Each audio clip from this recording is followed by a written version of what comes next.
Good morning, good afternoon, good evening, and welcome back to TopstepTV. This is the opening call today, January 23rd, 2026. It is a Friday.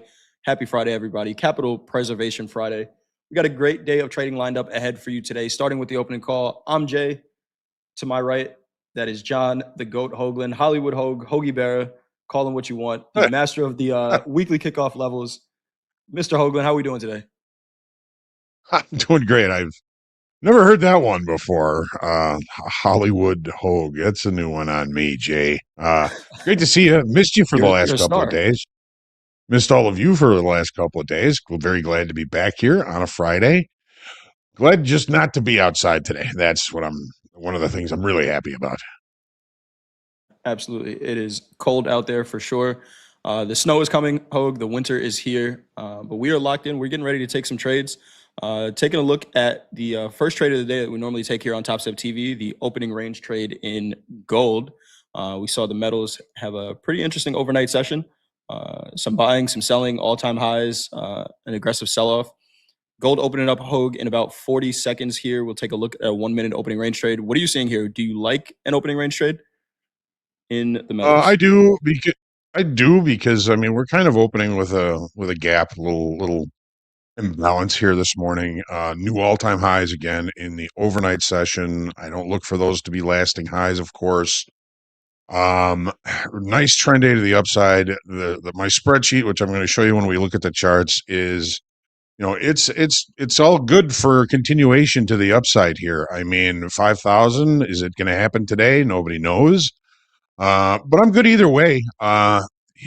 These auctions to the upside have been very good, very strong. Open interest has been good. I like the long. I also like the short. If we start getting back into the range and inside value from yesterday, I could see us getting a little bit of a pullback, but I'm viewing that pullback as an opportunity to look for lower levels to buy this market.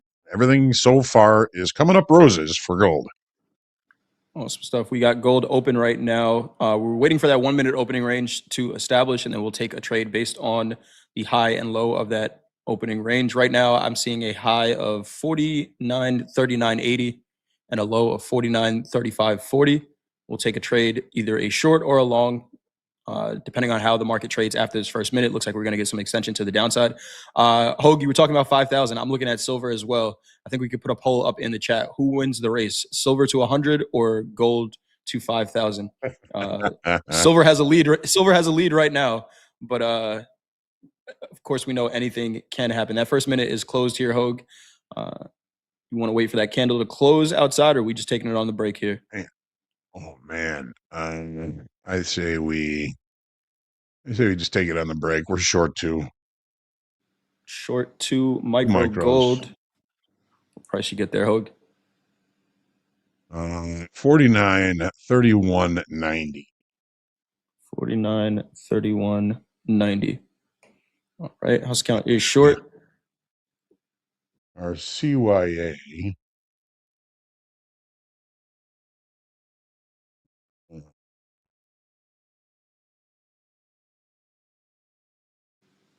Got Call that it poll up in the 49.41, which 49.41. is about $182 in risk. Oops. We don't got to worry about risk if gold keeps doing what it's doing right now, Hogue. Keep selling. Come on. Oh, right. 49.29.80 Right. last trade there in gold. Looking decent so far. House count short a couple. Risk is established. And now we let the trade work out. We got that poll up in the chat. Who wins the race? Silver to $100, gold to 5,000. And for the sake of this trade, I'm going to vote for silver there. 73% of the vote right now, only 30 votes. I just did the same thing, Jay. Yep. Let's go. Let's get gold to $5 instead of 5,000 for this trade. Seeing the metals up on the day right now, gold up 0.37%, silver up 3.04% on the day. It is hard to be Hogue, short this market, but we it did really get is. that 1-minute close below that. So I think we're in maybe a little bit better than if we waited for that second bar to close below the first bar. So I think we're in good shape. We know the risk right now. as it stands, our risk is $182. So we do get I like that. that, We do Hogue. get a decent pullback off this high, and we start getting into value from yesterday. This could end up being an all-day sucker. I mean, it was a big trend day to the upside. The market always looks the best at the top and the worst at the bottom. We're going to see how this plays out. It's playing out pretty well so far. Got to be getting kind of close to a 1-to-1, but we'll take a look. Hoagie, we're taking a look at the economic calendar. Anything that we have to look out for today? Some 7:30 numbers, anything like Yeah, that? there's a couple coming out. 8:45, we've got the PMI flash coming out, global services, manufacturing, and composite.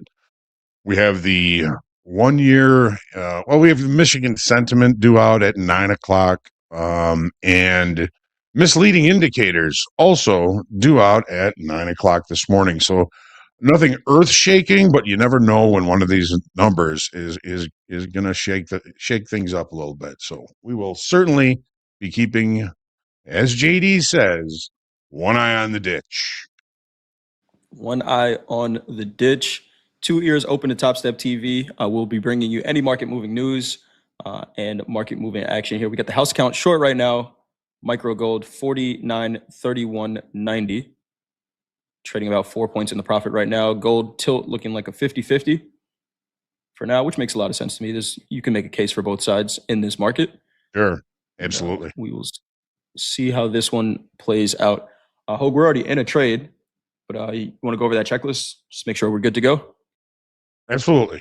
Absolutely. I've already done my homework. I get here pretty early and do my homework, but that's the pre-market research we are also doing now. It's all about context, risk management, and patience, traders. So make sure that you get your pre-market research in. Your morning checklist. What about your morning checklist? Did you take your walk? Did you walk the dog? Did you get your water? Did you get fed? Did you get your coffee? Did you do your meditation? Of course, we're always looking to get that morning checklist taken care of. Then always, mindset is such a big part in trading. Make sure you check that mindset. Make sure you are feeling good, feeling fresh, ready to take risk, ready to face risk, and ready to maybe take some nice profits today. Always keep that in mind. What about your trade entry checklist? I got my pen, got my paper, wrote down our trade here already. Just going to keep that trade entry checklist handy because at the end of the day, of course, I'm going to be doing my post-market checklist, which includes going through all the trades I took, taking a look, what maybe could have done better, what could I have done worse, of course. And make sure you check out at the buzzer after the close today. You do it on Fridays, right? Absolutely. Absolutely. Monday through Friday. We'll be wrapping up Monday what through happened in the week Friday. this week. We have Coach Jay and Coach Paul for at the buzzer right after the close today. We got a lot to do between now and then, my friend. Absolutely. A lot to do. We're going to dive into these gold charts in just a minute.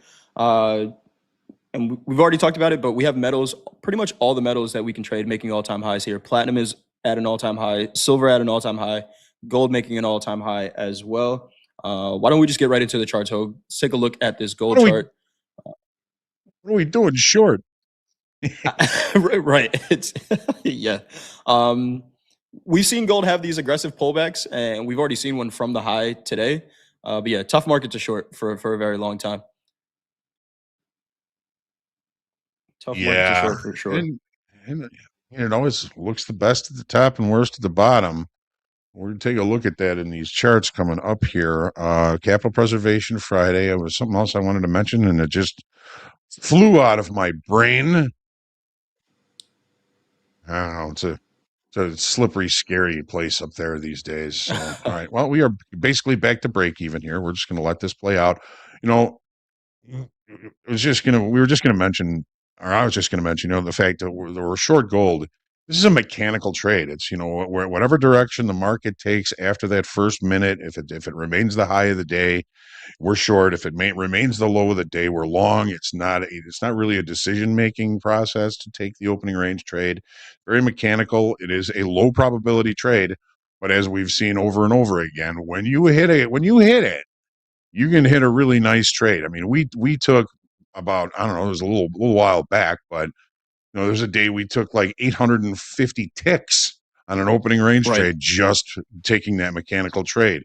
With a week after that or a week or so after that, we took another 650 ticks. We took another 700 ticks the week after that. So, while you do risk a little bit, when you really hit one, you really hit it well. So if you do take some losses, one really good opening range trade absorbs all of those losses and then some. I think we're up pretty good so far this month on the opening range trade. Um, so, all right, you ready for the charts? Are we ready for this? Let, let's do it, Hogue. Let's do it. One thing to add to what you just said there, I think what's important about this trade is minimal risk, right? I'm not throwing the whole account and saying, hey, you know what? I'm going to make it off this trade, right? You need to have it build over time, right? If you go all of your Yes. daily risk allotment on this trade, probably not the one you want to do it with. But yeah, let's get into the charts, Hogue. No. All right. Well, as usual on Mondays and Fridays, I like to start with pretty far out there. This is the monthly chart. Look at how ballistic this market is. Look at how strong this market has been since even the beginning of 2024, 2025, 2026. It just keeps going higher. It's just ballistic to the upside. As far as the range for this month already, we're already at about $641 range, which much bigger than the ATR for this time frame. So it has been a very volatile, very big upside month. It's not over yet, folks. We still got more time in January here. So this is the weekly chart. Also, the weekly range usurping the ATR by about double at least.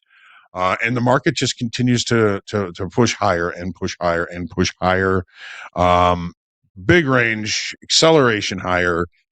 Overall on all time frames, I'm giving gold an auction grade of a B plus. I don't like to give A's because again, that puts me into the mindset of, well, the market always looks the best at the top and worst at the bottom. We don't want to be picking tops. We need to find some sort of structure, some sort of reason, something to change this market state. And in all market states, it is still in a very strong uptrend. Jay, this is the daily chart. Here we are, another new all-time high in the overnight session, and we're short. What the heck are we doing? We can take it off if you want. If you want to, Hogue. We can take the trade off if you want. But yeah, it's a tough market to short, right? Tough market to short. We are on the daily, still below yesterday's high. Yesterday's high 45. Sorry, 45. What are you talking about, Jay? 49, 44, 30. So we're below that high. Could we see an inside day? Could we see a pullback? But you're right. It is difficult to short this market. If you look at the daily, we haven't spent much time below a prior day's low. And over the past 4 trading days, we haven't traded below a prior day low at all.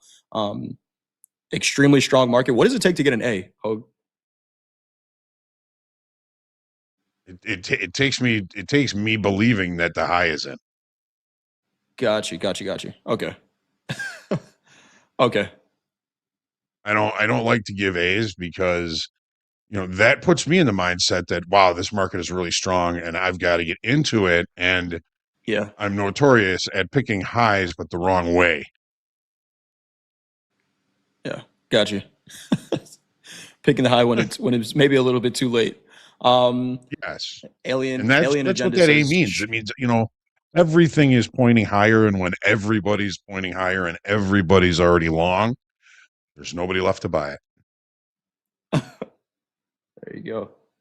Alien Agenda short Y. Read the room. We're reading the room. We're gonna keep reading it. We'll go down to that. Anything else you want to say on the daily there, Hogue? But we're short on the opening range trade. No, that's no, nothing on that, but I do want to show this. Now, this is a snip of my spreadsheet that I take care of, and if you've been around for a while, you've seen this situation before. This line here is the net increase in open interest in gold since the beginning of the year. So we've seen a lot of open interest at higher pricing, quite often against negative delta. That tells us that the buyers that are coming into this market they have not been weaker time frame, weaker hands, shorter time frame buyers. These have been real buyers. These are the buyers that we're looking for. And at the beginning of last year, we saw something very similar to this on the spreadsheet. We saw open interest increasing, we see volume increasing, we see negative delta. That tells us that the buyers that have been in this market are the real buyers, not the Sears buyers. So that is one of the reasons why it gets a B plus as far as the auction process here today. And it has been that way since the beginning of last year, maybe even further back than that. I see these situations once every couple of years typically, but gold has been so strong, we keep seeing that situation occurring over and over again. So with all of this open interest coming into the long side and the negative delta indicating that these are real buyers, it's why I can't give it an A, because I don't think it's done. We'll see. Let's take a look at the 30, Jay. Let's take a look. Hogue, the first time I saw you share that spreadsheet was, I'm pretty sure, almost exactly a year ago. And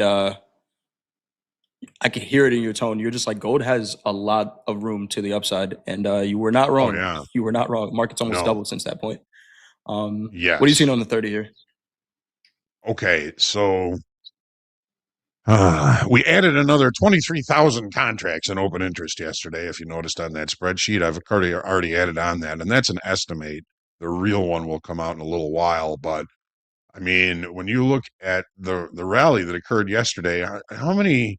1, 2, 3, 4, 5, 6, 7, 8, 9 green bars on a 30-minute bar in the regular trading hours. The market has opened, it has held up above the high from yesterday. Overnight inventory was pretty mixed, but we did open with a gap. So if we can't close the gap relatively early, we should be looking for opportunities for potential longs. If we can't close the session gap, the session high yesterday was 49.1850. Then we probably should be looking for opportunities to long this market. So we've just taken out the high of the 1 minute opening range by just a few ticks. Now, the reason that we move the stop away from the high of the opening range, we don't want it right on the opening range, because the market just took out a lot of the stops of the other traders that have taken this opening range trade. And quite often it will sweep those stops and then finally start heading in the right direction of the trade that we're currently in. There's no right or wrong direction for a market, but it took us up to almost to VWAP there. We saw the sweep. If I put this on the, let me just do this. Let's go with the MGC, because that's where our position is. Okay, on the 1 minute chart. This is kind of cool, so I want to show you this. So when we do have the opening range, and I'm going to put the opening range, make it really visible here. So the opening range, boom, boom, there to there. Okay. So what the market just did, and it does this a lot, we get short. A whole bunch of people probably got short at the bottom of that opening range, and their stops are immediately above the high of the opening range. We just swept all those stops up there, and look what happened. All right, well, how did they know that there are stops up there? We've got algos, you've got programs that sense order flow, and they probably saw, hey, we got a whole bunch of onesie twosie sellers right below that first minute of the range today. We know where those stops are, so we're going to put orders in to sell it into those stops. See if we can't get this market to rotate back up to hit those stops where we're sitting there waiting to get short at better trade location, and take out all of those onesie twosie stops that they kind of sensed were coming into the market. They saw the executions. They know where the stops are. We came, swept those stops, and the market turns in the direction that we were hoping that it would go. Does that mean that this is going to be a great, successful, wonderful trade? It doesn't mean that. But what we did was we moved our stop just far enough away So we weren't the liquidity above the opening range. All right. So that is why we do expand the risk, not just right above the opening range. You've got to give it a little bit of space. So the market did That come back. is It's back at our entry point right now. So we'll see how this plays out. Let's go back to the 30. Well, let me go back to gold because that's where all my stuff is here. Here's the 30. Okay. Jay, what do you think? on the 30 overnight inventory kind of flat here, Hogue. We are, kind of sitting right in the middle of the first 30-minute candle from last night. And I'm kind of surprised, right? We saw a really strong rally towards the end of the day in gold yesterday. I know a lot of people were talking about, hey, are we going to hit 5,000 in the overnight session? And maybe because everyone thought it was going to happen, the market did the exact opposite, right? And we just consolidated all day. The highest volume 30-minute candle that I'm seeing from the overnight session is right on the London Open. This 30-minute candle here, we're sitting in that range. VWAP's in it as well. And if I'm remembering correctly, this kind of reminds me of yesterday's overnight session as well, where we saw gold consolidate in the overnight and then had a really nice trend during the New York session. So we'll see what happens today. I'm not super eager about a trade in either direction. I do like the trade that we're in right now because we're rejecting VWAP at the highs as a resistance. But I'd be looking for maybe a rotation to it's pretty tight here. 49.25. If we start to see some price action below 49.25, I think I'd take the risk off this trade because if sellers can't hold it below that, then I think we just pop right back up and go back to the natural trend that gold has been in. Okay, and that's that 50% of that 2 At highest a.m. volume. central bar there. Okay. Correct. All right. And that would probably be getting us relatively close to a 1-to-1 on that trade. So if we get down to that, we'll take one off, we'll remove the risk, and let it fly. Let it fly. Fly, Let be it free. All right. Anything else you got in gold, Hogue? You want to take a look at silver? Anything else in gold? Yeah, let's do that. Let's do that. Now, I don't have that spreadsheet for the silver clipped, but you saw the gold spreadsheet with all that open interest coming in. Yeah. It looks the same. Makes So sense. there's real buyers. If we're gonna take a look at the monthly, I mean, you're just gonna see big green, big green bars. Yep. Yeah. It's a trend to the upside. It's a trend to the upside in on the weekly. We had a couple of weeks where we kind of ranged, evened out inventory. That inventory's evened out, and we're seeing real buying coming back into this market per open interest over time. Now, here on the daily chart, we did see some exactness on this trend line. We kind of needed that pullback at the end of last week, but we're right back to our old tricks of just continuing to put in higher highs, put in higher lows. We're one time framing higher. We have been one time framing higher, one time framing meaning higher highs and higher lows. That's just another word for a trend. And so, well, we added another 5,700 in open interest yesterday. We're looking at real buyers, new buyers continuing to come in to these markets. There's a lot of money in the world. Are we going to convert it all to precious metals? Man, the way it looks right now, it kind of feels that way. I've got right on my little notes here, $100 silver today, maybe not. Maybe. We're not really getting much in this gold. We're right back to our break even, just to kind of talk about that for a second. But is there anything on the daily that you're concerned about, or that is remarkable to you, Jay? No. Silver likes to. I was trading it last night. Took a couple longs in silver last night, but I'm realizing even on a daily, it likes this stair step pattern, right? Where we rally a little bit, we have 2 candle pullback, and we continue to go. Another 2 candle pullback, we continue. This one didn't close higher than it opened, but there's a potential 3 or 4 days to the upside if we're going to continue this pattern. $100, obviously, Hogue, is going to be a big level to get through. Everyone who's trading silver futures right now knows that we're trading at $100. So when we get up there, I'm curious to see what's sitting on the order book. But yeah, I think this is just, it's find a place to buy it. And especially when it starts to break out, right? There was these couple of days, like you said, Hogue, we had a pullback where silver's kind of indecisive. You look at it on the shorter time frame chart, and it's hard to find a trade. But once it picks a direction, you kind of just have to stick with that direction. Yeah. Yeah, it's tough to sell these markets. It's tough to sell. And it's even harder to buy it, which means what's the harder trade to take? Usually going to be the better one. Let's take a look at the 30. Look at all that weak structure down below. It means absolutely nothing to these markets now. Silver, everybody's focusing on $100. When everybody's focusing on a level, they have a tendency to bring price there. Gold, they're looking at 5,000. If everybody's focusing on a level, there's a tendency to bring price to those levels. Visual levels kind of work that way.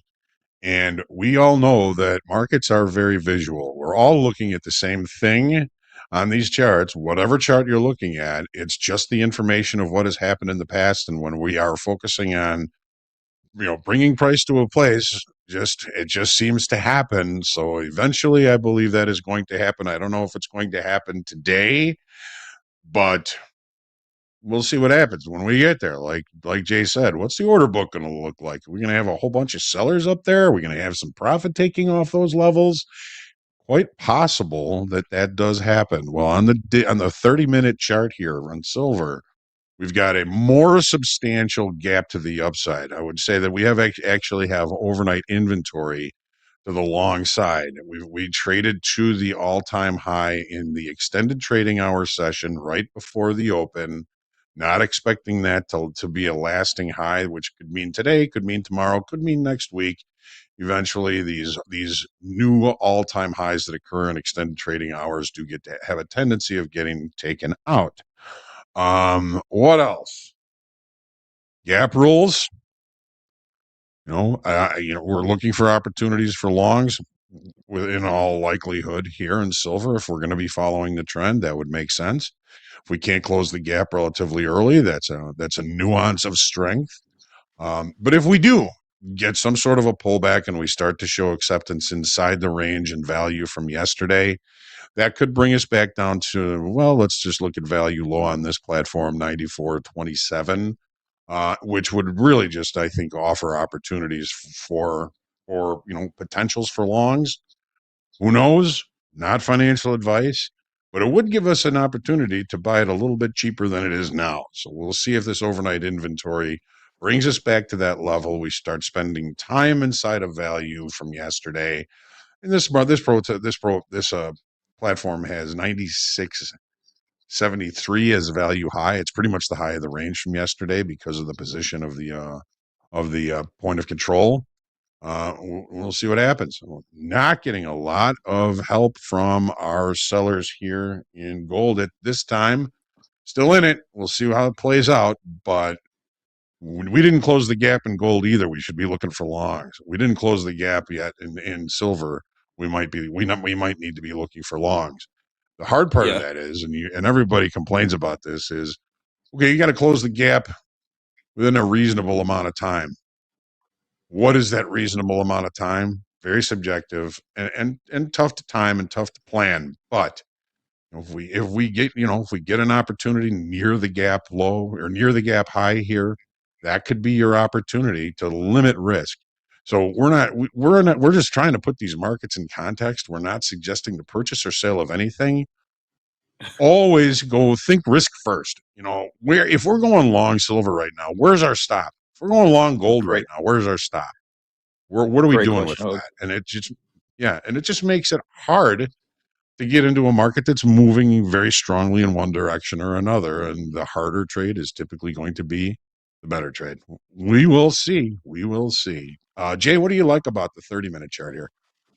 Uh, it's going up, Hogue. The one thing I do want to point out in silver, I think you kind of said most of it there, but last night there was a range. It was biggest order I saw get filled last night. It was about 150, 160 contracts traded in this range that I have marked out here in a second. And 70% of that was positive delta. So some aggressive buying. Could that have been stops going off? Could that have just been a bigger pockets coming in and buying the market. But I have this zone marked out, and basically I want to be bullish above this and bearish below it. 98.92 is the low, 99.11 is the high. You can kind of see we came in and held this zone recently. We just had a 1 minute candle sell into this.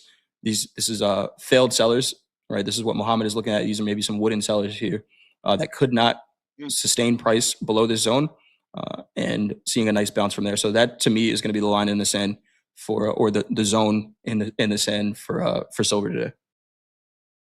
All right, awesome. The Gonna profile. get into the S&P. Yeah, go ahead. Oak.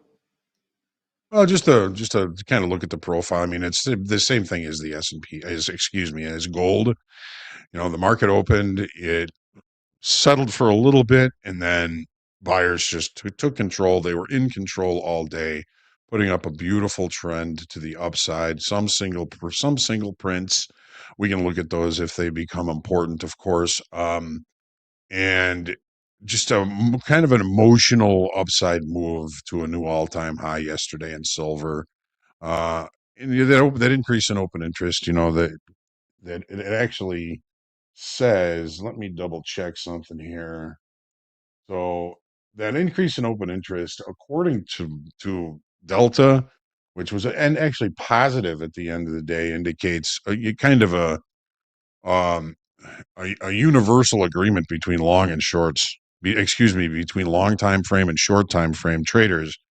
This thing's going higher. So here we go.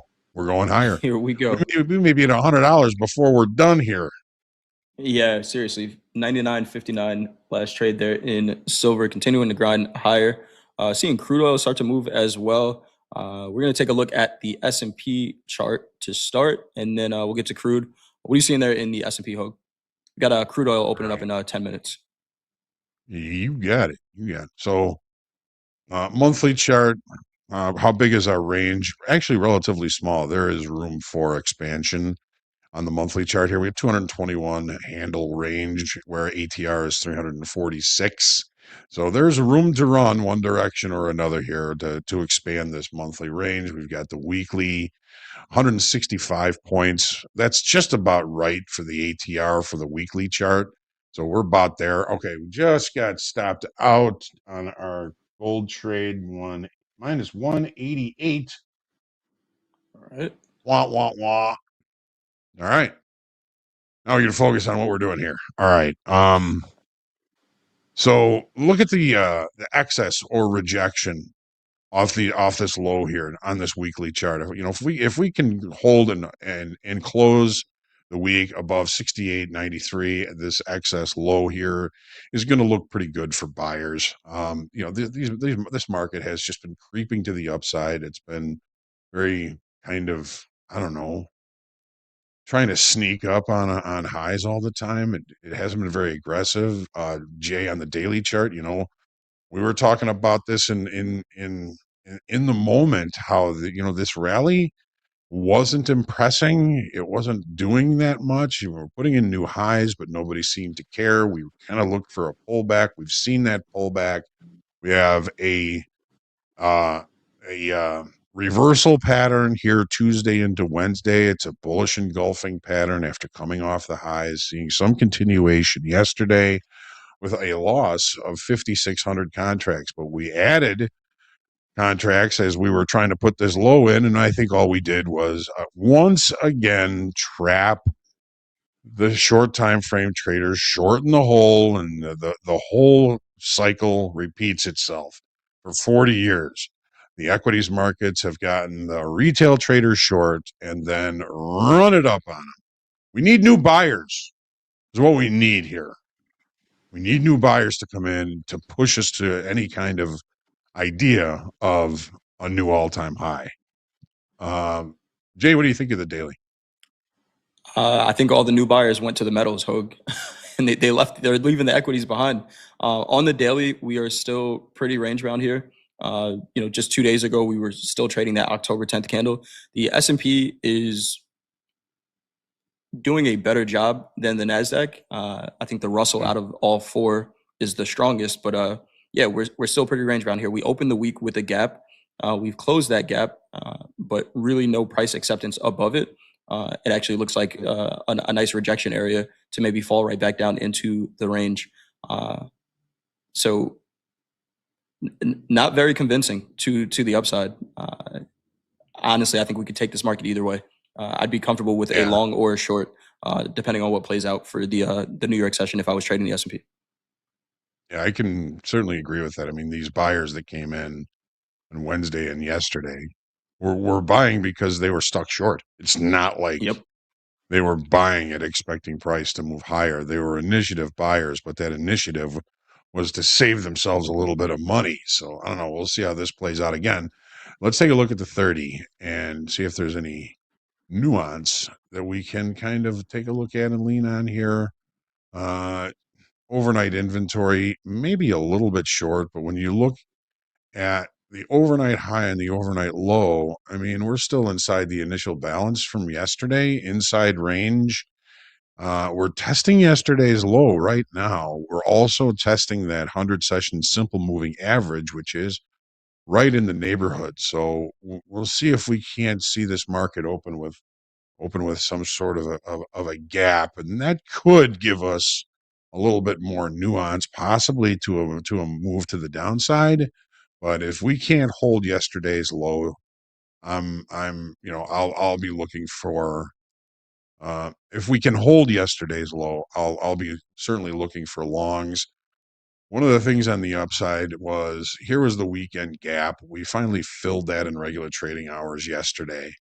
We also traded to that level of exactness that I've been kind of blathering about, and it maybe means something, maybe it doesn't, but we've got all of these highs, we've got lows in the area. Where did we trade to yesterday? Oh, and I mean, this was kind of lining up with the weekend gap as well. Where did we trade to yesterday? The exactness, and to close the weekend gap, and the market has been putting in lower highs and lower lows ever since. So I'm going to kind of look at yesterday's low and that 100 session simple moving average, which is coming in at 69.25 half, as somewhat pivotal. I'd like to see it hold there. I'd like to see that basing continue and give me an opportunity to limit risk to the long side. If we break out, come back to it, that would give me an opportunity to limit risk to the downside. Again, this is not financial advice, just thinking about areas where I can take a trade and I can manage risk very well. Did we have we been largely controlled in short time frame? Well, yes, we have. Why do I say that? Look where our low was. It was a naked point of control, point of chill, very comfortable, popular level from back here on the 19th. Where did we put in the low? Just about right there. Where did we trade back to? Well, day before yesterday, another naked point of chill. Just put in the dead ass high here on Wednesday. Naked point of control, no. Exactness, put in the high yesterday. So again, even though we're seeing some changes in open interest, it seems to be more shorter time frame traders active in this market than longer time frame traders. I think a lot of them have just been sitting on the sidelines waiting for some sort of change to occur. That's my 30-minute there. Jay, what are you seeing? Uh, Seeing a somewhat range bound market. I'm trying to remember the level that it was 69.34. That kind of lined up with 6,900 SPX. Jack has been trading off that level pretty much all week. But this 200 moving average, Hogue, if we continue to sell off here, right, overnight inventory, maybe getting a little bit short here. We're under VWAP. 69.03 is that 200 moving average on the 30-minute. That looks like a potential target to me and a spot that I would look to maybe start to buy this market, whether I'm short and covering or allowing the market to pull back for an opportunity to get long that 6,900 level. But I'm going to be patient here at the S&P. I don't know. I honestly don't know the last time I placed an S&P trade. It's either been the NASDAQ or the Russell. But if we get an opportunity off of this 200 moving average, may look for some opportunity there. All right. And the profile yesterday was almost a normal day. just a little bit of extension above the initial balance high before closing smack dab in the middle of the range yesterday. So IB low remained the low. We're testing it now. One, two, third test of the IB low in the extended trading hour session. And with that little bit of extension, above the initial balance high, the sellers came back in. And again, we closed this market. Do we have any real overnight inventory? I mean, where did we start? We started this session right here. We're trading here. It's nothing that I would be using to find some any kind of an opportunity on.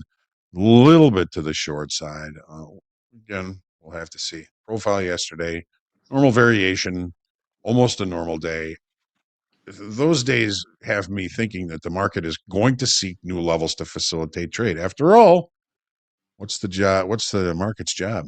It's to facilitate trade. Facilitate trade. Jay, I think we may have outsmarted the outsmarters, and they outsmarted us in Yeah. that gold trade. But we'll see. Yes, they did. We got some questions here. I want to answer real quick. What do you mean by point of control? So point of control is we're looking at a volume profile. It's the price with the highest volume traded. So when you hear Hogue say a naked point of control, it's a point of control from a prior day that hasn't been retested. We're looking at where the most volume traded. And then again, that price has not been retested. So it starts to look like a visual target on the charts. We do got crude oil opening up in just a minute here. Hogue, crude is starting to rally. It's trading above, well, not starting to rally. It's been rallying over the last 6 hours or so, above $61. We're going to take a look at that opening range trade in crude oil as well. What are you seeing here in crude, Hogue? All right. Well, monthly and weekly hasn't changed at all for months. They're very range bound. We've fallen back into range in the shorter time frame. Okay, we've kind of got our area of balance kind of established, and where we seem to be breaking out the upside. I was looking at $61. Let me see here. Yeah, 60.80 for the upper end of the balance and 58.50 for the lower end of the balance. So we're kind of in a potential breakout continuation type of situation, balance to breakout rules. You fade the extreme until something changes. It looks like something is changing on the daily chart. We got 61.50, which is the weekly kickoff high, which we are barreling towards. Before we go to the 30, is there anything you want to mention on the daily here, Jay? Yeah, so there was a trend line that I had from the July highs that we were sort of rejecting at, and we're trading above it now. We kind of traded above it, came back down and tested it, and now it's acting as a support. I know geopolitically there's some stuff going on. We're going to run a news clip after this, but could this be the breakout? Right? I'm keeping in mind Coach Paul saying 2026 has the potential to be the year of crude oil, and so far this year it's up. Right? We had this aggressive selling at these lows, and if you attach a VWAP to that, so far for the year, it's been acting as a support, and we're seeing this market push higher. So crude oil's Oh, nice. kind of starting to get interesting here. We're above the daily ATR. We're at a daily ATR right now. So how much extension do we potentially see here?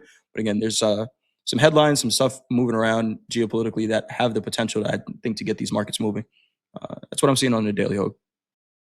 Okay, yeah. So when I sat down, obviously we're sitting here with overnight inventory to the long side, but with three very tight visual targets with which to look for. And these green lines are naked points of control. It's the highest volume single price from the 21st was 60.44. We got 60.97, which was the highest single price from back here somewhere.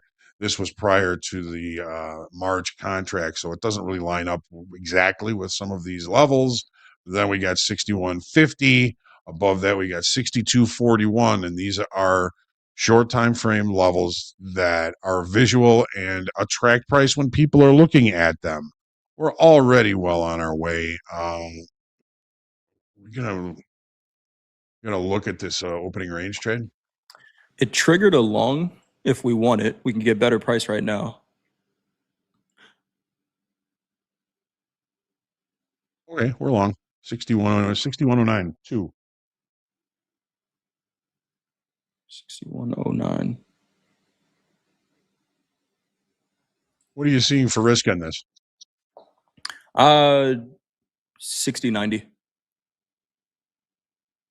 Okay, so relatively small opening range. It's giving us about 10 ticks the other side of the opening range. I like it. Let's do it.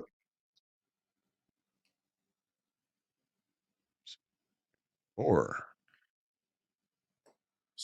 Okay. Our 6109. stop is in.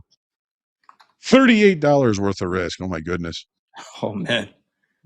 We may add to this if it keeps going. 38 bucks. We can afford that, Hogue. Oh, yeah.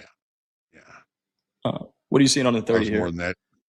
It costs more than that to park downtown. My goodness. All right.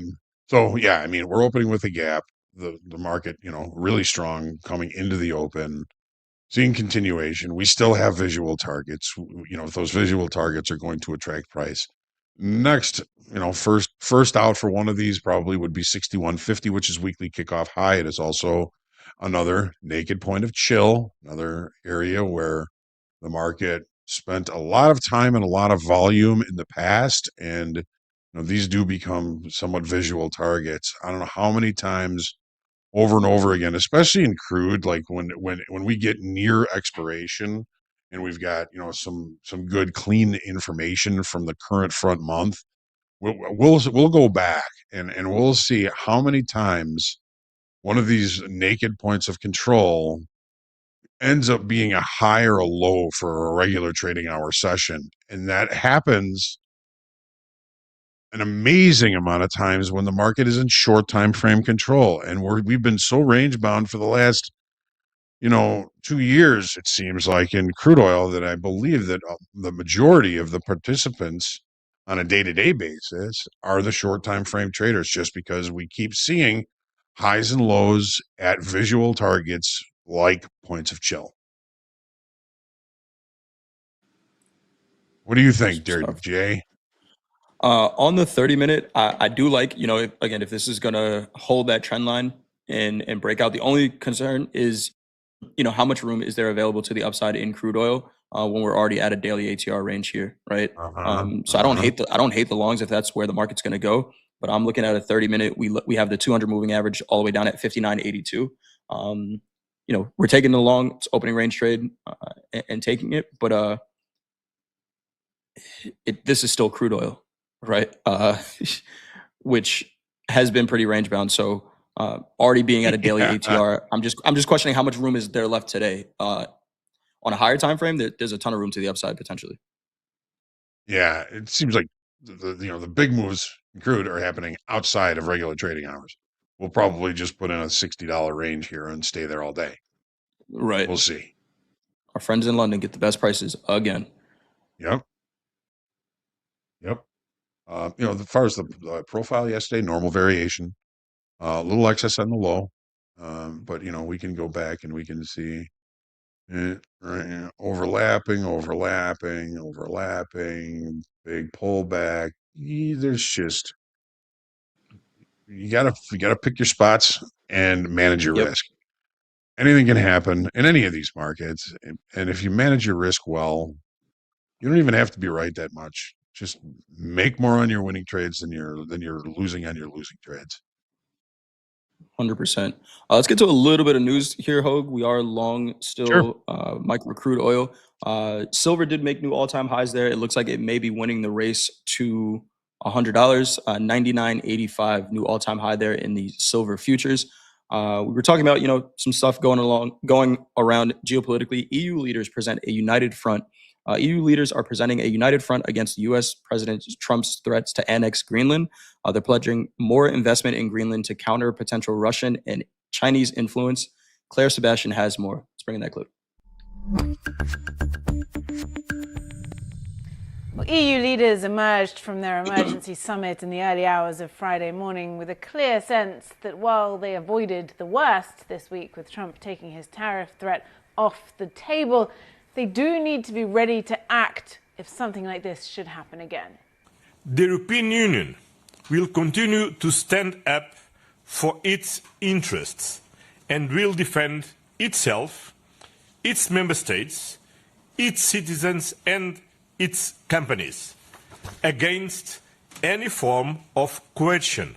Well, that is extraordinary language for an EU Council president to use when referring to the United States, which for decades has, of course, been one of Europe's closest allies. But this a measure of the extraordinarily difficult position that the European Union finds itself in. Can it still trust the US after it threatened tariffs against European allies for opposing its plan to take over Greenland, sovereign territory belonging to NATO ally Denmark? That is, of course, something that Trump has now walked back. But can it afford not to trust the US when so much is at stake when it comes to trade, when it comes to collective defense under NATO, and when it comes to the war in Ukraine, whose leader has reiterated this week how vital US engagement is, he believes, for the peace process? So this was a week that may have left permanent scars on the transatlantic relationship and reinforced the urgency for Europe to increase its independence from the United States. But your leaders now will be hoping that calmer heads prevail. And if they don't, well, the lessons they learned over the past week may prove useful. Claire Sebastian, CNN in Brussels.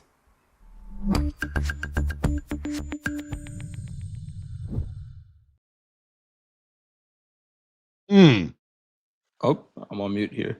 What do you got, Hogue? What a world, huh? What a world. What a world. Yeah. I was having a hard time understanding her at the very beginning. I was like, it sounded like she was speaking a different language at first, but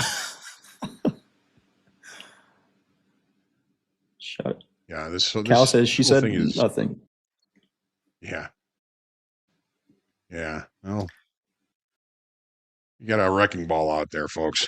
So we're gonna see how that plays out. Let's take a look at the NASDAQ, Hogue. Let's give the people what they want. Maybe the people don't even want the NASDAQ anymore. I think everyone is got their eyes glued to silver, but we'll take a look at the NASDAQ for continuity purposes. What are you seeing here? All right. So as far as the monthly range so far, a little over 1,000 points. And the ATR is 1,681. So as we, get closer to the end of the month, there's still space for this market to move at least its average monthly range. Weekly, we've got that same excess at the low yesterday. And if we do close above 25,400, which is this week's weekly kickoff low, I'm going to view that as somewhat of a positive. We are out of crude. What was it? Down $60? Yeah. Okay. Like $30. Right, we are flat. We'll move on and find the next opportunity. But anyways, on the daily, open interest has been lower for a couple of days. Not seeing any accumulation or really kind of going to the daily now. Any real accumulation or maybe a little bit of short covering. We lost 900 in open interest yesterday.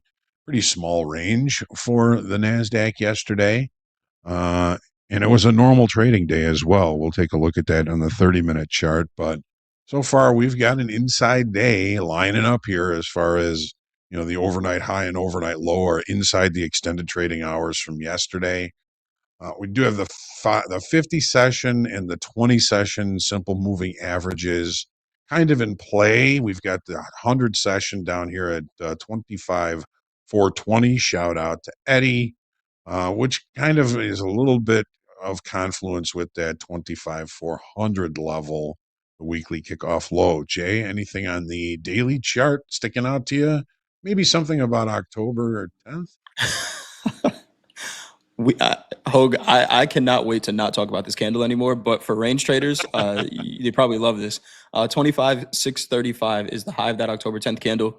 We pretty much closed right below it yesterday, and trading back inside this candle, the NASDAQ doesn't know where it wants to go. It's very comfortable here, right? It's like a warm blanket on the couch, getting ready for the winter storm. Just, I don't want to go anywhere. I don't want to move. And it's presenting good opportunities to trade. We're, daily ATR is still 350 points. Yesterday was a consolidated day, but it's a range-bound market. And I don't know what's going to change that. We have some big tech earnings next week. We have a Fed rate decision that is pretty much expected that the Fed's not going to do anything. So I don't know what's going to change this, but it's the biggest Dorito pattern if we go back out to a monthly that we've seen in the NASDAQ for a long time. And when it breaks, it's going to be a huge move, I think. But who knows when that's going to be. For now, we got to trade it like a range. Yeah. We just need the boss to say, today is a good day to buy stocks. Yeah. I don't know if you, I know you were out the other day, Hogue, but he said that we were going to double the stock market. I'm just waiting for that to happen. I heard that. I did. I heard that through the grapevine. Yeah. And my question was when? Right. When? Right. We saw it. We saw, the U.S. investment in Intel. Intel didn't have great earnings yesterday. It's down a little bit, but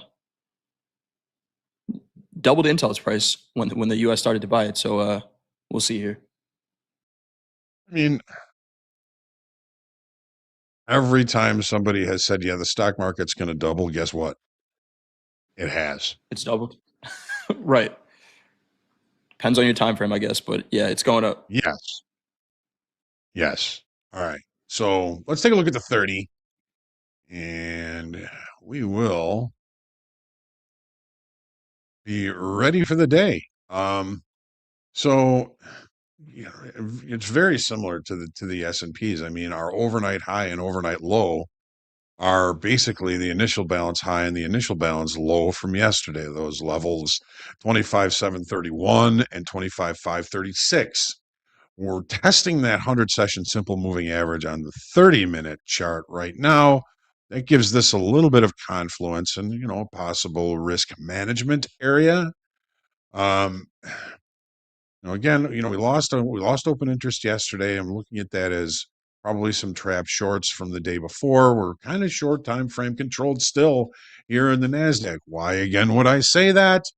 The high yesterday was basically the naked point of chill, very popular high volume level from the 16th of January. And that's really just where the market targeted and fell off of that level. So here we go again. We look at that level again and we sell off. If we can't hold the initial balance low from yesterday, again, 25,536.75, well, the next level of chill is all the way down here, 25,251, and that's from the 21st of January. We closed the weekend gap day before yesterday. That's no longer really a factor. We've got that spike base is done. I'm going to take that off of here. And as far as overnight inventory, do we have any? Nothing that I would be basing a trade off of.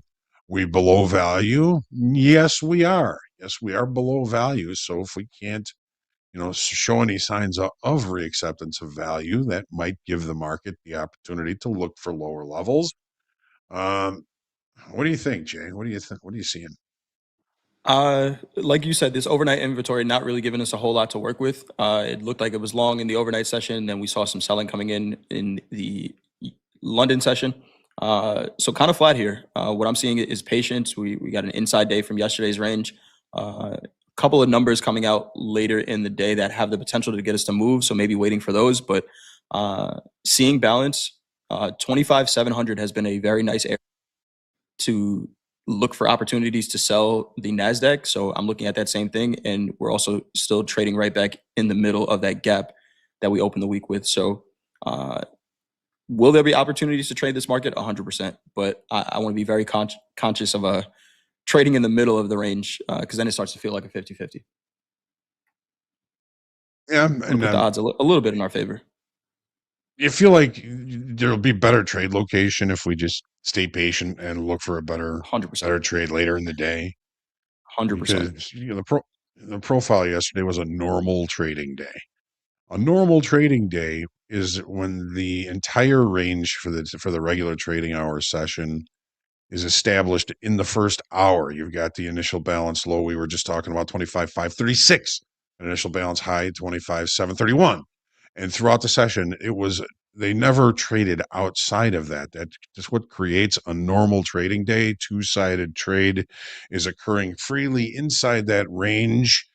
It doesn't offer any opportunity for breakout or continuation. It's a day that you're just going to be fading extremes if you get the opportunity. And it also uses up a lot of the market's ability to facilitate trade. Jay, what's the market's job? Facilitate trade, Hogue. To facilitate trade. Speaking of which, Facilitate we were trade. looking at silver and talking about what's potentially up here as we get closer to 100. Somebody's offering 100 contracts in silver, $99.95. Let's see if the market facilitates that trade. That is not a lot. That's not a little bit of size in the silver market. Little bit of liquidity up there. Just Market's a little bit. gonna like that. Let's take a look. I want to see this. It might. Yeah. Even We pulled away from it a bit, got it. so it might not show up. But when we got up there, it was 100. I think it was 117 contracts offered at $99.95. Day trading for free says the market's job is to take your money, but only as much as you're willing to give it, right? And that's why we manage risk. The market's taking somebody's money and giving money to somebody else. That's Coach Vince up there. He said with the 100 lot. Vinny two ticks. You got anything else on the NASDAQ, Hogue? Nah, I mean, normal trading days don't happen that often. Just be ready. It uses up a lot of a lot of the ability to facilitate trade in normal trading days. Typically, you're going to see this market seek new levels to facilitate trade if it gets that opportunity. That's about it. Awesome stuff. Let's go through the schedule for today. Who do we got trading with us on Topstep TV? I got the answer for you. This is the opening call. I'm Jay. That's Hogue. After this, we got Andre, Jack, Hogue, and our rotating cast of traders. We got Coach Dakota coming in to start fast markets with us. Then after that, Coach Vince is going to sub in there, and then we're going to wrap up fast markets with Mohammed. That is it's a big three lineup here at Topstep. That's a great way to go into a Friday. After that, Hogue with the morning recap, going to recap the trades that we took during the opening call and whatever the guys do during fast markets. I'm coming back with VWAP George and Dolby Time for trade with Topstep. No shoulder tap today. So after that, we got group coaching, Hogue, Anne-Marie, and Coach Hoop. Ton of experience there. Power players, we got a little three-man weave, Jack, Dakota, and Gabe for power players. And to wrap up the day with a reversal challenge, Andre, Mo, Coach Vince, and Dolby Time for the reversal challenge to wrap up the day here on Topstep TV, to wrap up the week, get everybody into the weekend. Maybe you got to run to the grocery store to do some shopping if you're getting ready for this storm we're about to have, Hogue. How much snow are you guys expecting? Chicago, not much. From what I'm understanding, maybe Sunday, 1 to 3 inches. So much of this big storm is going to pass to the south of us. But Nice. this is a big thing. Make sure you're prepared. As always, pray for everybody in its path. It's going to be a tough week for a lot of folks that aren't used to a lot of cold and ice. It's going to be a tough week for them. So keep them in your minds. Absolutely. And Jay, we're expecting you're getting some snow. Yeah, we're expecting like a foot, maybe a foot and a half. So I will not be going outside on Sunday. But if you did have travel plans, let's get to this last piece of news before we get into fast markets. Several airlines are allowing passengers to rebook or cancel flights ahead of this weekend's winter storm prediction for more than half of the country.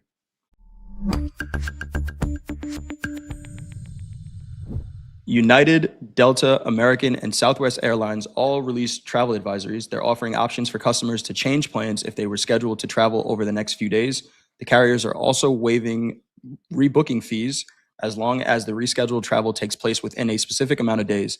Meanwhile, Delta late Thursday proactively canceled some flights across 5 states.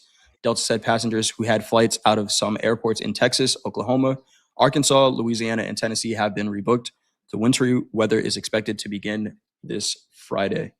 So if you have some travel plans this week, check your airline. They may be allowing you to rebook those. I'm not going anywhere, Hogue. My daughter's flying back from San Francisco today. Thank goodness. She should be home before anything actually does hit here. So Nice. I'm thankful for that. Absolutely. Hey, it's been a pleasure. I've had you all to myself today. This is fantastic. I really enjoyed that. It's been great, Hogue. It's been great. Great to talk markets. We didn't achieve the goal of silver at $100 before fast markets, but I don't think we're done. Silver's not done. I think what silver needed Andre's energy to call out that $100 trade. So it's just gonna wait for fast markets. It just seems it's on the way. It is on the way. The energy is here. Let's see what's sitting up there. Yes, sir. 99.72 last trade here in silver. Let's quote some prices here. 99.70 last trade in silver. 25.579 last trade in the NASDAQ. 69.2975 in the S&P. Gold 49.42 still trading in. No, that's not that opening range. That's a 30-minute candle. And I see people saying Bitcoin is booming as well. Is it? What time frame chart are you on? Are you looking at a 1-second chart?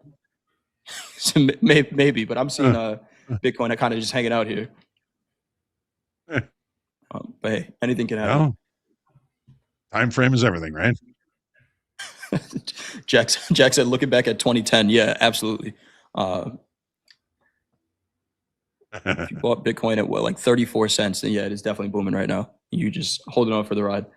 I see the team getting ready in the back here, Hogue. Are we good to go? Give it a couple minutes. What are you going to be paying attention to here, Hogue? Well, always the ES. Keeping an eye also on gold. Always watching the IB high and low for opportunities. We seem to be holding up pretty well in the equities. Might be looking for something to buy there. I'm not much of a silver guy. I am, like I've told everybody, getting a lot more deep into my analysis of it so that we can maybe even provide some weekly kickoff levels. But I got some more work to do, some more calculations and all of that. So, yeah, that's probably what I'll be looking at. 0 for 2 for the opening range trade today. That's all well and fine. And Jay, I think we're ready to do the thing. I think we are ready to do the thing, Hogue. Take us into fast markets. It's the dance craze that has swept the nation, created by Jay himself. Everybody calls it the thing. So let's do the thing. Hey, I missed you all for the last couple of days. Acoustic immersion first in the room today. Tommy C, Anastasios, Shubham, Chunky Bear, River of Risk, 11 Icod, if that's saying it right. We've got Gorillionaire, Man Caves, Coogan, and a cast of thousands. We're happy that you are here. Don't forget to remain humble, grateful, creative, centered in your trading. Pray for peace every day. Here comes fast markets in 5, 4, 3, 2, 1. Let's go.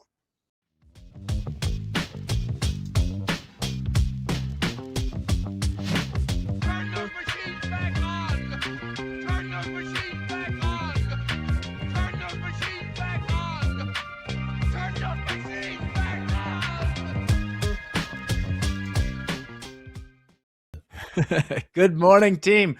Welcome to Fast Markets on Topstep TV. Strange, spooky days are upon us. It's January 23rd. Since January 1st, silver's up 42%. Since Friday, natural gas, the February contract is up 75%. And the Russell 2000 has outperformed the S&P 500 for 15 consecutive days. That is the longest since 1996. We get 16 today. That would tie that. Safe to say, we got some weird S going on in the markets. Man. What do you think, Andre? Heck of a start to the year. We're only, 23 days into this thing? We're already doing that. Good stuff, Jack. Welcome, everybody, to TopstepTV. This is Fast Markets. Who we got? Look at that. Sir Jack giving you those amazing stats. Right beneath him, Start Slow Markets. Saw him yesterday slinging that silver. NASDAQ as well. Mr. Dakota in the house. We got 2.5 minutes till the opening bell. Mr. Dakota, thoughts coming into the last trading day of the week?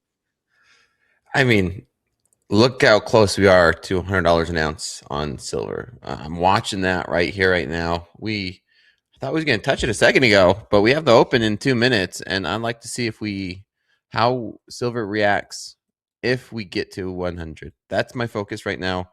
Equities are down a little bit. We got Intel.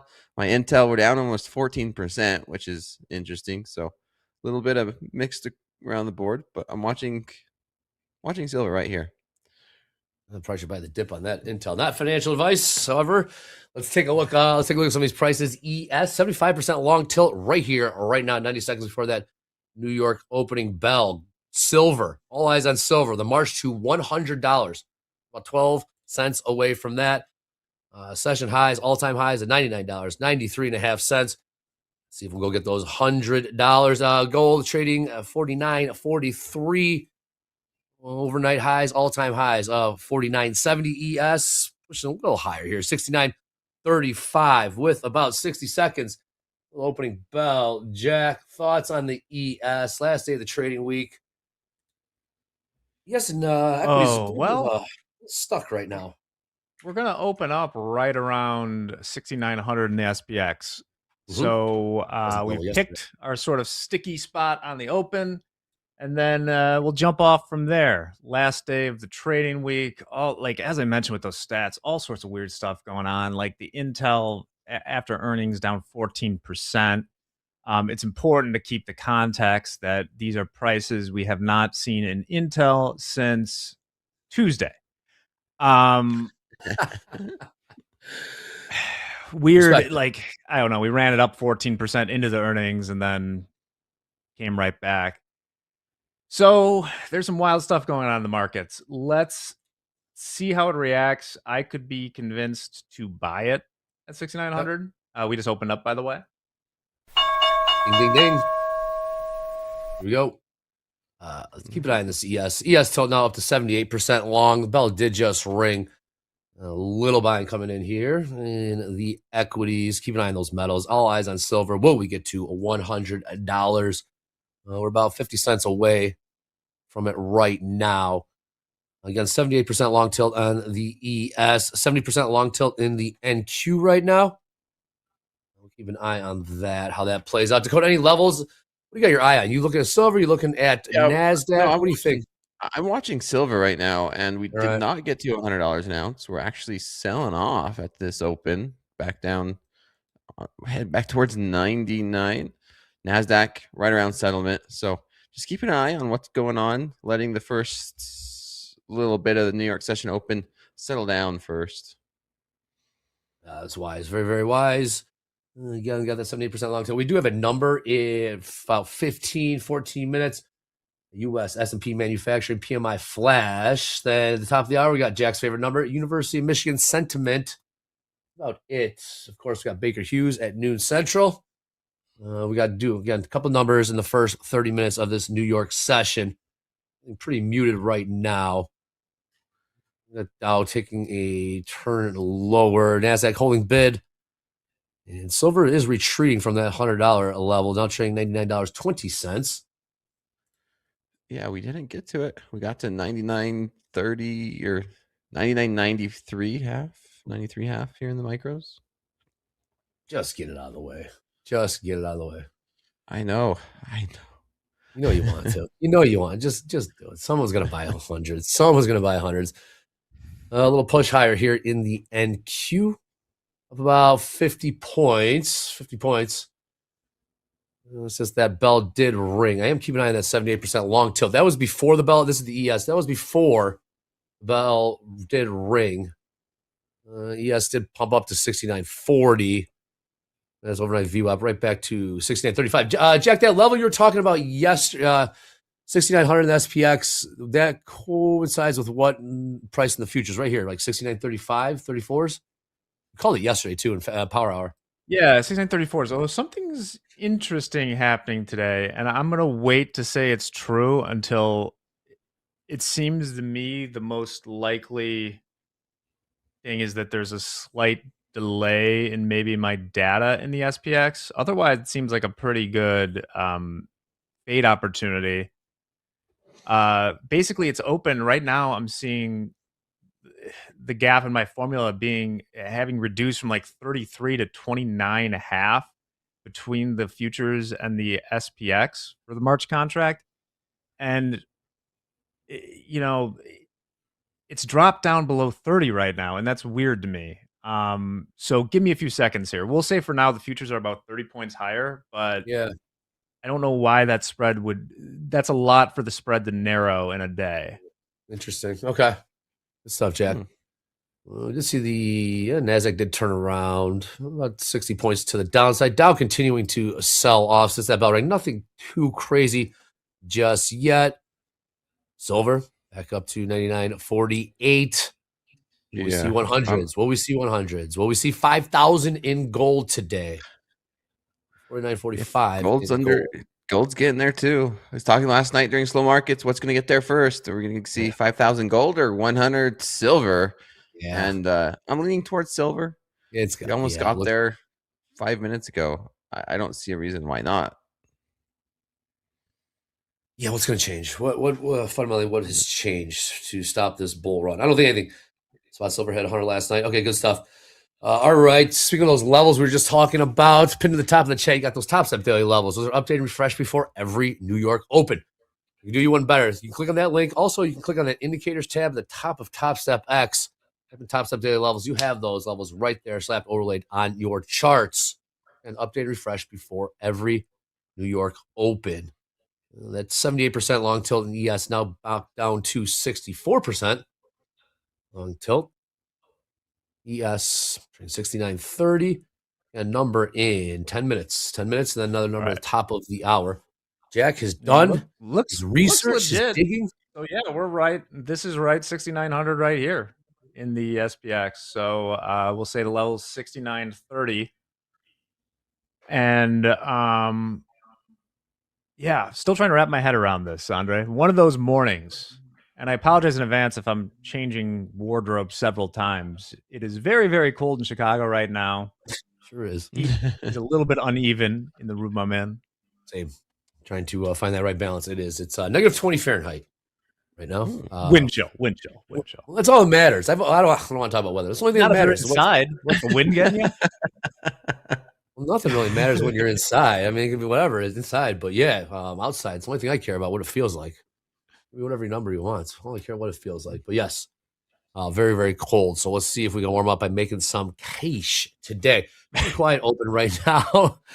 Again, we can see what happens. Let's get these numbers. Two numbers in the first 30 minutes. First number 8:45. What was it, Andre? Was it like Pablo Escobar, who was either rumored or did was burning stacks of piles of cash to stay warm while he was on the run? Kindling. Yes, kindling. So there is some precedent to that idea. Let's make some cash. Absolutely. Nothing really doing. Stay patient. Of course, you got those headlines flying around. You know, stay tuned. TopstepTV. We'll give you those in real time. Also give you real analysis as the markets do react. Nothing really cooking right now. Take a look at crude. I did see crude was about $60. Yeah, $61.10 last trade. Yeah, continue to watch silver. We're hanging out these 99.50s. We could have a nice breakout here to the long side. Will there be any way you would take a short into short silver? No, not before we get to $100 an ounce. If we get to 100 and see some type of reversal pattern, sure. But silver market's just way too strong. Again, you heard Jay in opening call saying a big order at $100, even just underneath it, about 100 lot or so. Was it 99.99? Something up there. So there's some size on the offer. About 40 cents higher. Pretty muted open. We do have some numbers in a few minutes here at 8:45 Central. We got S&P Services, PMI Flash, and manufacturing. And then, oh man, we got my best friend, University of Michigan, coming in at 9. I love it. Baker Hughes at noon. The weekend is here. The weekend is here when Baker Hughes hits. Yep. No speakers that I can see on the day. We got FOMC next week. Used to be a thing called a blackout period. 2 weeks before any FOMC meeting, they were not supposed to talk, but they're not allowed to talk. I think they've become more, influencers and post guys like my man Myron. I think they're not allowed to talk about specific things because they definitely talk in that 2 weeks before. Yeah, Wednesday's going to be huge, man, with FOMC and then all those earnings coming out. Yes. Oh, here goes silver. Here goes silver. Here goes silver indeed. All-time high. Another run high here. $99.87 last trade. Back to the 80s. Who is going to move first? We have a 72% short tilt in NQ right now. Last trade 25,580s. Yeah, NQ can't stay above 25,600. Just kind of looking around. Who's going to go first? You, me? We'll see. Everything else just seems really mixed. There on the S&P is very, very thin. Let me look at these numbers out of the way. We talked about Intel in the Mag 7 right now.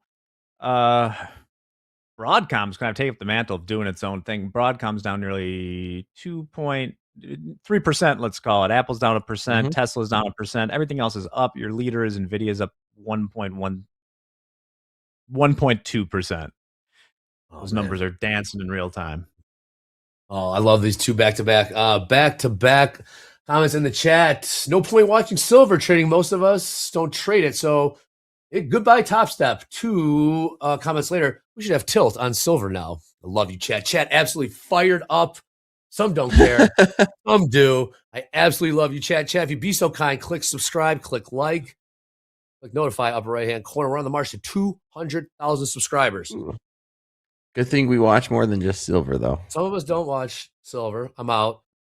2 comments later, can we get the tilt on silver? I absolutely love you, maniacs. I am one of you, one of me. I don't know if the tilt on super, frankly, would be very helpful because the contract's so big. It would be just whatever direction it's moving.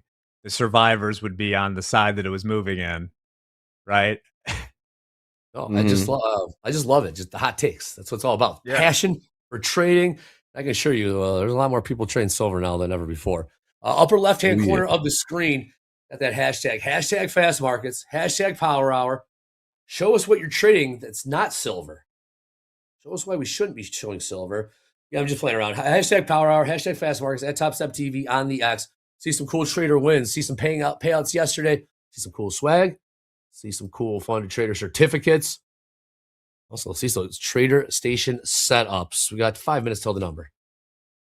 I think an interesting data point that we'll get today on the always looking for data points that point towards the vibe of the aggressive retail crowd. So I want to see today what happens with this dip on Intel. Down 14%. If it rebounds, say half of that or something, I'll be like, wow, they're strong. If it stays down there, we'll have to think. We got, when Tesla earnings come out, that's another big data point for me. So, okay, hanging around 6,900 SPX still. We got Tesla next week. Is Tesla next week? Yes, Tesla is next week. Tesla, Microsoft, Apple, Meta, just to name a few. Yep. FOMC. FOMC. Pop it off there, yeah. Speaking of which, last time I took a peek, about a 95% probability of a pause. That has moved 97% probability of a pause going into next week. So for next week, I think that the announcement will probably be not super, just the announcement. Like there's always volatility. People are doing whatever, but the Q&A is going to be fire because you'd have to imagine since the last meeting is when Powell became a vlogger. And so I'm sure a lot of the questions will surround that. So it'll be interesting to see how he responds. you imagine Powell, man? He's just lived the straight and narrow his entire life. Now he's doing proof of life videos. Proof of life videos. Okay. We got some sickos in the chat. Intel's bounced a buck right now. I wouldn't say this is a bounce yet. Not yet. Not yet. All right. AG's almost there. AG's sitting around 99.80. Gold. Come on, silver. Is that the spot ticker? Or are we just going straight periodic table? Jack, yeah, you got it. You got it. Yeah. Man. We don't want to scare them. We don't want to scare anybody away. So we'll just go periodic. What's gold? Nicknames. AU? Gold AU? Yeah. 50-50 on the tilt. The Kiwi and all those nicknames and currencies. We'll have to do the same here with these metals. Love you. Look at you, Dakota. Yeah, I love you, Dakota. You were scrambling for that one. We got nothing on the wire right now. If 90 seconds still the number. Let's see. I've done amazing in silver. Of course, like any market has its ups and downs, but we love volatility as traders. Absolutely. We could have a nice breakout. For S&P services PMI flash 52.9.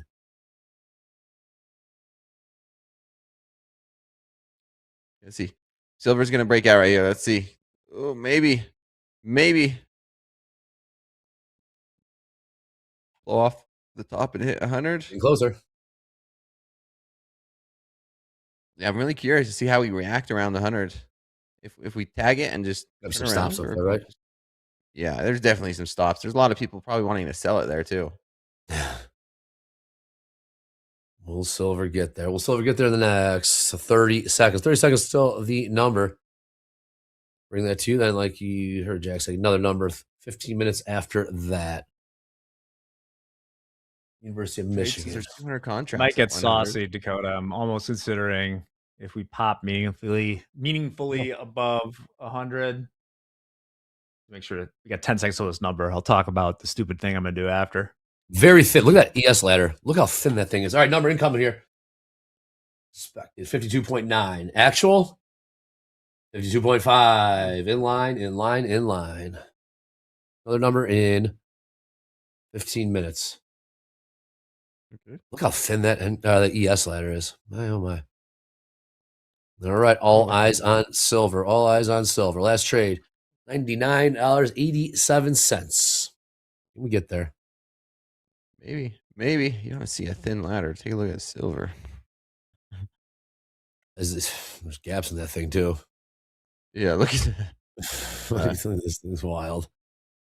It's as thin as it gets. Wow. I mean, look at that. You want a wild spread. I don't have it up right now, but if you can't, somebody go check out. I'll get it up at some point, but the natural gas spread between the February and March contract has exploded. I mean, it's a liquid. It's like tripled in the last couple days. I'm looking at silver right now. I mean, there's a 6-tick spread in there. All right, here we go. Making another run. Through 100? We're getting there. When we pop through 100, I might sell some calls. That was the stupid thing I'm going to do. 117. Wow, too bad. Are they covered or 99? Was it 99.95? 115 offer. Closing in on it. Okay, Jack. Someone check BTC. What's happening to BTC? It's selling off a little bit.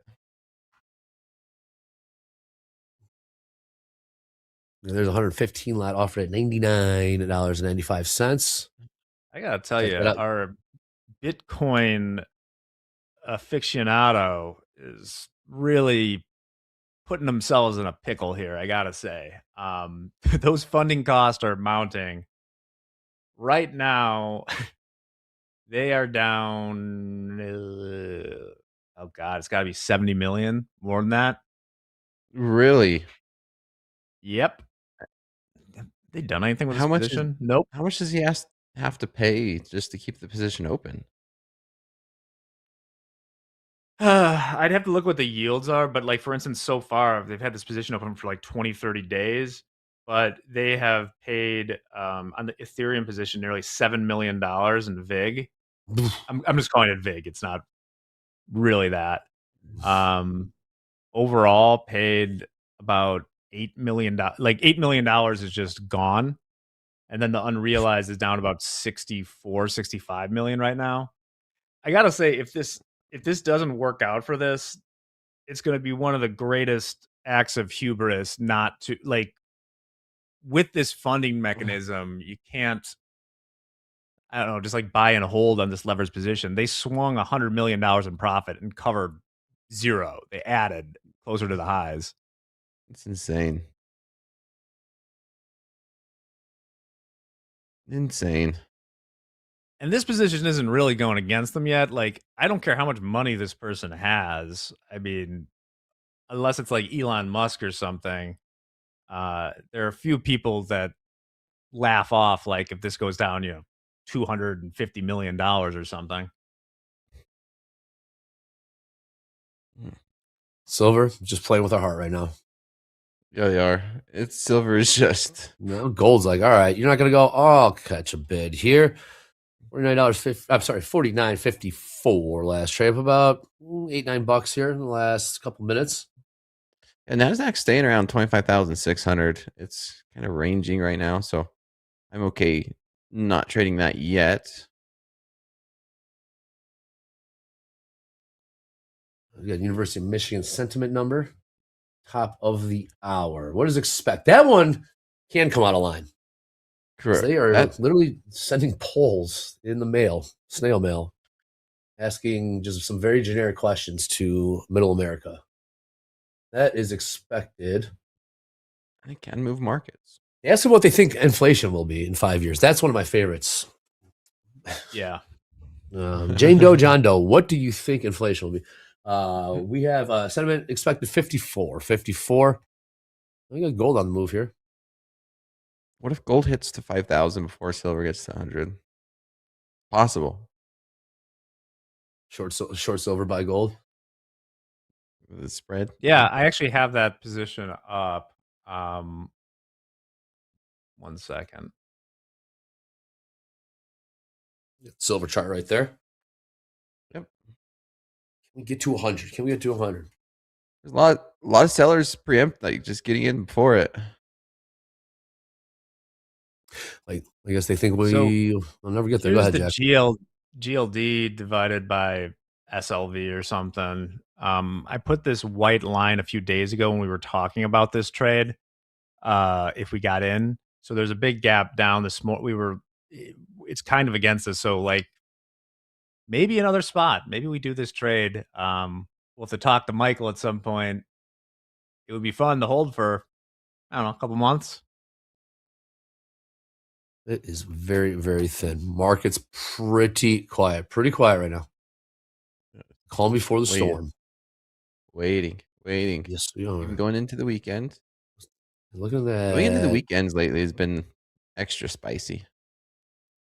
The Fridays, you never know. Yeah, you have no idea what's going to happen. No idea. What quiet market scary? I'm kind of with you there, TM. That's scaring me. It's like, what? Something's lurking around the corner. Yeah, NASDAQ still sitting at 25,600. Going across the equities, it's just mixed. It's like a Christmas tree, red and green. How's the mag looking? Yeah, red, exactly that. Red and green. NVIDIA's up 1.6, Apple down 1.3, Microsoft up 1, Amazon up 6.6, Google scratch, Tesla down a little bit, Meta up a little. Yeah, it's just back and forth. The major note is Intel's down 15%, and for some reason, Broadcom's down 2.6. Can I guess what the VIX is? I'm guessing the VIX is at 15.2. Feels like 15.2 right now. 16 even. 16. Yeah, it's up. Interesting. It's up. Okay. Nothing really cooking right now. Yeah, number in 8 minutes. Top of the hour. Let's see if we get that out of the way. Maybe the markets want to pick a direction. Come on, silver. Silver getting within 6.5 cents of $100. Let's see. Let's get it. Somebody asked how you would trade SLV like options. I mean, I'm not recommending anything, but it's just like any you just need an account where you can trade options. Looks like it's pretty damn liquid. Like I'm looking right now, Dakota, at the so the price of the SLV is like 90.20 right now. So an at the market call for February 27th right now Okay. is 835. It's pretty good. It's pretty juicy. Looks very liquid too. We got like 1,100 contracts on the bid. 830. What's the IV on it? One moment. Number 6 Talk minutes. amongst yourselves. 6 minutes. Okay. Yeah. Silver just sideways. NASDAQ sideways. Slow. Quiet market. Don't sell a quiet market type day, maybe. Friday rally. It's going to be quiet though. We've seen this a lot we've seen this a lot this week. We're only 25 minutes in. Fact that we're coiling up, a lot of volume coiling up at these prices. Talking about the equities, when it coils up in these levels, once it pops, it's like a spring. It'll really just take off. So we'll see if it's gonna be higher or lower. I'll see if we could. Yeah, just consolidation. It's a no trade for me. Good no trade for me. All right.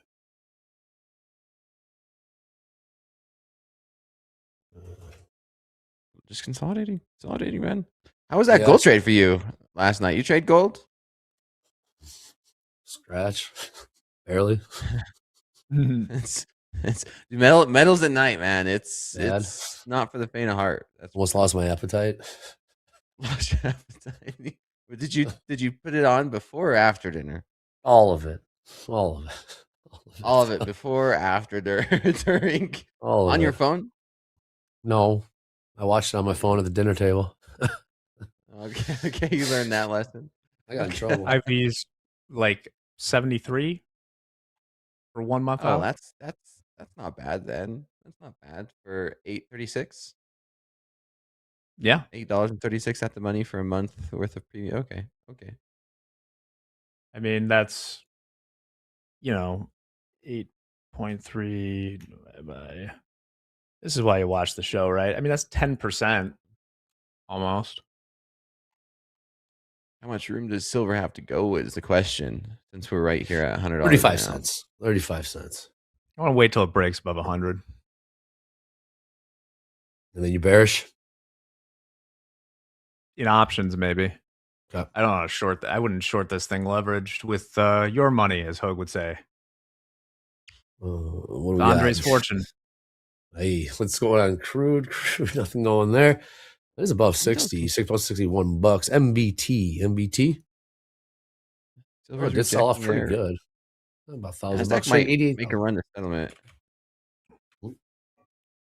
Yeah, switching over to NASDAQ, and you can see there's a lot of rejection right there at these 620s, 630s. So if we do have a nice breakout, I could see this thing making a run back up to overnight highs in these 720s. We might just break out. Yeah, it's looking like it. NASDAQ. And Q.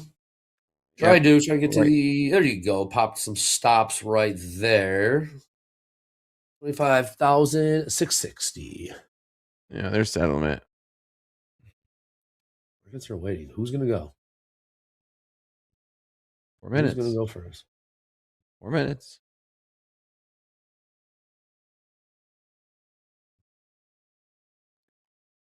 Yeah, I'm not really interested to get into the long NASDAQ. I mean, we're scratch, right? We're right at settlement. Yeah, everything's scratch right now. Not directional either. All before the storm. Yeah. Definitely what's happening right here. You got an expected 54 for the sentiment and inflation expectations 4.2%. Oh, this we got U.S. leading index change. How is it? Yeah, let me bury that in there. That's a separate number from Michigan. Right now, Look at NASDAQ reject now. Yeah, it's so tempting to play a breakout trade, but How it's thin is not a NQ? breakout market right now. How thin is Ag NQ? That's settlement. not crazy. What's moving out there? Okay. Wait for this. Very eerie. Very eerie right now. Friday. Intel's moving. Wednesday. Is Davos over, by the way? Very good What question. I have no Is it idea. ever I over? assume Is it ever over? I'd assume it'd be over by today. The group chats are where it gets done, Andre. Davos got more headlines this year than I can remember in past. I mean, like state governors like Kentucky are showing up there. It's like, what? What? Getting away from the snow. Like, I guess it's snowy in Davos. what, Too, what are they going to do there? Lindsey Graham is there. Like, what are you doing there? Looking at bomb things. I know. Open for business. What? Some of these people are showing me what?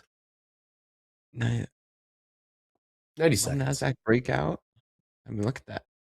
Right back to settlement. Minute and a half till the last. Was this last piece of news for the day? We got Baker Hughes. Well, last scheduled piece of news. Okay. Yeah, fair. Scheduled is a different story. Broadcom down 3%. Intel still at its lows, man. Intel's down almost 16%.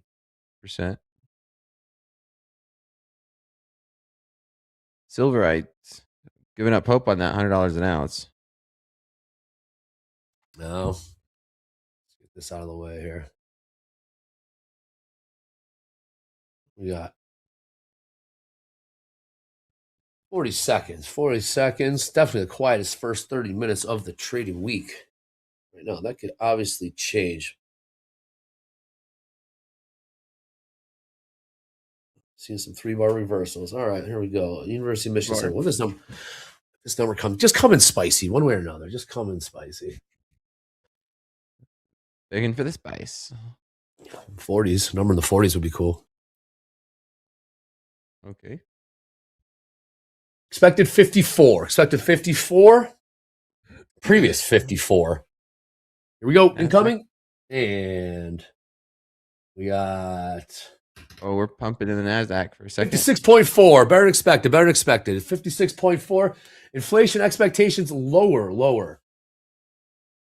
Oh, man. Just everything's better. Everything coming up roses. Interesting. All roses. And there goes the NASDAQ. It's breaking out. There we go. That's the fuel we needed. Yep. You got metals turning over. There we go. Now, what do we do? What do we do is the question. How do we take advantage of it? Oh, rally time, baby. Rally time. Yep. I'm going to look to buy a dip. Buy the dip of the NASDAQ. Okay. All right. With that being said, market's still muted. University of Michigan sentiment number coming in better than expected. Inflation expectations coming in cooler as well. So good news, positive news in some respects. With that being said, I want to throw it over to James, Dr. Volatility, talking about announcements. Some people received some emails. James, come on in here. A little clarity on what's going on. What's up, James? Happy Friday. Absolutely. Good morning, everybody. We're seeing a lot of chatter in the chat, so let's talk about it. After the system outage in December, Michael promised everyone that he'd be back with a resolution this month after our team fully reviewed all accounts, our systems, and operations. The review has been completed, and Michael will be on TopstepTV Monday morning to talk about it and take your questions. Now, a few minutes ago, we sent an email to everyone who was affected. Our team has been all hands on deck, and many traders received a resolution from support earlier this month. If you haven't heard back from us yet and were affected, the email will provide more details on the resolution. Here's a summary of what happened from our support handle on Twitter or X at AskTopstep. We've completed our review, and here's what happened in result of the Topstep X December outage. We addressed the impact of the outage on accounts that may have been affected. We provided a resolution for many traders over the past month, but if you were affected and have not resolved with support, we've credited your profile with one or more accounts depending on how you were impacted. We've also uncovered and corrected a data discrepancy on a limited number of trade reports. This did not affect overall account balances, but we credited any affected profiles with one or more accounts depending on how you were impacted. If you were affected, we send an email with details, and we're here to help if you have questions. We're committed to getting better every day, and you should expect to see continued improvements across Topstep X, trader support, and our communities. Thank you again for your trust and patience as we continue to build the ultimate trading experience. Back to you, Andre. Thank you, James. Hogue, welcome aboard. I'm in long. Star himself. 1 second, Dakota. We'll get Thank back you. to that. Yeah, Hogue, welcome aboard. Again, thank you for your patience. Thank you for your patience throughout. Check your emails for more details on that. However, also, CEO and founder of Topstep, Mr. Michael Pataka, will be joining us on Monday to talk about this a little further. Perhaps take your questions as always. So Michael Pataka, CEO and founder of Topstep, will be joining us. TopstepTV on Monday. So Hogue, what's up? Welcome aboard. Technology can be a tricky thing sometimes. They hung in there with us, and thank you for your patience. We always continue to improve. Oh, you've been with Topstep since the beginning, overcoming hurdles, continue to push this thing. Topstep's #1 for a reason. So thanks for the patience, Hogue. 100%. Yes, we appreciate each and every one of you. Thank you for your patience again. And Topstep has, from day one, always been about the traders. It's always been about you, always improving, always getting better. And you can expect a lot of great things in the future for everybody, for all of you. So again, we appreciate you. Much love. And we look forward to success for each and every one of you. And that's all the nothing emails that we can control, but you have the opportunity here, and the opportunity will continue to grow and continue to get better. Yeah, and let's sure do that. If you have any questions or further concerns, support is here to help. Topstep X or support at Topstep. Topstep X. Ask Topstep. Also contacting support as well. And thank you for your patience. Now let's get back to these markets. Any concerns, questions, please reach out directly to support. Again, Michael will be joining us on next Monday on TopstepTV. Dakota, you did get into a trade, correct? Correct. Yeah, I got in long from 6 to 86. I took one profit at 7.15s. There we go. I'm holding a runner. Okay. We got 79% long tilt. 79% long tilt in the ES right now. Trading 69.45. 77% long tilt in the NQ. We will see some heavy long and short tilts in the equities. Hogue, if you don't mind, I haven't seen you in a minute. He's a budging star now. I know. I've missed you. Do you have your SAG card yet, Hogue? Do you have your own trailer? No. You don't, none of that. Okay, interesting. No. Working your way up to that. Nothing like that. Just the Volvo. Yeah, that works for now. Very safe card. Hogue, if you would, can you break down the first 35 minutes of this trading session? Dakota's got a long on right now. Keep an eye on that. He's got one runner cooking, pushing higher here. 25,711 in the NQ. Yeah, Hogue, missed you. Missed you too. Obviously, the equities markets are liking what they saw from this University of Michigan sentiment. We also had misleading indicators that came out. Haven't seen that number just yet. It's usually a pretty low impact number, but when the markets opened, they left the opening ranges at the dead high. But there was, at the dead low, and there was some pretty good participation in and above those levels, at least in the S&Ps. So I've been looking for opportunities for longs this morning. And we are seeing those play out. But where are we really? Has anything changed from yesterday? We're still inside the range from yesterday in the NASDAQ. We've gone from low to high, from the IB low from yesterday to the IB high from yesterday, which was a normal trading day. So we never traded outside the initial balance in the NASDAQ yesterday. So I'm playing this like trying to get long near the low, getting out of longs, perhaps looking at shorts if we can't take out the overnight high. If we do take out the overnight high and come back in, that could offer me an opportunity. But I'm trying to remember here. Yeah, the S&P had initially left the opening range at the dead low of the day, but it didn't stay there very long. We had to sweep all those stops down below there. But again, very similar situation to the NASDAQ. We did look below the initial balance low, yesterday's low, and the overnight low in the regular trading hour session. That failed to provide a downside opportunity. When we came back in, that was your opportunity to perhaps look for long and the opportunity to limit risk. Now we're through VWAP. We're rotating higher. We're in the middle of the range from yesterday in the S&Ps. So I'm looking at this as kind of balance to breakout rules. Try longs to limit risk near the lows. Try shorts near the high of the session yesterday. We could just call the session high yesterday in the S&P 69.64 quarter. It's the initial balance high. We didn't really see much participation above that. And we're right in the middle. So I don't really want to do anything here. I'm just focusing on the extremes. The fact that yesterday was a normal trading day in the NASDAQ, it tells me that there's probably a pretty good probability of a breakout outside of the range from yesterday. The market did a lot of trade facilitation. It may go looking for new levels to facilitate that trade today. But until we see some sort of breakout, continuation, volume, acceptance above yesterday's high in the NASDAQ, then we're still looking at range-bound rules to breakout rules. We got to see how this plays out. And we will be here with you. Good stuff. Hogue, what about gold? Talk to me about gold. 59.53 all-time highs. I'm sorry, 49.53 last trade. 49.70 all-time highs. Just printed overnight. Can we get there? Yeah. Can we get there? What was overnight looking like? Are the shorts puking? Is this initiative buying? What's it going to take for us to get to 5,000? Ooh, silver almost to 100. Silver about to do it. Silver about to do it. Sorry. Let's get there. $99.99 printed. $99.99 printed in silver. Come on, silver. Let's go. Right. Almost Come there. on, silver. History here on TopstepTV. When we get there. 99.99.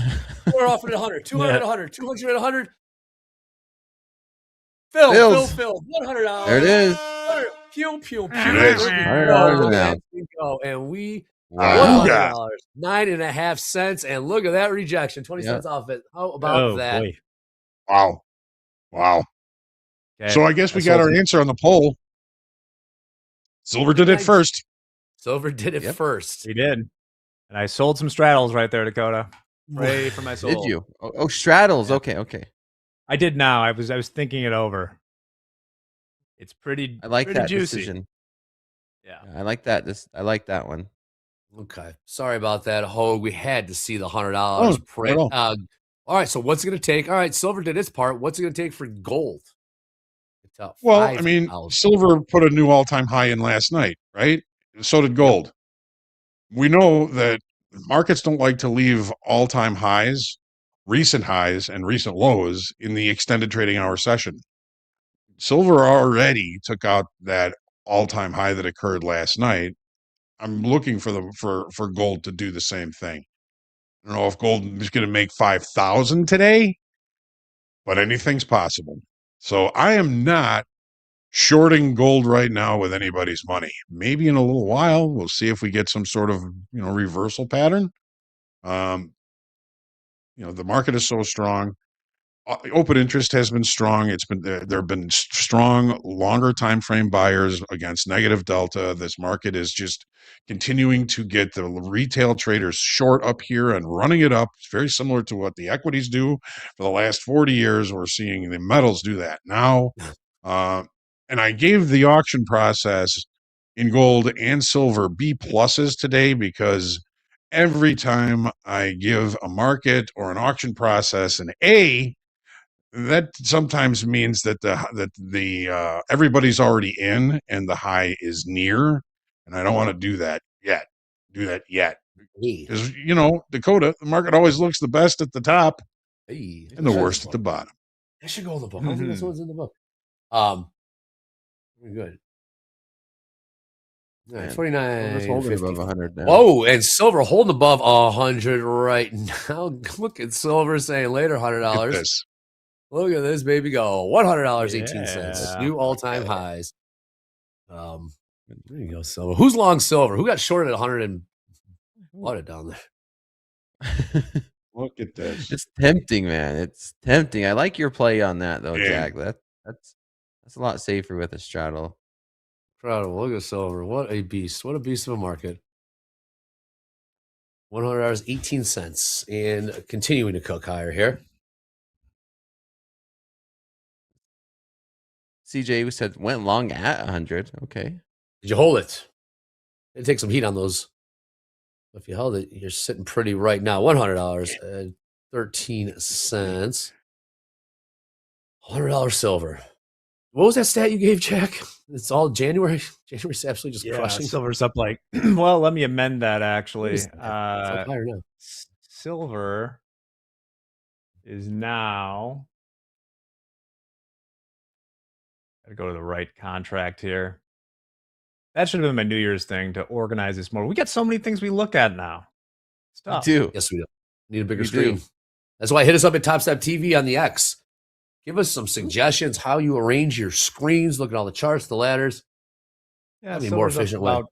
Close to 43% on the year. It is January 23rd. Oh my gosh. 43% in a month. Less than a month. Incredible. Holistic. Nuclear. What would you give that auction grade? I mean, A++, right? The ultimate A++. Yeah. Yeah. Yeah. I love folks speechless there. Yeah, you'd have to. Uh-huh. You'd have to. Question in the chat from AG198. How long has fast markets existed?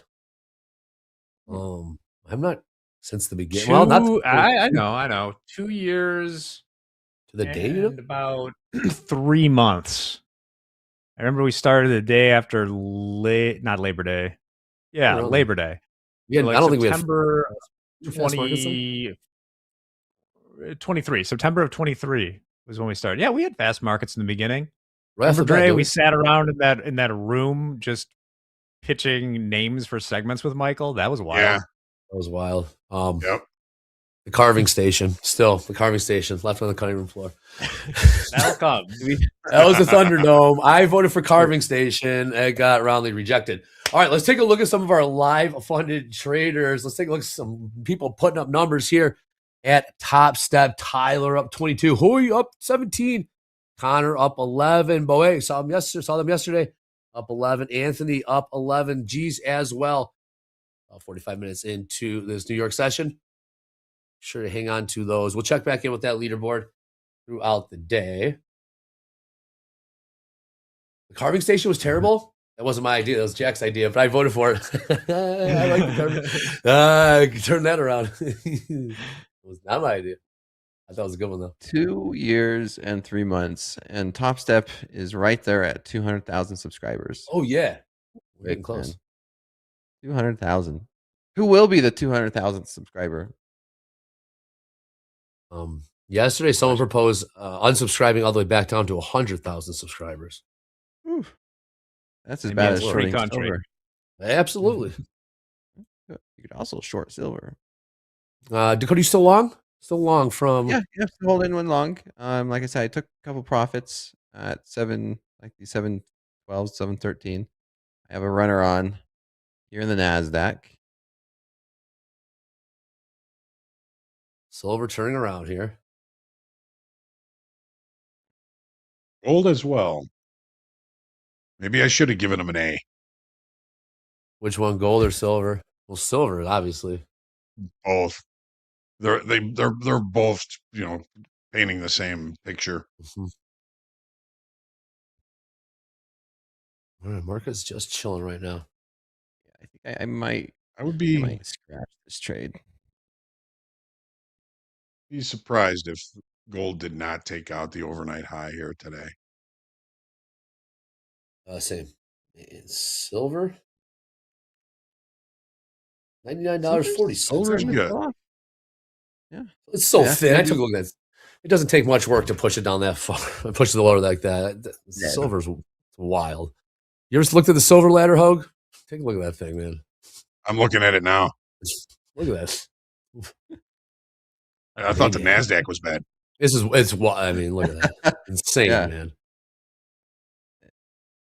NASDAQ's back. calm compared to this. Back last year, Dakota, I was thinking about the option stuff when I was in combat to the death with GameStop. Like Was that the trade that never ended? the implied volatility was like it was like 700 or something like that. Oh, It was like you were a in options Oh with my God. GameStop, right? yeah. I mean the stock was like at 30 and like 1 week, 2 week calls were like $7. It was crazy. Well, I remember at a time everyone was just, well, that's a gamma squeeze, right? Everyone's doing a gamma squeeze, and that's what happens. I am short silver. I just got in short silver. Yo, look at you, sniper. What price? 99.40. I'm looking for a breakdown and test of 99. Just a bit of seeing some more selling coming in here. What I want to see. Okay. 50-50 tilt across the board. Dow trading 49,200. Dakota long one, MNQ, short one, micro silver. Gold trading 49.49. ES trading 69.38. Pretty quiet. Calm before the storm. Just one micro silver, Dakota. Yeah, I might be getting out of that sooner than later. You still long the NQ? I am flat the NQ. No? Okay, yeah, I heard you say you were thinking about getting out. Yeah, I'm flat NQ. Didn't much of scratch on that one. Yeah. There's two contracts. One was profit, the other was scratch. Yep. Now I'm short the micro silver. Good Let's trade. go.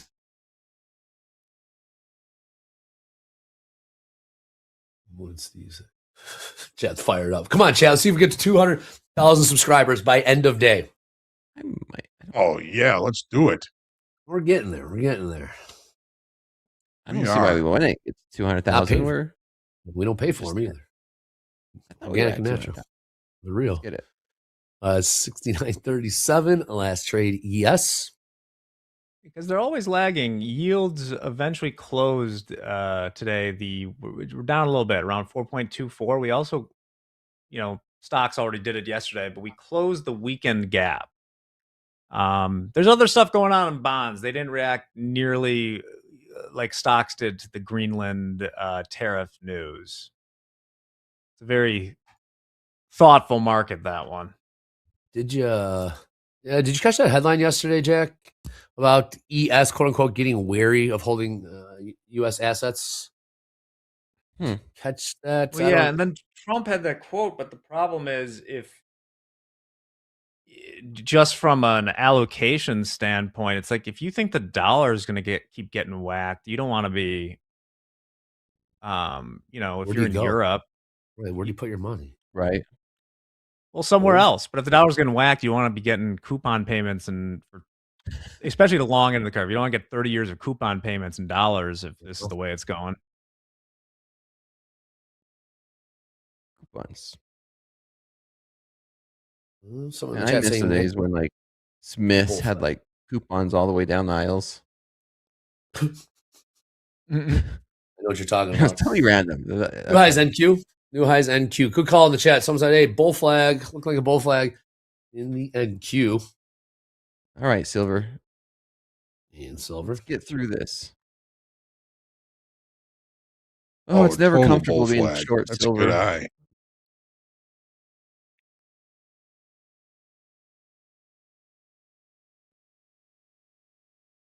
Short from 99.40 is where I'm short from. Let's trade 49s. 49s. Yep. ES, pretty tight range. First 50 minutes of the New York session. We're looking at about 20 points. New highs, NQ pushing higher here. We'll get those initial balance high, initial balance low prices set in just about 8 minutes, the bottom of the hour. Where are those? Simply the highest price and lowest price trade in the first hour of the New York session. Now that I got Hogue here, I know I can get those right. Hogue. You got it. Hogue's a star now, man. These people Please. drinking fresh iced tea. Oh yeah. No, I said unsweet iced tea. Unsweet. One lemon. No, what? Hogue. People fanning him. Yes, Mr. Hoagland. Get out of here. I love your quotable quote. The quotable quotes are amazing. Oh, Amazing. good. I'm glad you like My those. favorite. Yep. Silver. Glad. You know, Thanks, Dakota. of course. Yeah. No, I have a few saved. I definitely have a few saved and read them every once in a while.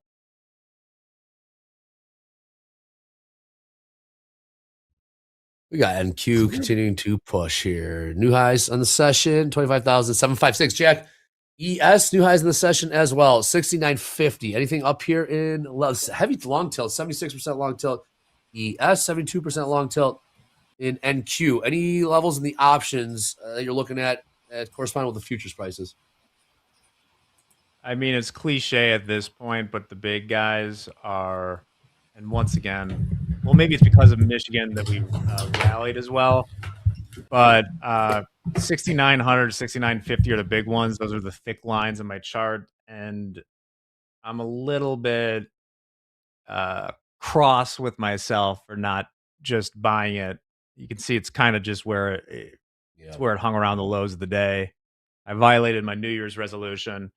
There's a little bit of resistance that starts up if we get up to about 69, 65. That's like 15 points from here. But the big dog is still this 69.50. And if we go to the half hour chart, you can see that's also would close. I mean, I love this level to do something. It's not only closing the gap to the close from Friday, but also that 69.50. It's Friday. There'll be weekly options expiring. Those two thick green lines are where I like it. Why I didn't take it this morning, I don't know. The 34s? What's on the bottom there? 34s? 30s? 30s. Let me check 30s. this spread really quick. Yeah, there's about a 30 to 31 point spread. So we'll make them round numbers. 69.30 at 69.80 with maybe some tough sledding for longs above the highs of yesterday. New 5-minute just opened. Yeah, and University of Michigan Jack, even better. I love your 69.80 level. I know. It's naked point of chill up there, 69.84 and a quarter. Great visual level up there. If it continues to push.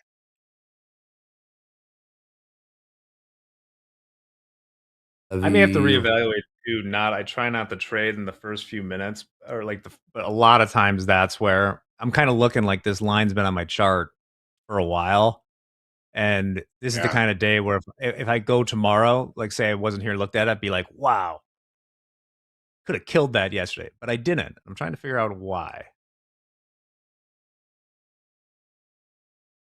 Pretty quiet on the headlines right now. This one just coming out. Nothing too specific, however. Russia, Ukraine, and U.S. talks have started in Abu Dhabi. Abu Dhabi. Mm-hmm. Man, that's been going on for years now, right? Abu Dhabi? No. The conflict itself? between Russia and Ukraine. Yeah. 2022. Back to 2014. Really? Yeah. Look at that, Ethan. Just passed my first combine today. Well done. That's how you do it. In these markets, you pass the combine. Good job, Ethan. Job well done. Exactly the easiest trading environment. Again, gold making new all-time highs. Silver making new all-time highs. $100.19. Yep. I'm out. I'm flat.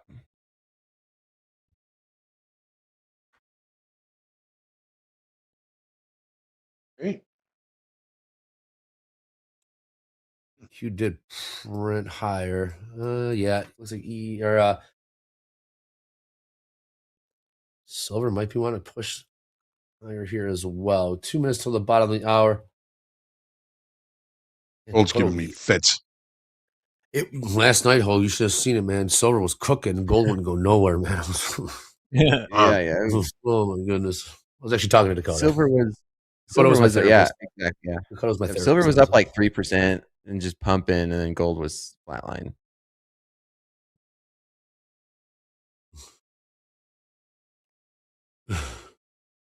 Incredible stuff. Silver. Just so resilient.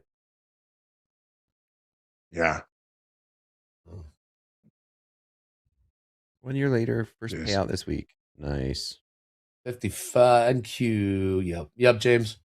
We still have 76% long tilt in the ES. Trade 69.46. Pretty muted right now. Let's see if silver wants to make another run for hundreds here. Gnarly. Frustrating you today in gold as well. Yeah, it's been. It won't go. Whenever it seems to do something. Whenever it seems to center around the IB high or the IB low, it just turns into just a chop shop there. I'm still looking for it to take out that all-time high it put in last night. Just hasn't been able to do it just yet. Just kind of lollygagging. It's probably going to wait until I give up on it, and then it'll do it. Okay. I like this comment, and I think this is very important for a lot of traders. Friday is my worst day of the week, so locking out. It's up $400. There's nothing wrong with that. Being able to identify what day you struggle the most with, and then just don't trade it, or understand that, hey, if you are up for the day, just lock it out. Enjoy your weekend. Monday for me. Yeah. It doesn't mean, yes, identifying perhaps a day of the week that may not be the most profitable. However, it's 20% of the trading week. Maybe, practice. We're trying a practice account, right? Work on it. Don't just, I wouldn't say just, correct. Yeah. Lock up, an account that you have some skin in the game. But a practice account, definitely, yeah, I work on a practice account. Get in there and try to make it a better day, I would say. Friday's got non-farm. Friday you have a Trump and Zelensky going crazy in the Oval Office. Friday you have a Twitter beef between Trump and Elon. I mean, things can happen on Friday. Mm-hmm. So I always push back on the whole troops, day of the week thing. If Friday's your worst trading day, stay involved, practice, do something, learn something, but be ready for that trade that might just come to you that you say, this is what I've been waiting for, and take that trade. There's always opportunity.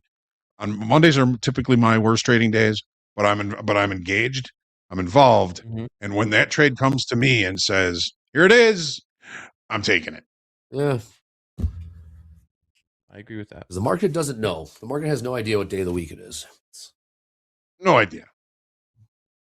All right, initial balance. We'll get that here after this. Dakota, been a quick hour, man. Start of slow markets, 7:30 p.m. Central Time, Sunday through Thursday. Dakota, good seeing you. Have a good weekend. A couple words before you get out of here. No, I mean, I think that was it. It's Fridays, like red day for me, and I mean that's just the way it is. I can't be green every single day, as much as I try. But you had the streak, yeah. Yep, go touch grass. I hit my 30 winning days in this account, and have a good weekend. Have a really good weekend. Thank you, Dakota, as always. Great job, Dakota. Have a good weekend, Mr. Dakota. All right. With that being said, tip of the week could not be more apropos this week. Look at that. Stay updated with market news. This is a big one. I'm very, very big on this. Stay updated with market news. No events impacting your market and all markets for that matter. Watch for news-driven volatility. Avoid trading during major announcements. You always hear Jack say, hit the cancel all, hit the flat all button before these big numbers like FOMC next Wednesday. Use news for contextual awareness. What's the story? There's a story developing through the through the month. So, yes, stay in tune with the market news. Essential, crucial, be part of your prep. You see him talk about an opening call all the time. What do we have on schedule for the rest of the day? Well, we got more Dakota coming. He's going to be parachuting in here at 1 p.m. Ooh, very nice. Well, did Dakota know that? Yeah, but again, stay updated with market news. Very, very important. All right, looking back at the big stocks right now, Apple's down about 0.5%. Amazon's up 1.4%. Big losers still. Broadcom down 2.6%. Microsoft up 2.7%. They've been getting the business lately. It's good to see Microsoft popping. That's where we be. That's where we be indeed. Hogue. Initial balance high, initial balance low, ES and Q. There might be something here because there's not a lot. The markets are pretty quiet right now, so we might have a play here with these IB high and low. Go ahead, Hogue. Yes, we might. So we haven't looked outside either of them in the NASDAQ or the S&Ps. ES, initial balance high, 69.52 half. 5-2 Hogue. Initial balance low, 69.25 even. 2.5 even. Okay. NASDAQ. We about to take a look above that? Oh, almost. Yeah, but NASDAQ initial balance high, which we are kind of pushing up against right now, is 25,763 and a half. Okay. 63 Hogue. And IB low, 25,562 and a half. 5.62 half. 5.62 half. All right, Hogue. Pretty quiet. Are there plays? ES, we're talking a, 27-point range? Oh, speaking of IB. Yeah. Oh, Mr. IB himself. Hey, is. who bought? Well, hey, those silver coins. How about those silver coins now, Vince? $100. What do we got? Hey, $100. They're still up, man. I'm still off. You still at 100? Nice. Yes. He's at 100 right now. Why not? There you go. Physical. Very nice. He's got the physical. What is up, Vince? Good to see you. Last week, I was trying to sell him at 92. Nobody wanted him. That was a pickoff, man. That was a pickoff. It was a deal back then, right? What thoughts coming in? What do you got your eye on? What are you looking at here? The only thing really moving I was trying to get long the NASDAQ. I was looking for a pullback. It didn't give it to me. Right now, we're breaking out of the initial balance right now, getting some range extension up into excess from back on the 16th of January. See if we can start eating into that, those shorts there. Just waiting for a good opportunity. I mean, the Dow is range bound. ES is looking a little bit stronger. But overall, I like the NASDAQ and the ES at the moment. Silver, man. Vince, do you like continuation in the NASDAQ here? I mean, it was a normal trading day yesterday. This market is seeking new levels to facilitate trade, and it seems to be attempting to do that to the upside. Yes, yeah, for sure. I'm definitely interested in it. You were already trying to get long and didn't get to your spot, apparently, right? Yeah, I was hoping for a pullback to around 25,730, which is kind of like intraday value high to see if it'll reject it and continue and try to get a better trade location. But right now, it's just running without me. So, story of my life for the past couple of weeks. But hey, I'm a patient trader. You know what I mean? I don't want to be chasing into FOMO because we know what happens when we FOMO into these trades. Oh, so what do you guys got going on this morning? Oh, hold on, Vince. Hold on. I want you to confess to Hogue what you've been doing in your practice account. I've been trading silver, Hogue. Practicing with silver. I think I'm up like 77,000 right now or something in the practice account. I actually took a long in my XFA. I'm up 572 today on a silver trade. So I did transfer over to the XFA. I may try to continue it. I don't know. It's a little wild. It's a wild beast. So gotta make sure I got my rodeo cap on and my spurs. I'm gonna be riding this freaking thing. Fasten your seatbelt. Yeah, fasten your seatbelt. It's kind of wild. I wish I had listened to Jack, though. I didn't have a profit target because that 572 actually would have been like 2,000. I did have a set profit target in there, and it just kept running. It's wild. But yeah, that's where we're at right now. So we're gonna see what happens here. Markets. Oh, I are, give you a lot waking of up credit, today. man. That takes some pretty serious intestinal fortitude to start trading that silver market in the middle of this. Yeah, and I've been doing it with like the micro contracts too. So it's you can make some serious profits with the micros. You only need like 1 or 2 micros, and it moves $2,000-$3,000 on a micro. It's amazing, you know. Well, we're definitely Well, winding you just down start some of trading it in your this. XFA now. Well, I Yeah. did. The first one I took last week, it was an L. So I was like, damn, I'm doing so good in the practice. Go to the XFA. There you go. You get the loss. But this one I got last. Of course. Yeah. I got this one today, though. Well, good trade. Yeah. Good trade. Thanks, man. Jack, what were you saying? I was saying, so I mentioned right off the bat that we've had 15 straight days of the Russell outperforming the S&P 500. That looks like it is coming to an end today. Right now, the Russell is down nearly 1%. Meanwhile, ES is Really? just on the positive side. NQ up close to 0.5%. But yeah, it would take something special. And that's why markets are hard to. I never would have guessed that with the yields rising, that would be when the Russell shines. And then when yields come in a little bit like today is when it ends. But I don't know. People just rotating in the small caps. Yep. Makes sense that there's a pullback.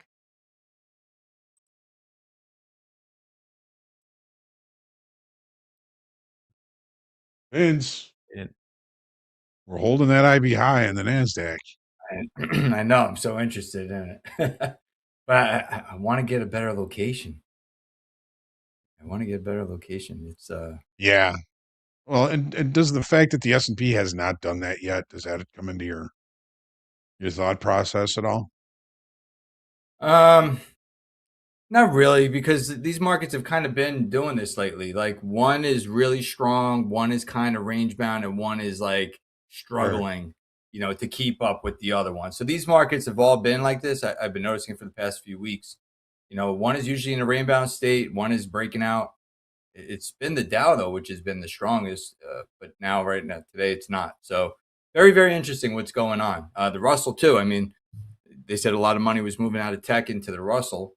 So I think that's what gave the Russell a boost over the past week or so. But yeah, it's man, it just keeps on going. The Dow, I mean the NASDAQ, and people are for you Delta. Maybe take Delta the silver hawkers. profits, going back into it.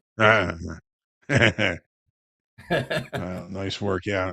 For you Delta hawkers, we got positive Delta in the S&P and the NASDAQ, positive 8,000 in the S&Ps, and Really? positive Okay. 3,400 in the NASDAQ, and that is regular trading hour session only. Only since 8:30 those Delta numbers are coming in. So seeing some pretty aggressive buying, no divergence or anything, but still seeing one time framing higher on the 30-minute chart.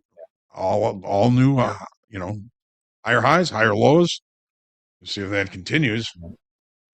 Now the hard part is finding your way in.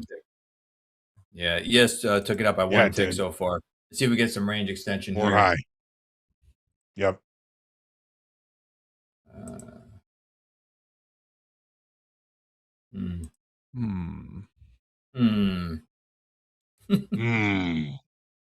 Yep, as you said, right around that initial balance high in the ES as well.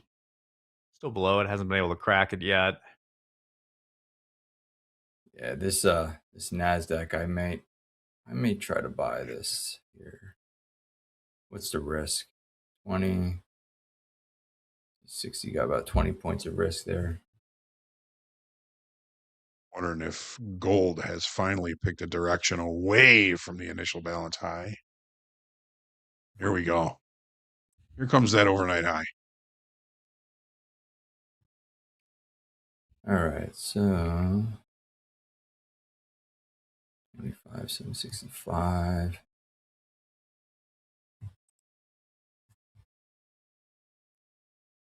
All right, so we're gonna We're gonna attempt this here. Hold on a minute. Let me figure out my risk here. Risk first. Always. All right, so we're gonna risk 20 points.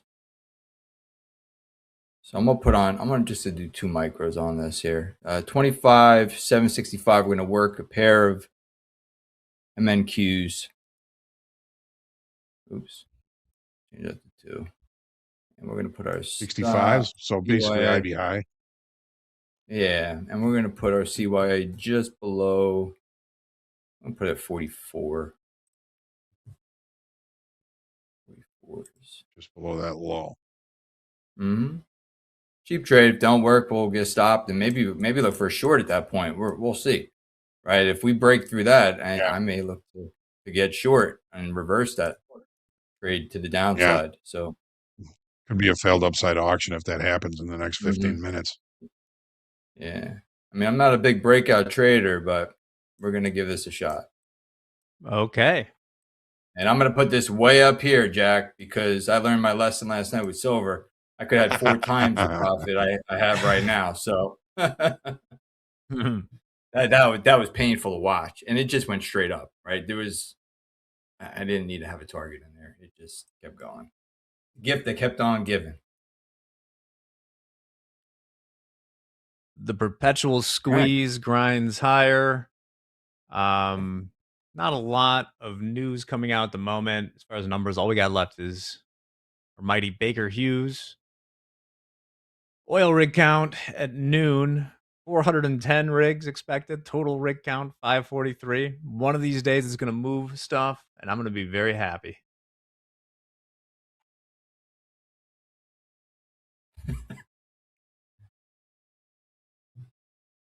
The Baker rig count was a big thing when we had Hurricane Katrina, right? They kept on monitoring how many of these rigs were offline. Yeah. Natural gas went up to like $16. That was a wild time. It's kind of like natural gas right now with this storm coming in. Yeah. Incredible stuff going on there. I don't know how it works with other parts of the United States, but a lot of these hedge funds and stuff have their own meteorologists. It would be interesting to see what they say. No kidding. I know Andre in Chicago, it's like perpetual doomerism because there's this incentive for, meteorologists, news networks and stuff like that to make the biggest story possible about the news. And hence whatever like snowfall number they give us in advance, it never gets to. It's always fear mongers. Like fear mongers, 50 to 75% of it. Yeah. And I'd love to know what the meteorologists with skin in the game are predicting. You know what I'm saying? Hedge funds got their own meteorologists, huh? It's like F1. All right. There's all sorts of alternative data. I know at one point, I don't know if I think it was, I'll just use this example. I won't name the companies because I forget which they are, but like these smart windshields or whatever, and that like hedge funds. So basically they could tell what the weather conditions are from millions of points and people's windshields were just driving around, and hedge funds were buying that data to make money in commodities. Yeah. It's like retail sales. They would take satellite images of parking lots at the shopping malls and see what the traffic goes higher or lower. Yeah. We got silver. All right, silver above $100 again. $100. Right. We got gold. These were cheap last week, everybody. Nobody wanted them. What's it at now? Well, not for 200 now. 200 now. You're at 200? Man, oh man. It's a big spread. I'm making the market here. Hey, yesterday's price is not today's price, Vin. I hear you. Absolutely. All right, we got top of the hour here in about 14 minutes. Gold just put in a new session high, heading towards those all-time highs. And we do have delta divergence in gold. That's been going on for quite a few days now. Negative 920 in delta and gold at the highs. Developing a nice little short squeeze, perhaps, to get us through that all-time high. NASDAQ doesn't want to let me in, Hogue. Yeah, continue to push Wow. higher here. Last trade, 25,785. Your market order button broken or something? Oh, Yeah, wow. it's broken. It's broken. I broke that button a long time ago. Save you some ticks. That button's in the drawer. Yeah. My guy. I'm kind of a fan of usually I'm just getting in. If the market's liquid, like I'm trading mostly the ES, it's super liquid. You can always get in, and I'm fine paying, that 12 extra bucks. Because there's no free lunch. It's like if you do a market order, you pay the spread. But if you're doing a limit Right. order, you're opening yourself to adverse selection, which means you're just Sure, sitting sure. there, and the person or entity that hits your bid or lifts your offer might be faster or have better info. I think they cancel each other out. So I'm usually one just to, if the market is liquid and tight and it's not bonds, I usually just get in. Wow, look at Get this in. thing Well, go. look at silver go. New all-time highs, $100, 46.5 cents. Silver on the move to the upside. Take a look at that. A ladder. To the moon. The moon indeed. Silver ladder. Look at the drop, though, we went through. It's getting a little better. All right, you got new all-time highs silver. New all-time highs silver. Gold not there yet, but silver on the push to the upside. What is going on in gold? Gold is pushing higher as well. 49.63 last trade. All-time high is about $7 away at 49.70. Printed overnight. Vince, if somebody offered you $110 for an ounce of your silver, would you take it? No. Hedge it. 200. Why? You can buy 200. yeah. Well, you could buy 100. You could Well, I could take it sell now and buy it back 110s. at 100. Yeah, you can sell I could. but 100. I guess I could, yeah. It'd be a nice little scalp.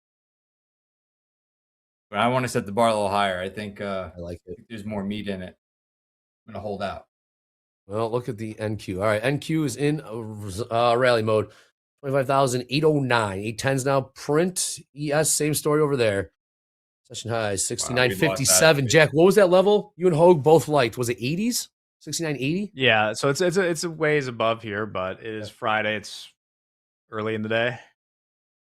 Yes, it is. Top of the hour Cancel in that 10 order. minutes. Microsoft better be crushing it. They've been a thorn in my side. But yeah, Microsoft is up 3.4% today. All right, new 5 minutes just opened. See if more buyers want to jump in. 74% long in the tilt in the ES.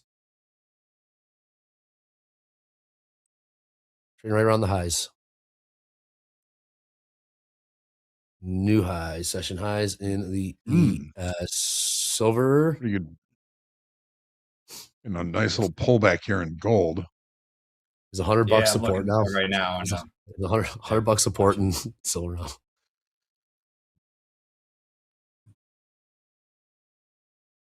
Somebody What's the asked setup? about. Go ahead, Jack. Oh, go ahead. Well, no. If it's so somebody asked about like hedging in general. Is hedge is anything you do to offset risk on a position you have, and that was the impetus for the whole futures market, right? You think about commodities. If you're a producer, it allowed you to lock in a price in advance. So if I'm growing a bunch of corn, I could sell it now at a whatever price if I think that that's good, and then not have to worry about the conditions changing. But as far as like financial instruments, there's a million different ways to hedge.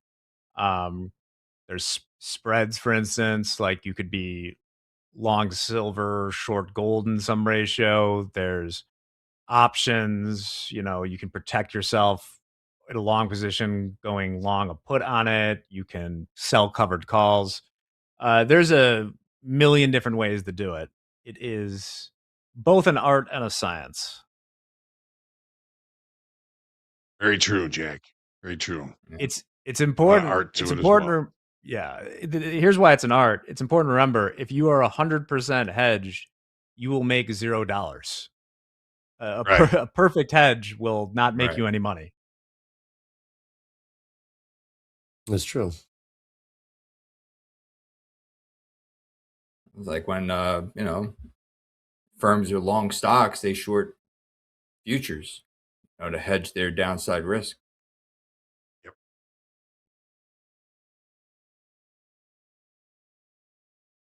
Yeah, and the futures themselves, especially in the bonds, like a huge amount of the flow there is hedging for banks, mortgage securities, things like that, because it's a very cheap way to, with a lot of leverage and little upfront money, to hedge your exposure to rates. And that's where, if you've heard about like the basis trade, that's the thought behind that, is that actually the futures trade at a slight premium to, in bonds, there's a cheapest delivered bond that is the deliverable item for the contract, right? And it will close there. That's what you get. So what you do is, because there's a premium, because people like the cheap leverage to hedge positions, you lever up that position. The problem is you can get in a lot of trouble if the spread gets too wide before it works out. So that's the basis trade in treasuries everyone talks about. What's the 10-year at? 10-year closing at 4.3. I'm getting 4.3. No, it's off a little bit today. It's like 4.24. Okay. Again, FOMC next week, next Wednesday. TopstepTV, wall-to-wall coverage of the rate announcement, the prepared remarks, as well as Q&A. Should be very, very interesting with Jerome Powell. He only has a couple more of these left. Lit. He only has a couple more of these left. How many more? He's done in May. No way he's coming back. No way he's coming back. No. He's not sticking around. He's on the board, right? I think he sticks around. I don't think he's not sticking around. Yeah, he's not staying as Fed chair. His term is over in May, but he can stay, I believe, 2 more years on the board. And I don't think he would have released that video. And that's sort of like the chess in the background. I think that with all this stuff going on with Powell, they've probably increased the probability that he does stay as a voting member. Because under that facade, he's probably pretty pissed off.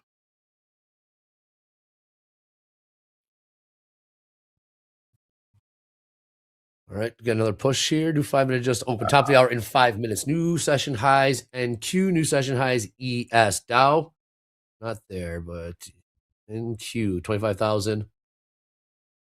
Dr. Dre, I got a severe case of FOMO. Which one? Which market? Yeah. Help me, doctor. The NASDAQ. Which one? Which market? NASDAQ. NASDAQ. It just kept going. It just your buy market button is broken, so it's broken. That's it. Maybe we need to fix the button. Well, here, Hogue question: initial balance high in NQ 25,763. We about 50 points higher from there right now. Initial balance high in ES 69.52. So we're above both initial balance highs in both. Yes. Pullback. And what Vince was trying to do was to buy a pullback back near the initial balance high, expecting it to hold as support. They never even gave him the pullback he was looking for. Yeah, it got within about 10 points. That was the closest I think it got to it. We talked about it a couple of times. I mean, the fact that it was a normal trading would indicate potential, moving away from that area to facilitate trade, which is what it's doing now. Yeah. Silver. Bust out my highlighter real quick as I'm looking at the ES right now. I think that if we keep rallying, just highlight. I think this area above 65 to 80 I would be surprised if we just blew through it. I think that there's going to be some resistance up here. Yeah, that's What? it's the excess that Vince was talking about in the NASDAQ. It's that same kind of area. Like something wrong. How we looking on Delta, ES, NQ? ES Delta 7,700 positive, NQ 4,200 positive. NQ, Regular trading hour session. Yeah. Jack, I still like to pull back here to get in. What price, Vinny? Probably around maybe 20, 25, 795. 25. We get a nice little pullback there. I'm thinking maybe I'll attempt something and maybe risk about 15 a low points. volume node there. I like it. Yeah. Yep. I mean, that's the only way I could try to find a way to get into this thing. I mean, I don't want to buy it up here. You know, I want to try to get into some sort of area where I could at least minimize my risk. But it is strong right now. NQ, yeah, Dow not doing much right now. 49,315. Silver beneath $100, $99.99. Silver making new all-time highs about 15 minutes ago. $100, 46.5 Mm-hmm. Oh, what was your reaction? Choppy, though. What was your reaction to Vince in practice account crushing it in silver? Yeah, I told him to trade his practice account and his XFA. Yeah, well, we're starting. We're starting. Yeah, we're starting. Hey, 560, 500 today. So we try to keep it going here. It's a wild market. Hey, Jack, I want to talk to you. Get back to that 69.65 to 69.80. It'd be tough to get through there. Hogue would say it needs a lot of energy. He's gonna need some energy, volume, I guess is what we're really talking about. Energy or news. I think in the absence of news, it would be tricky.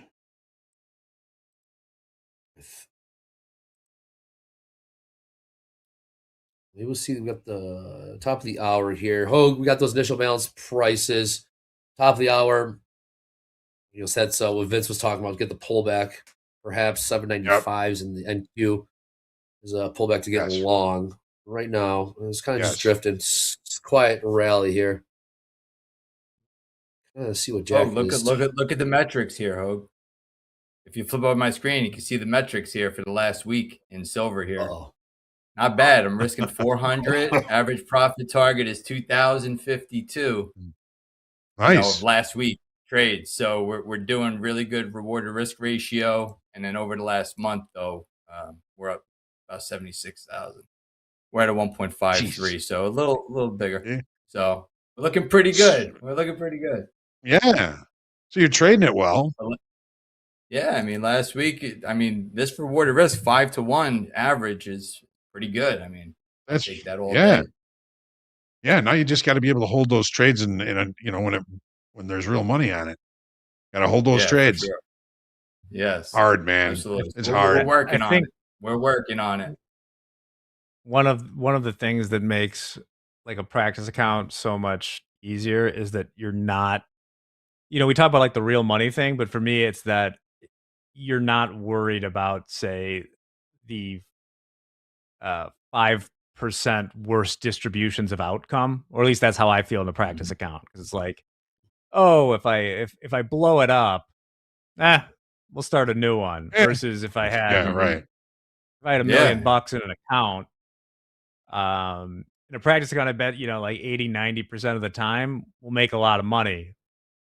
But I would be very worried about the 5% of the time where it, you know, goes to zero. Sure. But I am trading with really good risk management on. I mean, look, average of $400 losses, and I'm trading pretty much the micro contract. So it's in process. So we're going to see if we can move that over. And more buyers stepping in here. ES and Q. New session highs in both. 69.62 last trade ES. This has been talking about for 3 weeks in the S&Ps. What do you And got? I agree with you, Jack. I think this move from like 60 to 80 is going to be a sticky spot. Yeah. But I don't New want to highs. short this because I mean we've got range extension, accepted range extension. The market has the energy to continue to push higher, so I can't sell it here. Maybe up at 80, I could see that. Yeah, we're just drifting into like a positive gamma area. Maybe Getting in there. 69.70. I'd start to take a look. 97. Okay. Look at Leanne in the chat. Just passed my 150K combine. Well done. Nice. Congrats. Nice. Way to go. New session highs, gold. $5 away from all-time highs. Last trade, 49.65.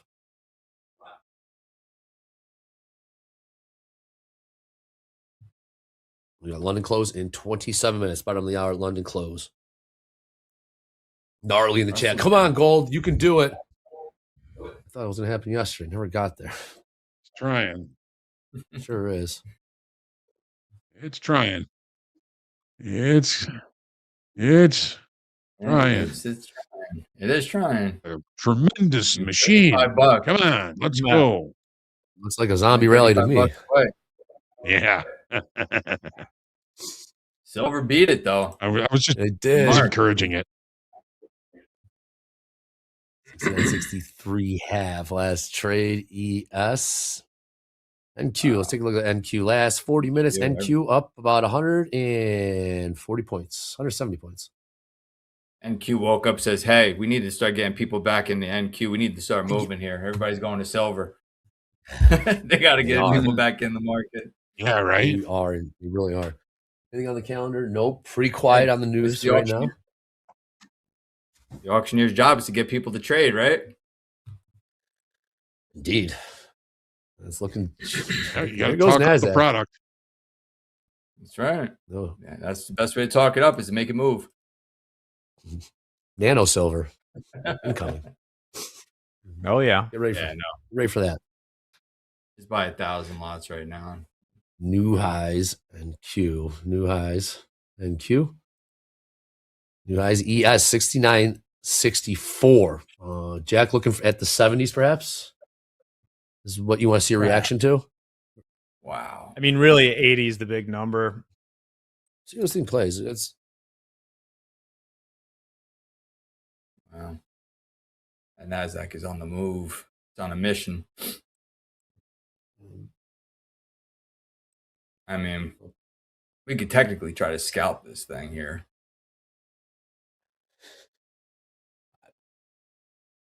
I'm gonna wait for it to talking pull about back 10. here. Here's your 10-point pullback. Gold all-time highs. Gold not at all-time highs yet. I got 49.70s all-time highs. Last trade in gold 49.63. It's trying. Finally, just picked a direction away from that IB high. The chop shop there for a while. Yep. Yes. Let's see.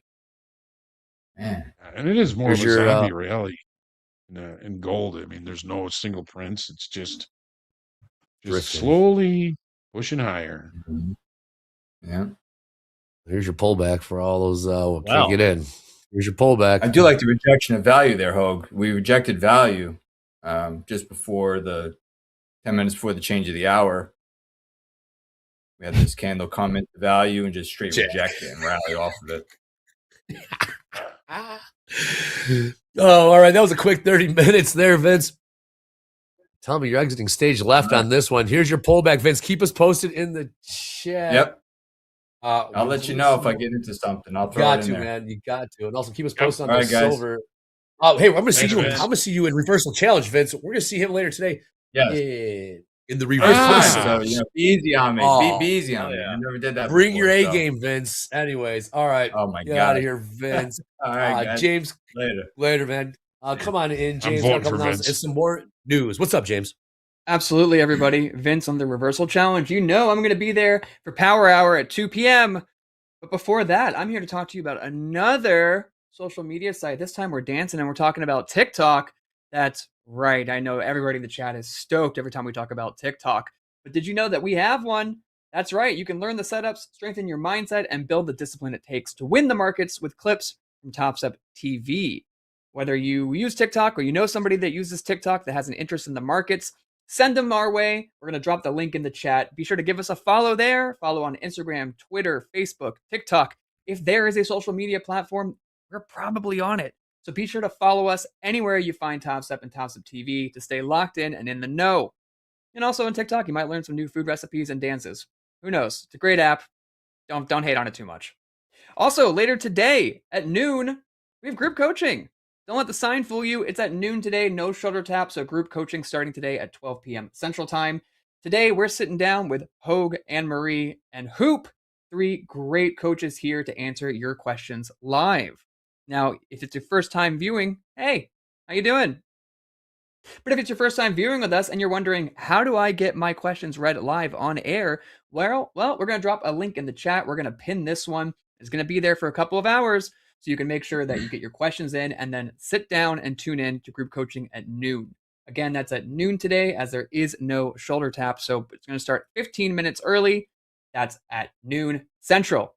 Got it memorized? All right, group coaching, be sure to be there. It's a great time. We love it. Now, before we head back to the charts and talk to our last guest of the morning, a massive winter storm is expected to bring snow, ice, and extreme cold to more than half the country this weekend, and residents are bracing for impact. More than 230 million people are under National Weather Service alerts that now blanket every state east of the Rockies except Florida. Sherelle Hubbard has the latest on the potential impacts of this storm. As the temperatures drop, the danger rises. In 2023, more than 1,000 people died in the U.S. due to excessive cold or hypothermia, with the highest percentage of deaths happening in January. Your body becomes so cold, a lot of your bodily functions just can't function the way that they're meant to. Dr. Carl Allenby with Cleveland Clinic says if you have to go out in extreme cold, dress properly. That includes a scarf or mask that covers the face and mouth, gloves, water-resistant boots, a hat, water-resistant coat, and several layers of loose-fitting clothing. Body parts most affected by frostbite are the nose, ears, toes, cheeks, chin, and fingers. As the coldness progresses, and the frostbite increases, you could have things like numbness. Your extremities could get very pale and then can get hardened as well as you continue to progress through that. When the body loses heat faster than it can produce it, hypothermia can happen. That's when there's a life-threatening drop in body temperature below 95 degrees. In adults, symptoms include shivering, exhaustion, confusion, fumbling hands, memory loss, slurred speech, and drowsiness. In babies, signs could be bright red cold skin or very low energy. Allenby says 911 should be called immediately. You're going to rely on bystanders who realize that somebody may not be acting right or that there's some sort of change in their mentation. For Health Minute, I'm Mandy Gaither. Where else do you get that? Where else do you get that? How to stay warm when it's cold. Mohammed, what's up, Mohammed? I know you're not that cold. What is up, Mr. Mohammed? Oh, man. Happy Friday. That is how you have warm. the wrong impression, man. Yesterday it was colder here than London, man. I mean, right? I mean, you have all the wrong impression of our weather. We are hot in summer as hell. New all-time highs gold. But sorry, Mo. But in winter, it's desert, man. And the most difficult thing in desert is winter because that bad wind, bad weather, that cold, that direct to your bone. This is the kind of the weather that we're dealing with. Currently, it's 50 degree right now. Fahrenheit? Yep. Minus 20. It's minus 20 here, Mohammed. Minus 20 here. All right. Let's enough weather talk. Mohammed, let's get ready. We got gold making new all-time highs. Gold new all-time highs. 49.78. Mohammed, what do you have your eye on? You've been dabbling in silver. ES trading. What are you trading right now, Mo? Yeah, today wasn't my one of. It was one of the days that you have the reading right. I was trading silver, buying silver, looking to that 100. However, it was my worst day of execution, bad timing. I get my stop 3 times before I got to that 100. Once I'm hitting my DLL, then it runs to the 100. So execution was wrong. I was trading silver, trying to buy it. I bought it at 99 30s and 50s and 60s. But every time I buy it, the market just dipped below to take my stop and run. So I tried 3 times, and then that's it. I hit my DLL. So it could happen. That hit my DLL in XFA. However, I'm with you in my combine. It's still zero. I haven't traded yet. Waiting for this pullback. Waiting for the second try for the buyers to hit 69 70s, 70 and 65. Let's see if I have enough room. Then we'll take the next buy in ES. Okay. So you're leaning short or long, Mo? Long. I'm looking for a strong green candle to start the second try for the buyers. So from this high, we got this pullback to the moving average. That was the first try. The sellers rejected a little bit. Now buyers are trying. If this close strong green, I will buy this candle. The dip buyers, again, gold making new all-time highs, 49.78. Silver, new all-time highs as well, multiple times today. $100, 57 cents in silver. A little bit of a pullback here in NQ, 25,820. Jack, so you a little frustrated before we went to that news break? What's going on inside your head? Well, it met that resistance. We didn't quite get up there, but we'll see. Maybe not a huge turnaround yet. I still think the resistance is up there above 65 to 80, like me and Hogue have been talking about. This is going to be sticky here. I have my stop market buy at 61.75, 69, 60, let's say 62. That will be my stop market buy. So I'm buying this week 5-minute red candle to continue to 67 or 68.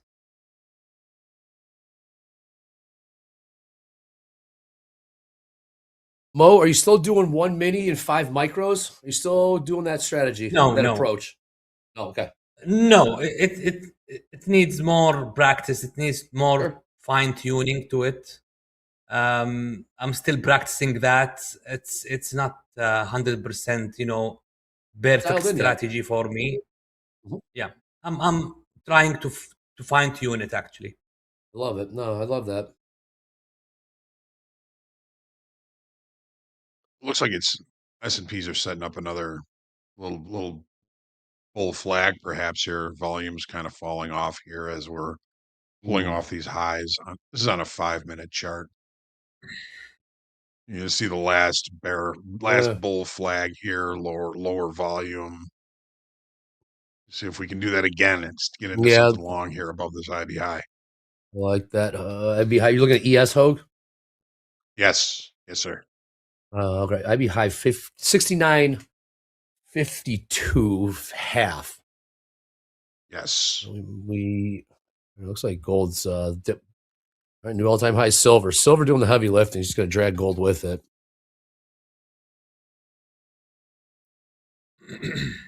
Oh my goodness. What timing, by the way? Someone mentioned in chat that Canadian snowboarder El Jefe drug lord was arrested today. Got him? They got him. Really? He's on the FBI's most wanted list. He was arrested Friday, according to 2 people familiar. I look forward to the Netflix film. Oh, 100%. 100%. All right, more buyers jumping in here in silver. New all-time highs. Gold, $25 from $5,000. Will we see $5,000 in gold by the end of fast markets. London close in 13 minutes. Here's a little selling here in ES, NQ as well. Here's your fifth. What up, Hogue? What do you got? Joe Black talking about, don't start talking today about an NQ 3-bar reversal. Go ahead and take the trade and lose. Cheers. It's funny, I've got that up on my chart right now, and it was not a 3-bar reversal. However, it was a bearish engulfing pattern on the 5-minute chart. Well, that. We got, what's Crude doing? Crude beneath 61. Did try selling there. Buyers jump back in, seeing a little bit of support here in the ES. Looks like gold's going to make another run, about to print some new all-time highs in gold. 60 cents away, now a dime away. New all-time highs, gold. 49.78.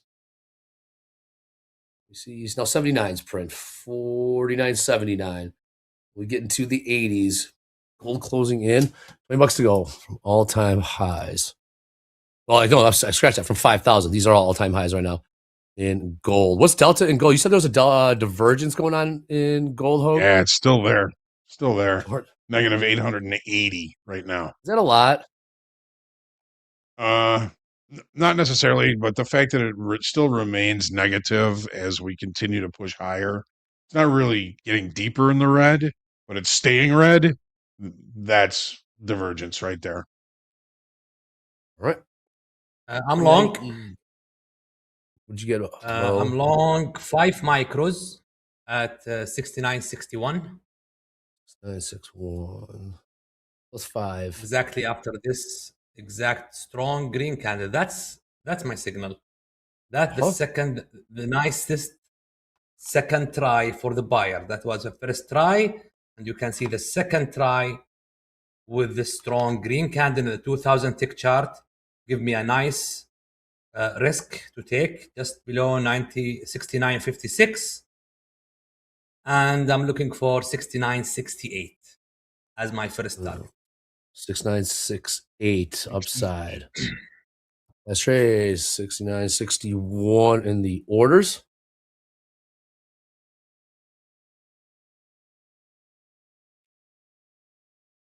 All right. Let's go, Mo. Come on, Mo. Yep. It's just another setup for a push high here in the NQ. Silver on the move, closing in on $101, about 25 cents to go. New all-time highs in gold as well. Size on the bid there in gold, what was that, 95 lot? On the bid filled, 49.80.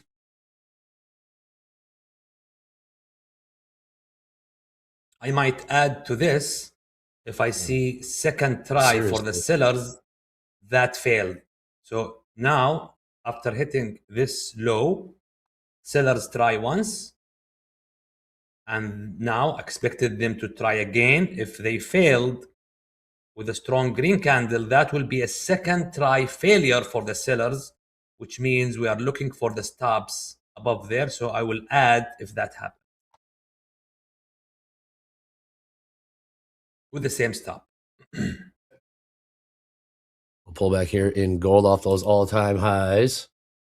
Good to be back, Governor FOMO. I missed you as well. Andre watched the last 2 weeks on how Jay Cook hosted. Maybe you get a few tips from it, so you don't look like a fool up there. Thank you for that feedback. I hope you're long gold while you're saying that, because gold is on the move, making new all-time highs.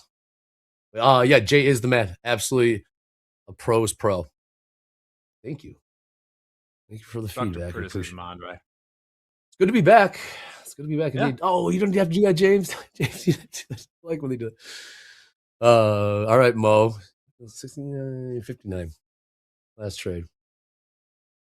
Let's see if those buyers will protect this level or not. This is the moment of truth here.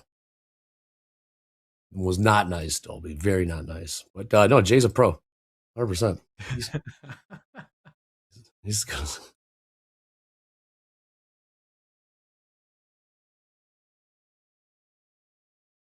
Wow, Jay, how about that? Jay just put himself in the Hall of Fame.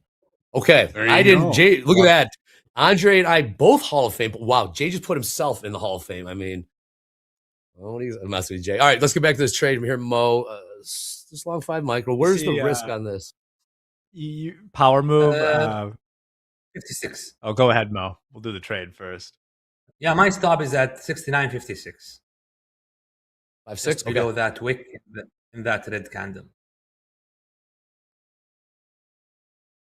I saw that Devin Hester was at that Bears Green Bay playoff game, and he was wearing his Hall of Fame jacket. Yeah. Where do we stand on that? Is that a flex? Is that a hardo move? Where are we? Yeah. In his closet. I mean, if you can do, yeah, I'd wear the green. If you won the green jacket, wouldn't you wear that thing around?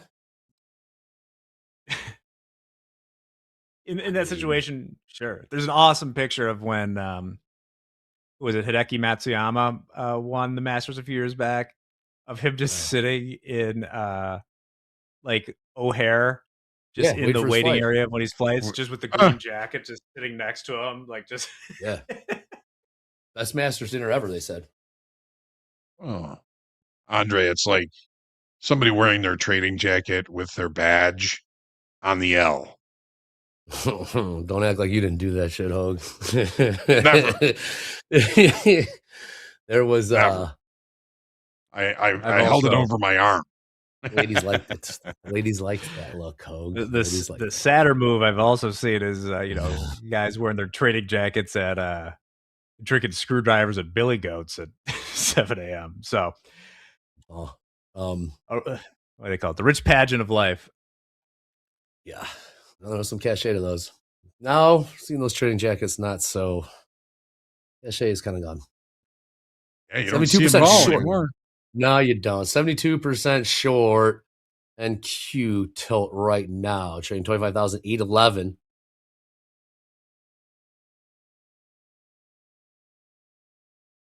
Gotcha, James. Bottom of the hour, 5 minutes. London close. London close. Yeah, those buyers are weaker than what I thought. Jack, you kind of saw this. Quiet on the news right now. Yeah, I'm pinning the top of the chat. Group coaching question. The form for group coaching. Get those in for Hogue, Anne Marie, and Hoop. Okay. Seriously. Wheat in the chat saying silver to infinity and beyond. Pretty much. All right, buyers held there. It held there, Mohammed, in the ES. Let's see how this will close. I will buy more. If this close above 59.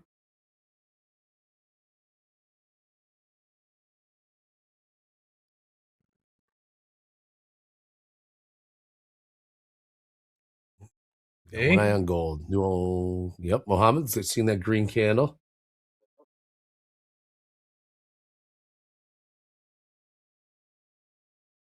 Hey, Mo, when you got that long, did you work a buy stop to the upside? Or is that how you got in? Or are you working a limit order?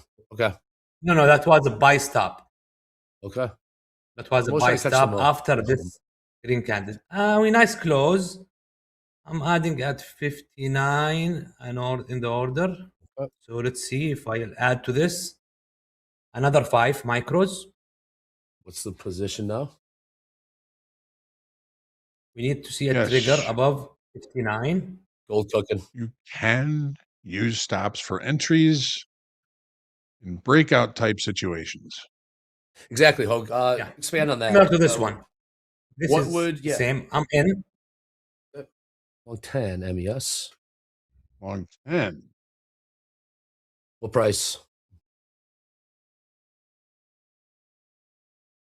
Mo locked in. Looks like about 60. 60. Okay, Mo locked in right now. Gold, new all-time highs. Silver as well. Gold now $15 from 5,000. $15 from 5,000. 49.85 last trade.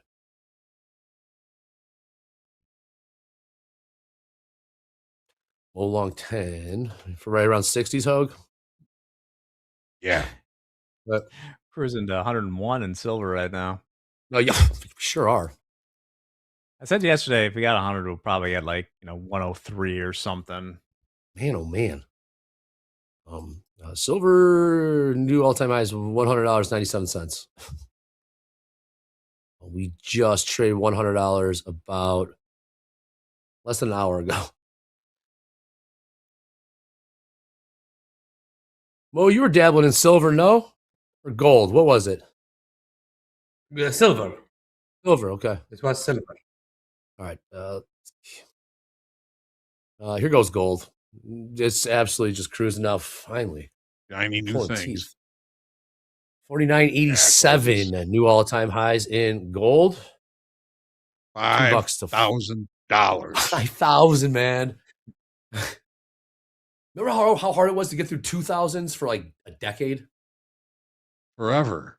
Forever, I guess. Yeah, for forever. So just for comparison, the London close 2 first minutes. time we got 100K in Bitcoin, it got up to 103,600 thereabout before selling off. Let me zoom in on this a little bit before giving a decent pullback. Okay. $101.08 new all-time highs silver. NQ rolling over, ES a little bit as well. I'm out Okay. already. They preempted the London close. Minus 219. Okay. Continue to see gold push here. Anything happen in the bonds? What? It just flipped like that. The equities did. Continue to see a quick. Nope. Anytime you see that. No, not much.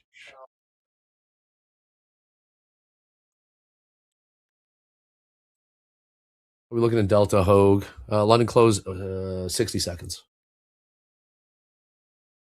Positive 4,000 in the S&Ps. Positive 3,800 in the NASDAQ. So we saw some pretty aggressive market order sellers come in right there. Right there? All right. Yeah, so we're right back to the IB high almost in the S&Ps. NQ. Good risk limiter there. 75% short tilt in the NQ right now. 75% short tilt as we trade 69.55. I'm sorry, 25,795. This is that level Vince had his eye on right around here in, what did we get down to? 79s. Vince, let us know in the chat. Did take the long, but right now gold on the move. Silver as well. London close. London Looking close. for the 50s. 5-0. Okay. Try again. To try again, I'm looking to this last high that we made. Maybe after this strong breakout, maybe they're gonna retest it and try again to go higher. So I will look for the 69.50s. I see some buyer trying and sellers failing, I will go long. Lower. Around the 50s, all right. Yeah, 69.50s. Last trade 69.55. This confirms the failure of the sellers, giving some reversal pattern here. As we can see here, the buyers try once, try twice, and they failed. Then try one more time, they failed. Now they're retesting the major trend line from the lows, and they are retesting it and going lower, which is a very bearish pattern here. I was buying, looking for this trend line to hold, but it's not. This is why my stop was as where it is. So with that being said, all right, I'll get back to that. Gold continue to push here. All-time highs, silver. Hogue, London close. It means you got to bounce. You got to get ready for morning recap. Good to have you back, Hogue. Markets are moving. The star. Can I get your autograph later? Will you sign my hat later, Hogue? Yeah, sure. For $5. Oh, now he's charging. Bring your pen. Bring your pen with you. Yeah, Hoag's a star. All right, Hoag, go get ready. A couple words, then we'll see you in morning recap. Yeah. Trade well, everyone. Great to be back after a couple of days, and see you in just a few minutes for the morning recap. Trade well. Thank you, Hoag. All right, we got Jack. We're just watching these ES. We're seeing continuation to the downside here. 69.50. 14 points off the highs there. NASDAQ, same story. Yes, sir. Yeah, we got IB high in both ES and NQ. We're going to take this all the way down. I was trying with the right direction of the market. Mo, it was a good stop, though. Yeah, 100%. Exactly. It was the trend. 100%. The trend was going higher, right? It was zombie rallying higher, higher, higher. All right. Trend broke. You had your stop. I'm going to push us to the downside now. Yeah, looking for a better location. For longs or shorts? Still for a long. I don't see any reason to sell this market yet. Jack, how are you reading this move to the downside? This push lower? Well, we didn't get in short, and now, didn't get quite high enough to sell, but now I don't really say anything. It's like I said today, I think the range today is 6,900 to the resistance up in this area here.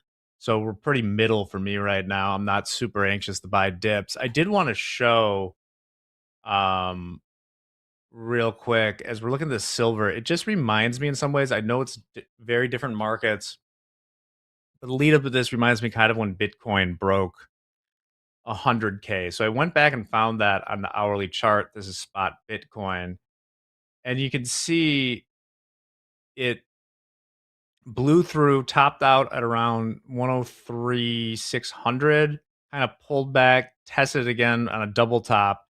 And then once it broke back through 100K, had a very vicious puke. Now it's a less liquid market. I don't see, it puked down to wow, this must have been a really miserable move for some people, down to the low 90s. How long did that take? What was the duration between those two? That today, yeah. It happened overnight too, it looks like. So we broke through 100K sometime around 8 p.m. on Wednesday, the 4th of December, 2024. And then the big puke happened, the next afternoon. Oh, ouch. Okay.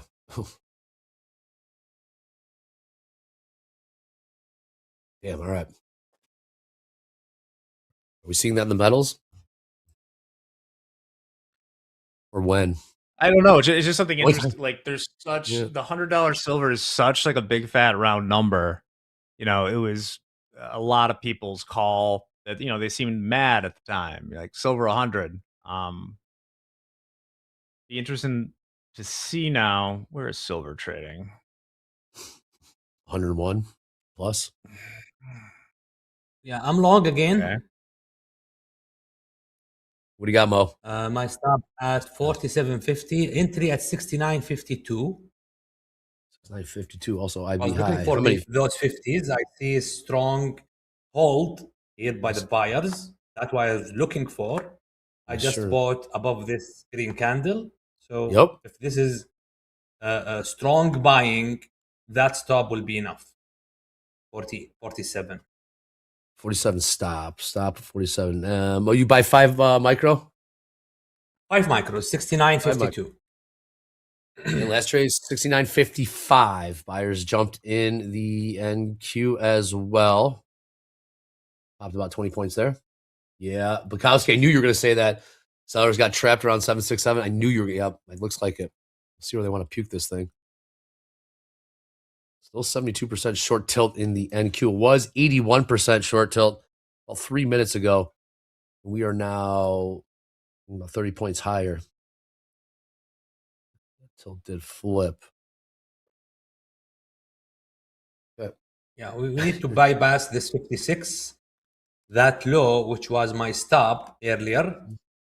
I don't want to see it act as a resistance.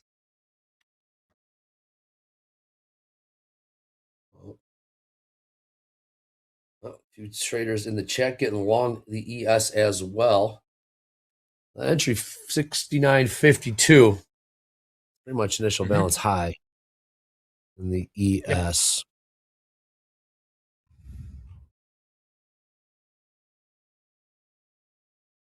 Okay. Nice pop. Damn. Yep. Back to that trend line.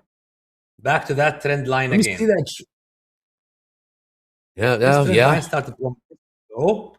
That was the trend line. I was hoping this to hold at my first time. It's broken, retested, and again. So it's almost back to it again. Damn, Mo. I thought shorts were the play. Nice trade. What are you looking for upside? You're long from 52. Same target as before. 64 first, which is the high, the high of the session, and again 68. And I think turn around. NQES, Dow, all turning around, pushing higher here. Looking at about a 10-point pop turnaround in the ES in the last 2 minutes or so. We're going to add a 40-point pop in the NQ. 81% tilt now. 81% short tilt now 50-50. 5 minutes later. Wow. And we are 40 points higher. Oh. What's the play, Jack? Short up here? Not till it gets a little bit higher. I mean, what are you doing over there? What are you researching? What are you doing?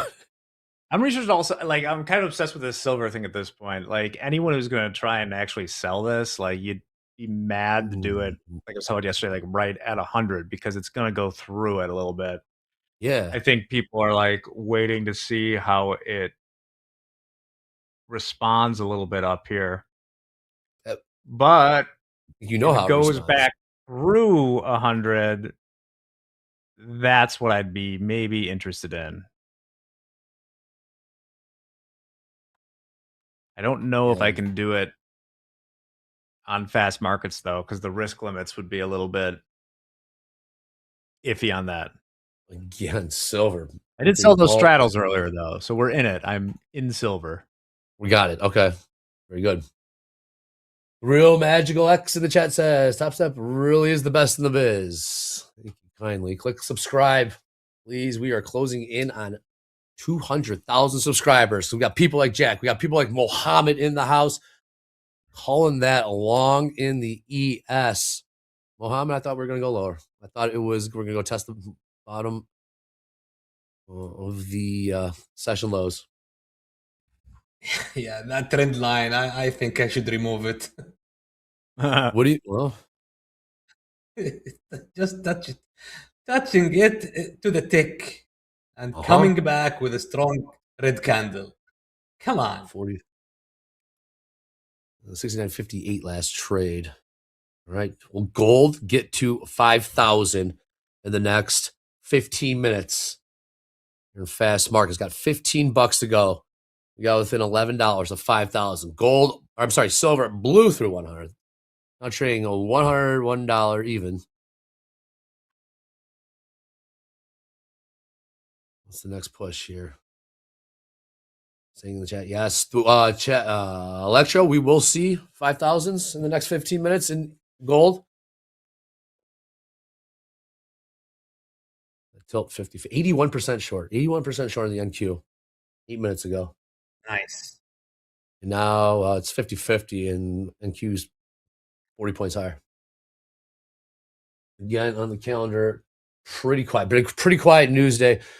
Definitely compared to what we've seen all week. And group coaching. Coming up a little bit. We got morning recap after this. And, well, you got Jay, VWAP, George, and Dolby time. Got the Hall of Fame point guard, Jay, I should say. Trade with Topstep. after morning recap. He put himself in the Hall of Fame. I like that. Come on, Mo. We need another push here.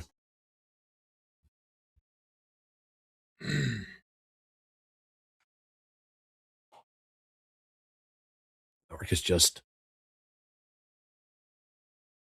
Dude, I'd be up to do the reversal. I'm on it today. I would love to do it in silver, but I want the rule that I've wanted forever, that we can put limit orders to reverse, because we can't be just no one will reverse with spread and slippage. The slippage will crush you. Yeah, the reversal challenge last hour of the trading week. TopstepTV. Who will be the contender? I was the champion last week. Were you really, Mohammed? Congratulations. This is why I'm here this week. Oh, Mohammed. Very good. It's making it was strange, man. I don't ask me how did I win. I don't know. I was the last all day. Well, Mohammed, you come in with a strategy, which I absolutely love. No, not this time. And how about that? And you won. Yeah. I think it would be more of a competition of skill if we stopped doubling the size every so often. Because it really comes down, we just increased the variance so much. It's like whoever's right on the one trade when they have 15 contracts on usually wins. Bingo. It's kind of like we're doing it for entertainment, Jack. Kind of like we're doing it for entertainment purposes only, practice accounts only. Exactly. Just to have a little fun to take us into the weekend. If we're trying to change the rules, improve the skills, now people will try to do it, and we are not encouraging reversal in trading. Jack is always trying to change the rules to the reversal challenge. Always. I have this competition in me. Jack was spicy this week. All right, Mo. Some bull flag. Yeah, let's see now. I'm watching those sellers. There it is, Sony. It's fine for them to try and fail. As long as they're trying and failing, I'm happy. But once I see them trying and succeeding, then I might start to exit my trade. So far, they are doing what they're supposed to do, try and fail.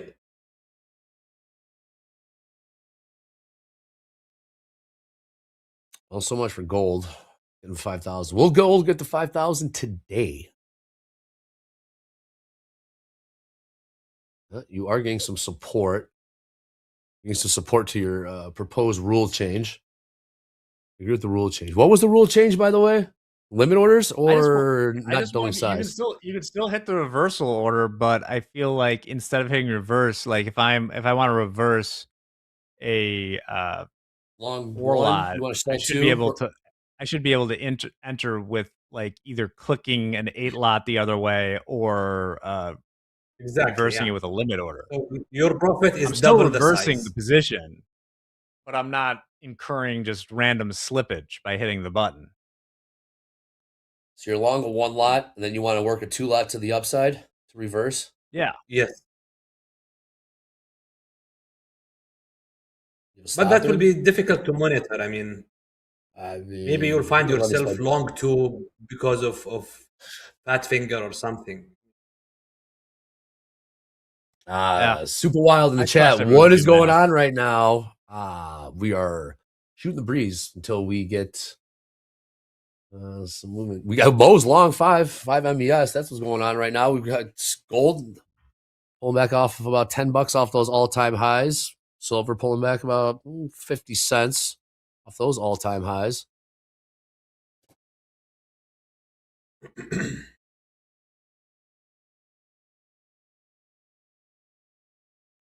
Mo, this price action, still like the longs? Yeah, I start seeing buyers try once and failed now. Let's see what happened in the second try. Okay. They failed again. I might exit at scratch.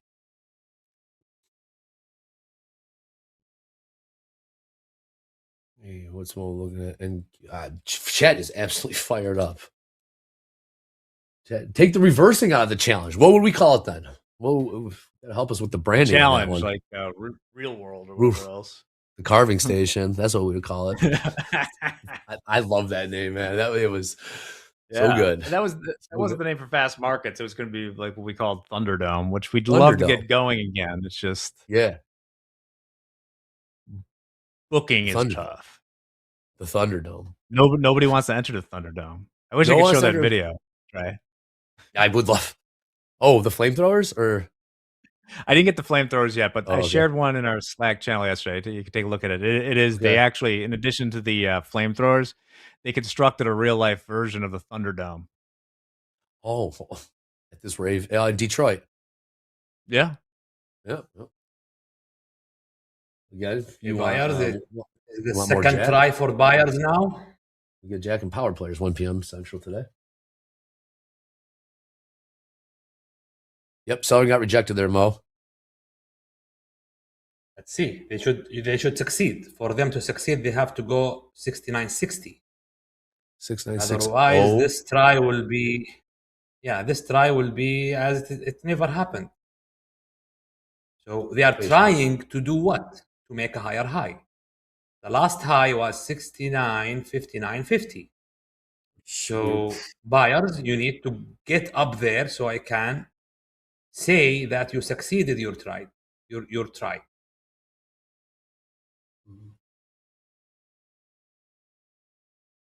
Well, we are seeing a lot. There is volume accumulating up here. We talk about that a lot, Jack. We see this, and look, I'm looking at the ES right now. Between 69.56 up to 60s, you're seeing a lot of volume accumulating up here. If it goes, will it go? A lot of times you see people say, "No, this is boring. Nothing's happening." Well, there is something happening right now. Keep one eye on the market, one eye on the volume that's continuing to coil here. If we get through those 60, I stop now a little bit. I stop at 52.50. My stop now is 52.50. Why? Just because I don't want to see this second try to fail. If that failure, that means this whole move was just a profit taker for those sellers. Here we go, Mo. See if we can get out of these in the 60s. Nice. Just minimizing the risk as we go higher. Let's go, Mo. And Q woke up. That 81% short tilt, man. Oh, man. We were trading 769. Bukowski, you called it. We're losing a little bit of the options resistance above. I moved this thinner line up a little bit above the high. So, Mo, I don't hate at all the position that you're in right now. Now between 70 and 80, if I'm looking at a short, is where I would probably start layering into it. Yeah, I'm looking for 80s actually. For now, just to remove all risk from this trade, I need to see 64 up to 68. Then there is no risk in the trade. I'm looking for 69.80. Maybe it's Friday, maybe 7,000. 7,000 ES. Okay. Do we make new all-time highs when I was out? In what?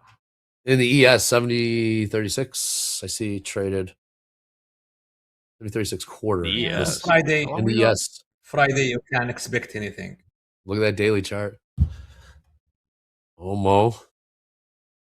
Well, okay, we got some Mag 7s waking up, says Curtis the Conqueror. Love that name. Oh, that's awesome. That's a good one.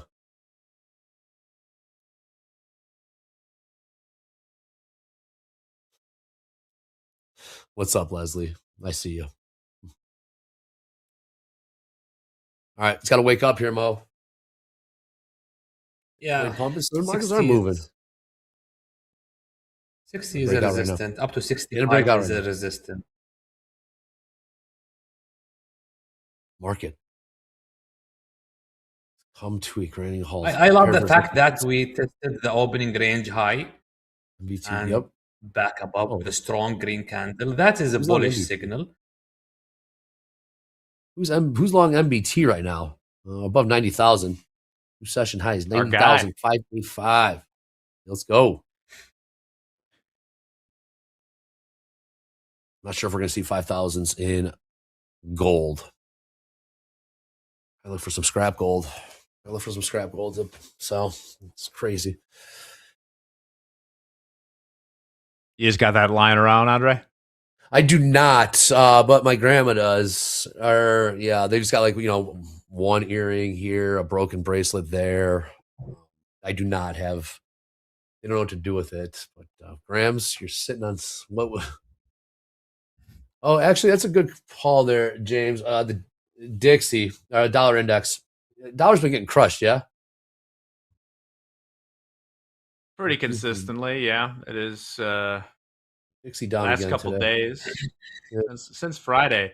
So the other stuff has recovered, but the dollar continues to go down. Here's the Dixie. Going down, rates going up, dollar going down. Yeah, it's not ideal, right? But that's I'm how you'd confused. expect it to go. Rates going up, dollar going Last down. All right. low day after Christmas. Okay.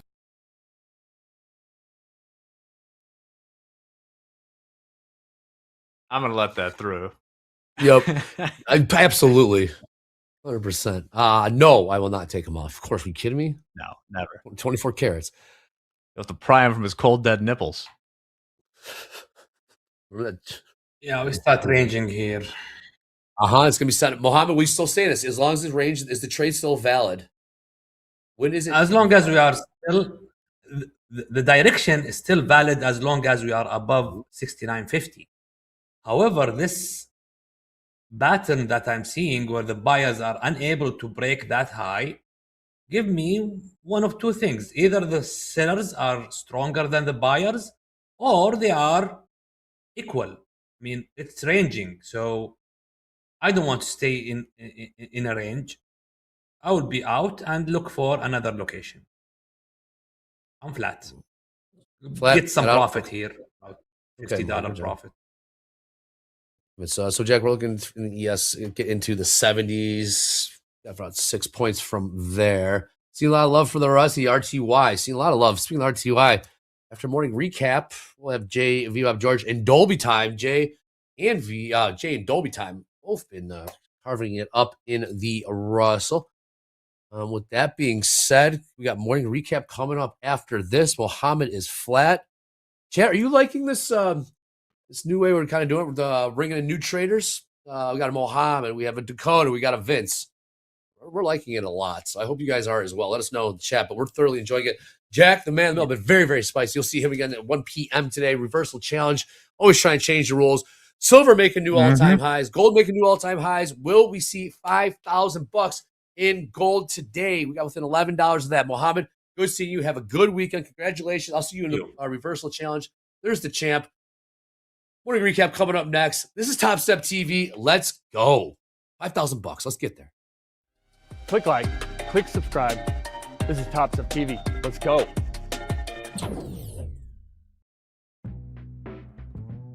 With our new profile management system, you can easily update your personal information and your account preferences so that everything runs smoothly on TopStep X, and we will call you the right name when you end up on the big board, perhaps.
All right. Happy Capital Preservation Friday, traders. Welcome to the morning recap.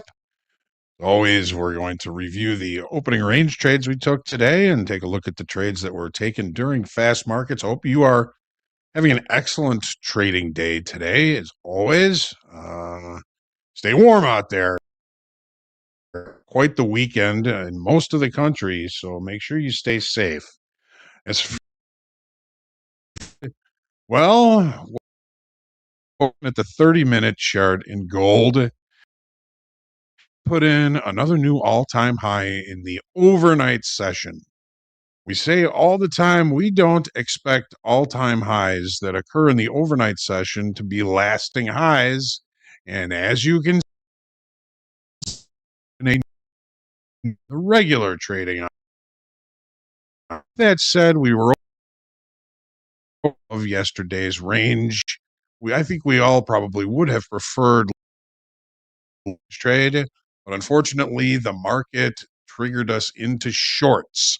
We wound up short 2 micro gold D.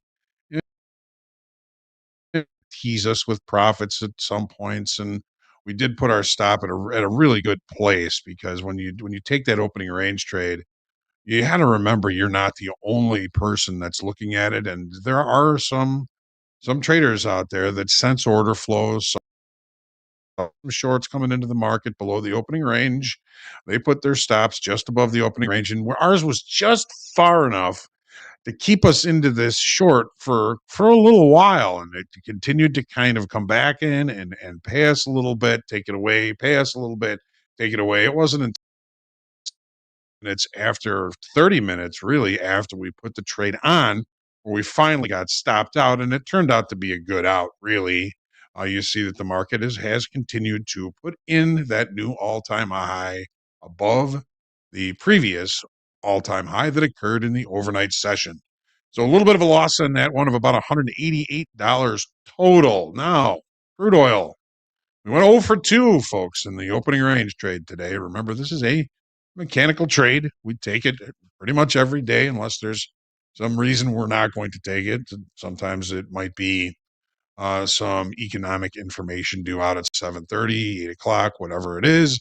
This, of course, is the opening range trade in crude oil. So what are we looking at as far as context is concerned? Overnight inventory was considerably long. We can see time frame. So I probably would have preferred,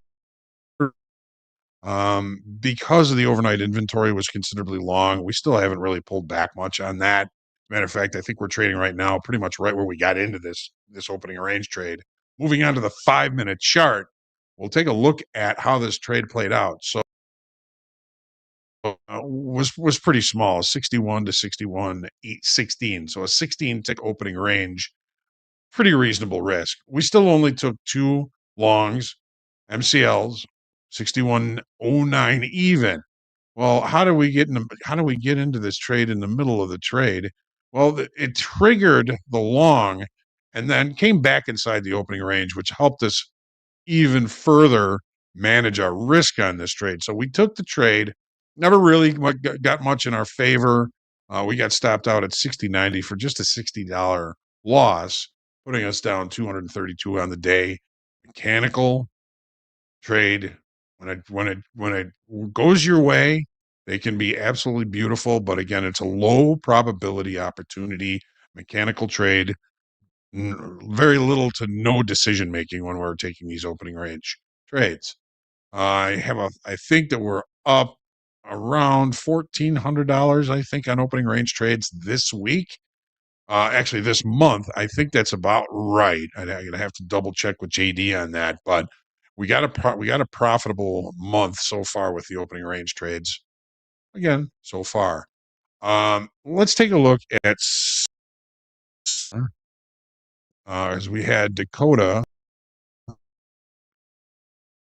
trading silver this morning. So looking at the 30 minutes, this was a new all-time high that occurred in the extended trading hour session We look for those now again. Regular trading hour session. Dakota took one trade in that today. I think it was kind of looking at the fact that we put in the new all-time high in the regular trading hour session. Just shorted one micro silver, 99.40. Wasn't in the trade for very long. He was maybe about 20 minutes and got stopped out at 99.80. Actually, a pretty good out because the market has been continuing to push to the upside. And let's take a look at in the NASDAQ. Is thinking about a little bit of context when we're looking at these. The market opened inside range value from yesterday, and the Nasdaq has been performing than the we have the market kind of moving all the way through value from yesterday's high, and then continuing to push to the upside above.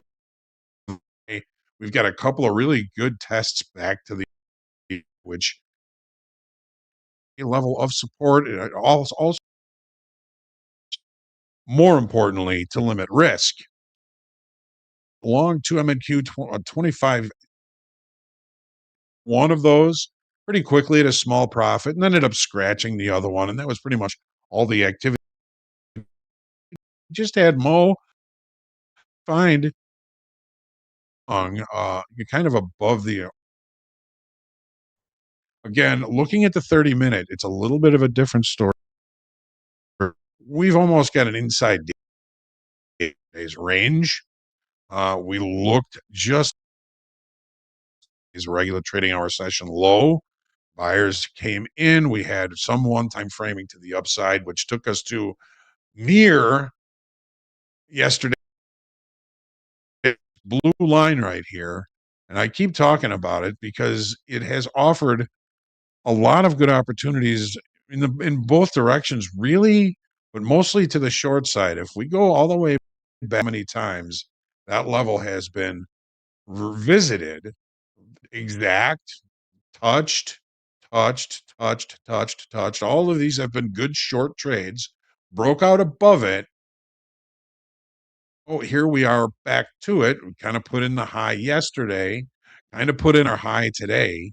Let's take a look at the trades that Mo took on the 5-minute chart. So Mo came in the last half hour of fast markets.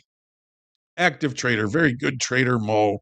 Mo was looking for longs, got long, he accumulated actually 10 contracts MES, 69.60. Got stopped out on those about 69.55, but still continued to look for longs. And until recently, he had found a pretty, I think it was time frame, see money, take money trade, still holding relatively well at the IB high. We've come back inside of it a couple of times. We keep finding buyers there. Gives you, that again gives you the opportunity to limit risk if you're going to be doing anything near it.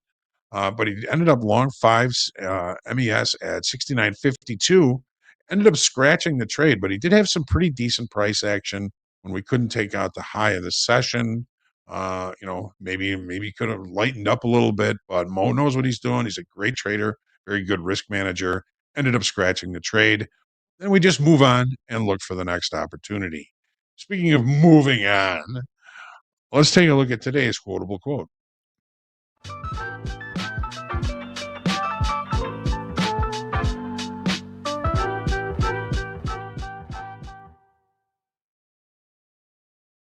Right. Don't know who penned this, but I like it. The scariest place to be is in the exact same spot you were last year. Life doesn't wait for you to make moves. Make moves your future self will thank you for. We get that opportunity to grow and change and better ourselves as people just about every day, and certainly just about every day in trading. There is your quotable quote. Looking forward to seeing VWAP George coming up here next. He's on Trade with Topstep along with Jay and Dolby. Still lots more to come on Topstep TV today. Make sure you get your questions in for group coaching. Looking forward to seeing you then. This is Topstep TV, folks. Let's go.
Welcome back to Topstep TV.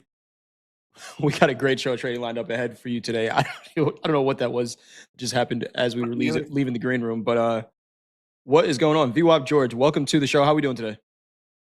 Not too bad. Been pretty careful. I don't really trade that well on Fridays, so I'm kind of limiting myself to a combine. But if we see something, come up, I don't mind jumping in the XFA. You know what I mean? Awesome stuff. Awesome stuff. We'll take a look at these markets in just a second. But to the far right, what is going on here? DJ Profits. He's got the lights. He's got glasses. He's got what is that? What are we looking at here?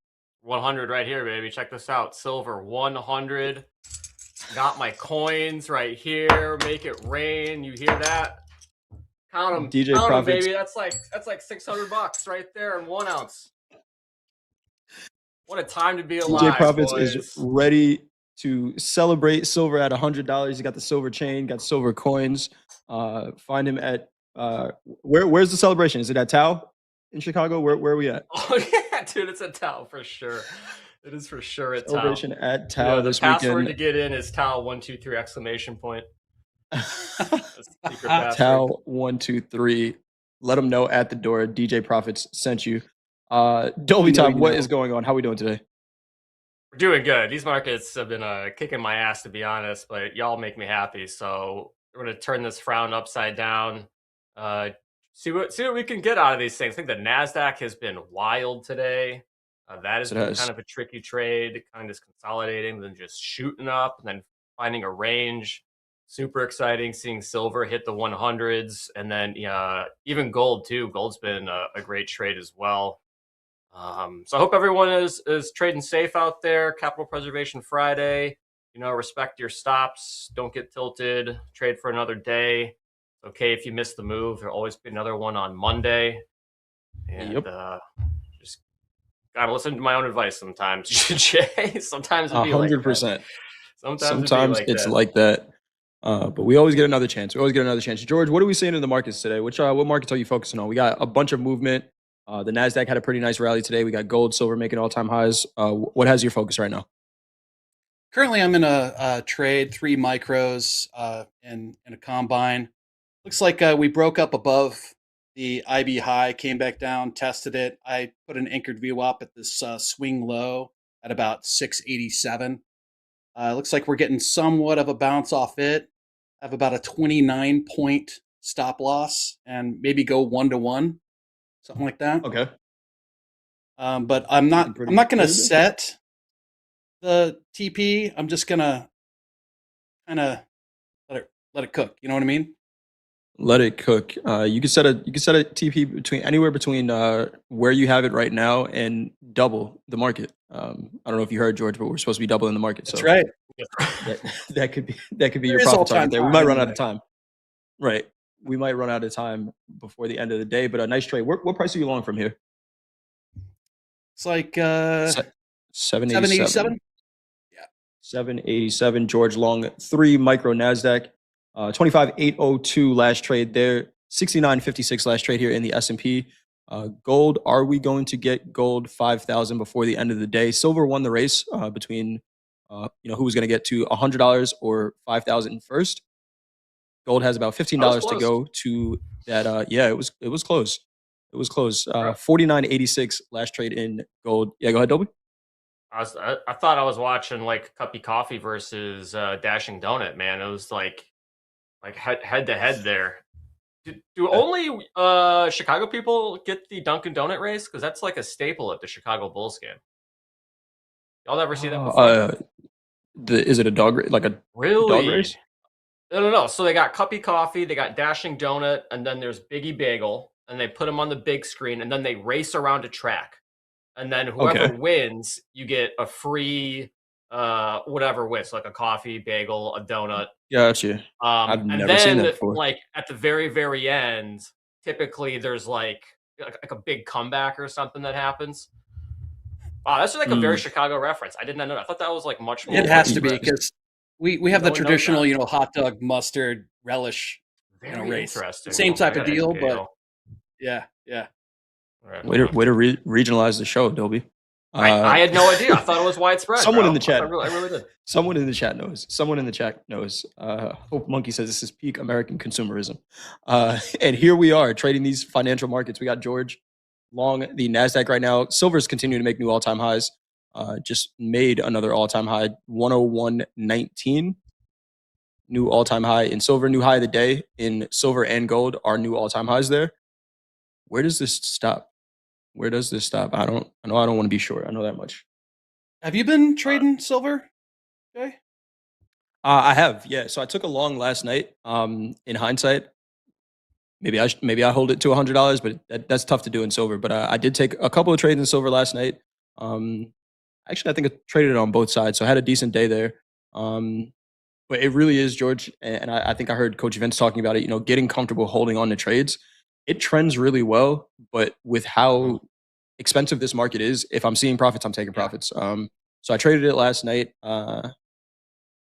We see that sharp pullback in the overnight session as well.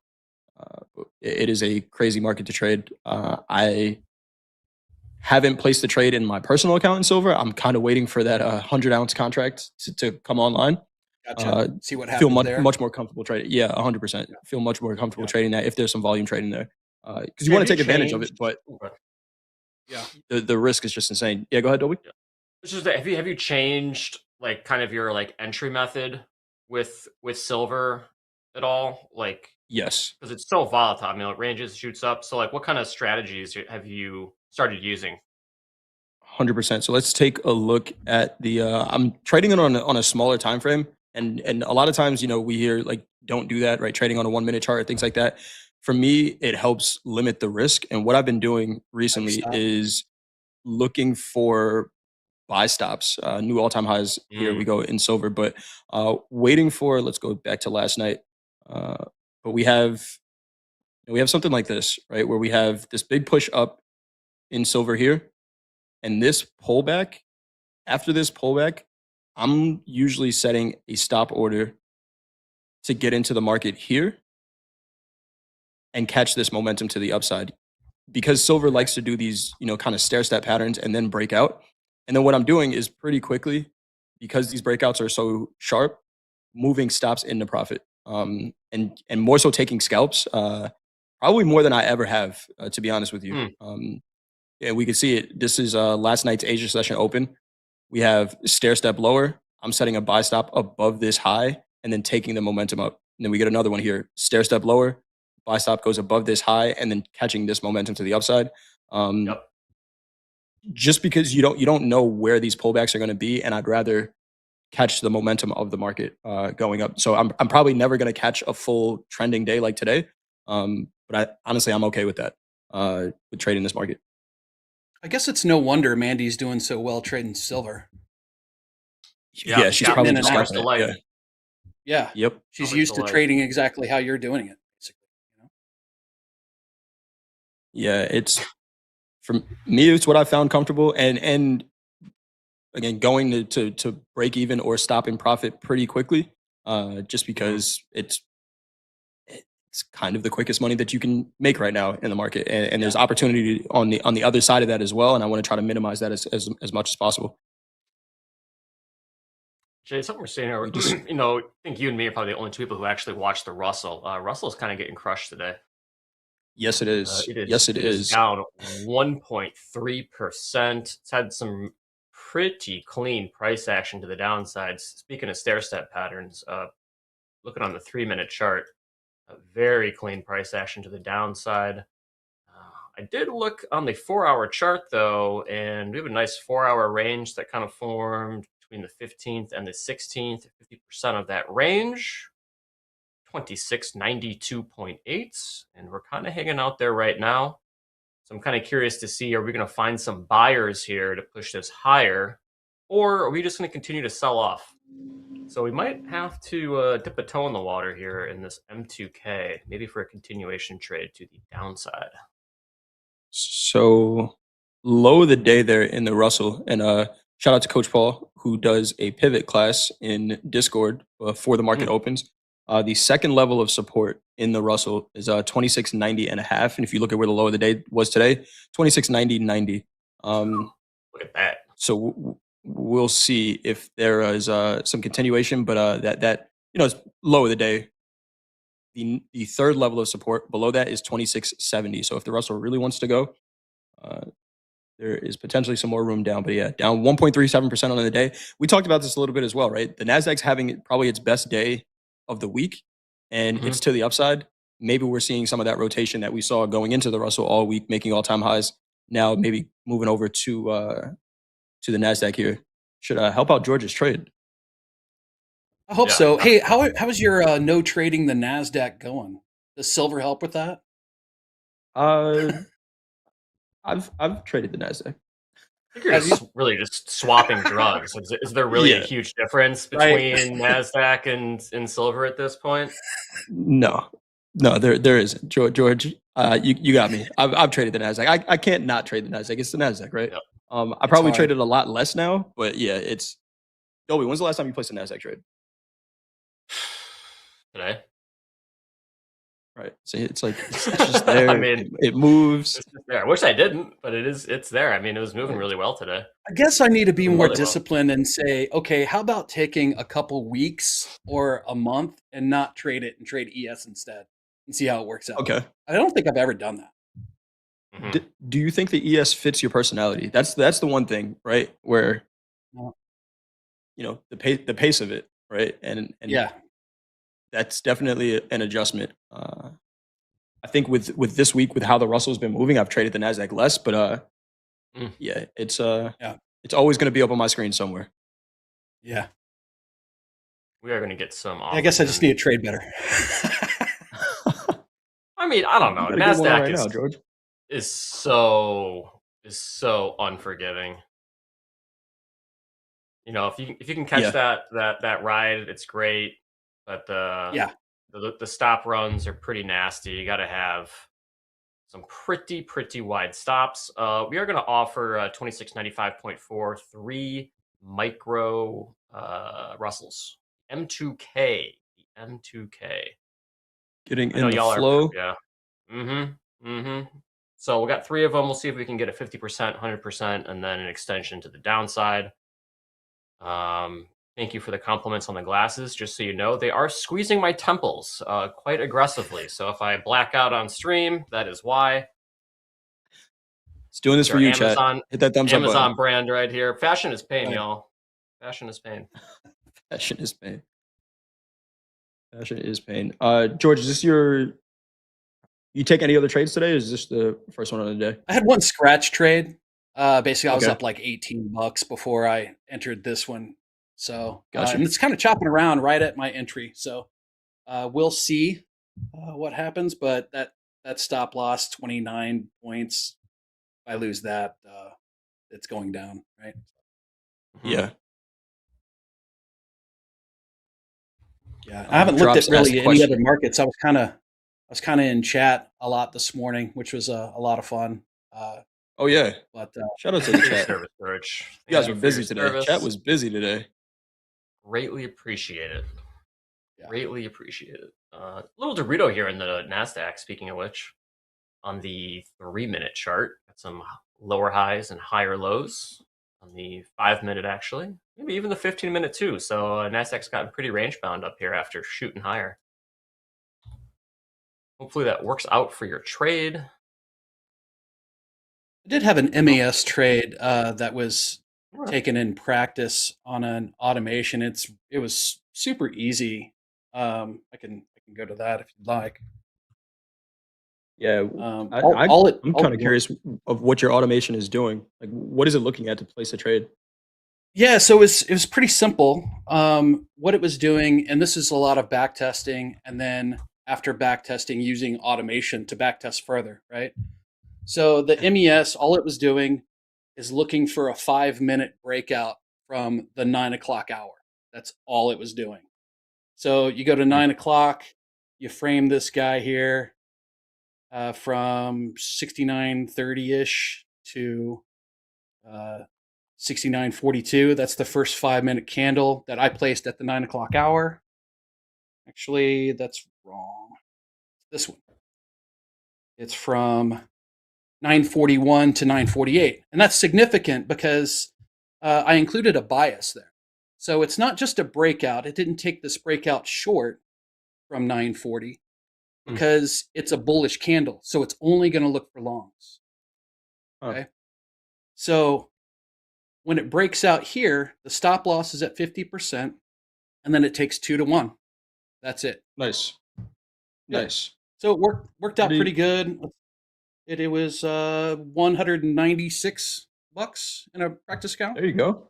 So it's one of those things where it's like, does it work out? It has to work out several times for you to put it in a combine, and then several more times in a combine to put it next. It's hard to trust. For sure.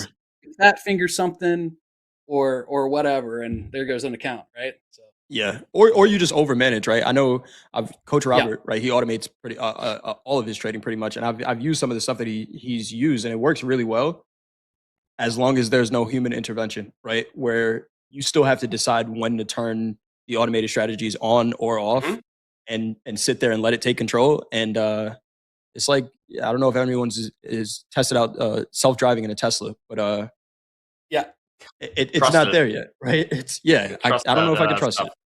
You know what's interesting to me is all that back testing and well, it works for any instrument on any time frame. So I have like silver at 15 minutes starting at like 1700, and I have Okay. gold starting at midnight. You know, just Yeah. because that's what works best in practice, right? So then you test them out, and it's a lot of fun. 100%. W, you get filled there in that RTY at all? Damn Not yet. close. We are 4 ticks away from getting filled. 4 ticks ticks. away. 4 Yep. ticks away. We'll see Peter if we Schaap, can trading get going that. pretty good today. Trading's going pretty good. I decent day in a Topstep account and a decent day in a personal account as well. Got long the S&P a little earlier. Going pretty good. How's your day going, Peter? Good to see you. AJ, you can use the Topstep X API. Whoever's in chat can drop the Help Center link, or if you want, you can actually just go to our Help Center at the Topstep website. And it is a lot of information is actually in that Help Center, but you can code through the Topstep X API. And Coach The Robert has some Topstep X fantastic. Discord.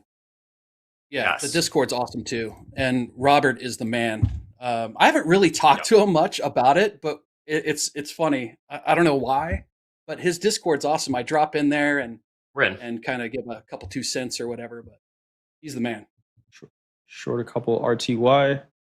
Seen a little bit of a pop here in the NASDAQ also back above 800s. George is long from 787. What price did you get there, Adobe?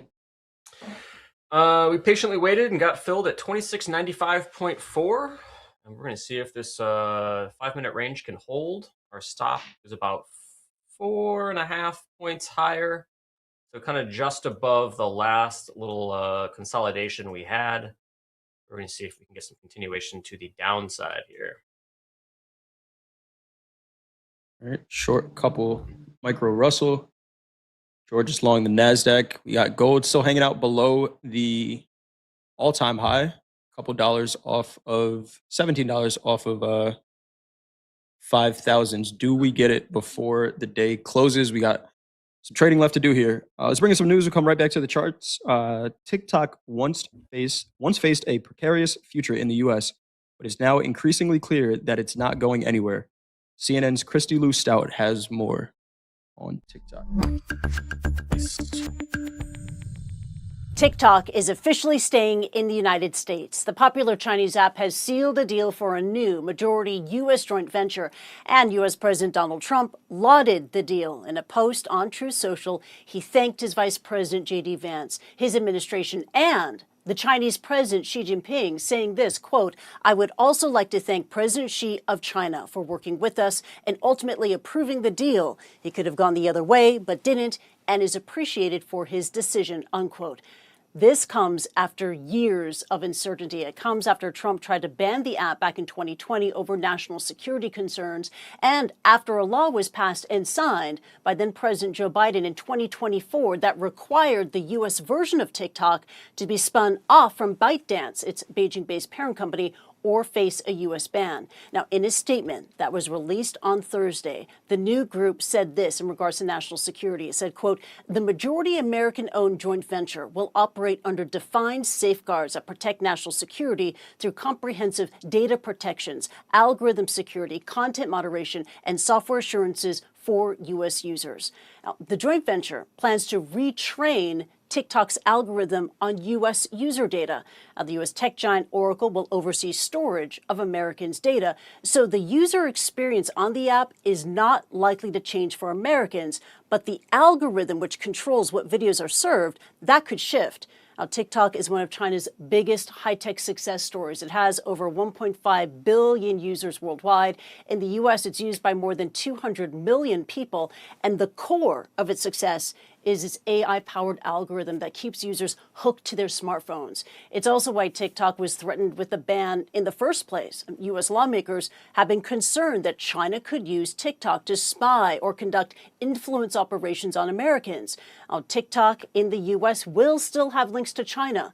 Beijing-based ByteDance will still manage the TikTok shop, as well as advertising and marketing. Christy Lustau, CNN, Hong Kong.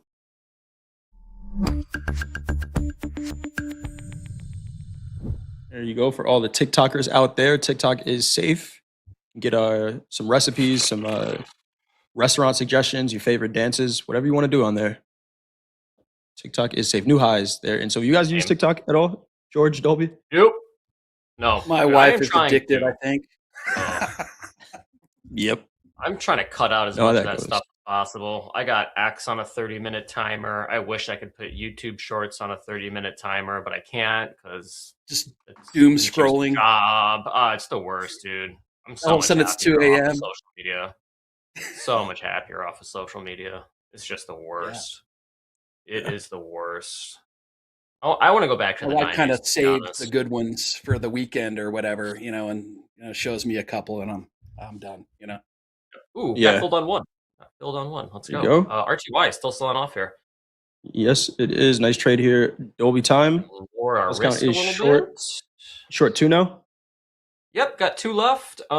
This trade is paid for. Our stop is just above kind of the consolidation that we just broke the low of. Yeah, so we made 15.50 and our stop is at 14. That means no matter what, we get $1.50 or about a pack of gum if this goes north on us since we're short.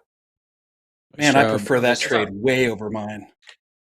Yeah, I got pretty good structure. It's just not going anywhere, Yeah, it's still cooking a little bit. The NASDAQ, it kind of sprinted out of the gate there, George. Might be catching his breath. But I don't think it's done. It's just low volume right now. It's not done. Silver just made a new all-time high, 101.46, $101.46. New all-time high in silver. It is not stopping. Right. I'm just curious Silver who in the Silver chat 100, is baby. still long. Silver 100. Dolby has it on the chain. I do. I'm missing the chain though. Who's I tried taking to find advantage him. of this? I need a huge one. Are we getting nanos next month for silver? I don't know. Probably. So February 9th, that CME product is supposed to be coming out. I'm sure it'll take some time before we're able to trade it here at Topstep, but February 9th, that contract out. See what the volume looks like over there. Yeah. And the big contract is already so thin on the depth of market. That might pull a ton of liquidity out of that market. So we will see. It should be very interesting times in silver. Yeah, it is. It is La a wild Dude. market. In silver long For, term, my personal, nice trade. I got my coins. Got my coins. New lows of the day there, RTY. Let's Yep, count we short are there. Nice trade there, Dolby. trying to break the low of the 5-minute range. Can we just kind of collapse here? I mean, RTY just has no momentum right now. I've just been perpetually stair-stepping to the downside. So Yep. this is technically a very, very good stair-step trade. We were stingy with our price, had our limit order up there, waiting for the market to come and get us, and it did. And we got the price action that we wanted. So this is looking pretty solid so far. We're just going to be patient and let this sort of play out here and let this range break and do its thing. Awesome stuff. Hey, 2TZ, you might want to check your position bracket enabled. If you have that enabled, sometimes you can't move your TP and stop loss on the fly. Good point. Check that. Ooh, Jordan, nice. how to do that real quick? Oh shoot, I can't even remember. Actually, Let's see. you're in a position. You're in a position, so I don't know. If Yeah, it's actually gonna change it. What do you want me to? I can try to do it right now. Yeah, Which that'd one? be great. You're in a trade too. It's not gonna let you change it. Change But it's change the brackets. Yeah, change the position brackets. So you can show where the setting is, but it's not gonna actually let you change it. But Yeah. it's hovering over your charts. And there's a setting to switch to auto OCO brackets. You can either go auto OCO brackets or position brackets. So just make sure you're on the right setting there. It's on the top right of your screen. You can see And if you go to hovering over it. yeah, Yeah, if you go to settings too, settings, risk settings, and then you can your position and your brackets as well. So for this one, it's risking 50 to make 200. And then you can click this, automatically apply risk to new positions. And then if you're feeling extra fancy, you can start setting like trailing loss limits as well. So that's pretty nifty. So for example, say you're up like $1,500 and you don't want to lose more than 1,000. You could change your personal daily loss limit to 500 trailing, and then that way it will keep on creeping up, so you won't lose more than 500. So it is very good. Topstep X, man, we're here for you. Got those Guess what, guys? enabled to help your life easy. Guess what? Silver new highs. Silver new highs. $101.54. 100, baby. 54.5 cents. You got me. I was all intrigued. We were watching Dolby What? with those silver coins on his. We were just watching Dolby's net worth increase with those silver coins. The higher Got him. every tick, we were just watching him become 100, much richer. I'd love to see 200, 2, 300, 400, Love it. 500, 600. Count them up. Count them Count up, them Chad. up. Count them up. Coach Vince was on the show earlier, brokering silver coin deals. Also, he said the price is going up as well. He's not taking 110, maybe 150s, maybe 150s. You know who's crushing it, Jay? Are all those storefronts where it's like, we'll buy your gold. Oh yeah. Or like, Oh, yeah. you know, Yep. been around for like 20, 30 years. We'll buy your gold. They got to be happy right now. Probably paying pennies on the dollar for what the Yep. gold is actually worth, and then just yeah. yeah. Oh yeah. You guys Raking hold it any in metals? right now. What I do you mean? don't The real physically. McCoy No, coins? Yeah. No. I got I don't. My parents do. I got Yeah. 'em. My parents do. I need to take some investing classes from my mom and dad, because they Yeah, the just boomers, buy man. stuff They and know how to never let it trade. go. Yep. Man, Yeah. I got it figured out. RTY, new lows of the day. Let's go. new lows. Buy a tick there.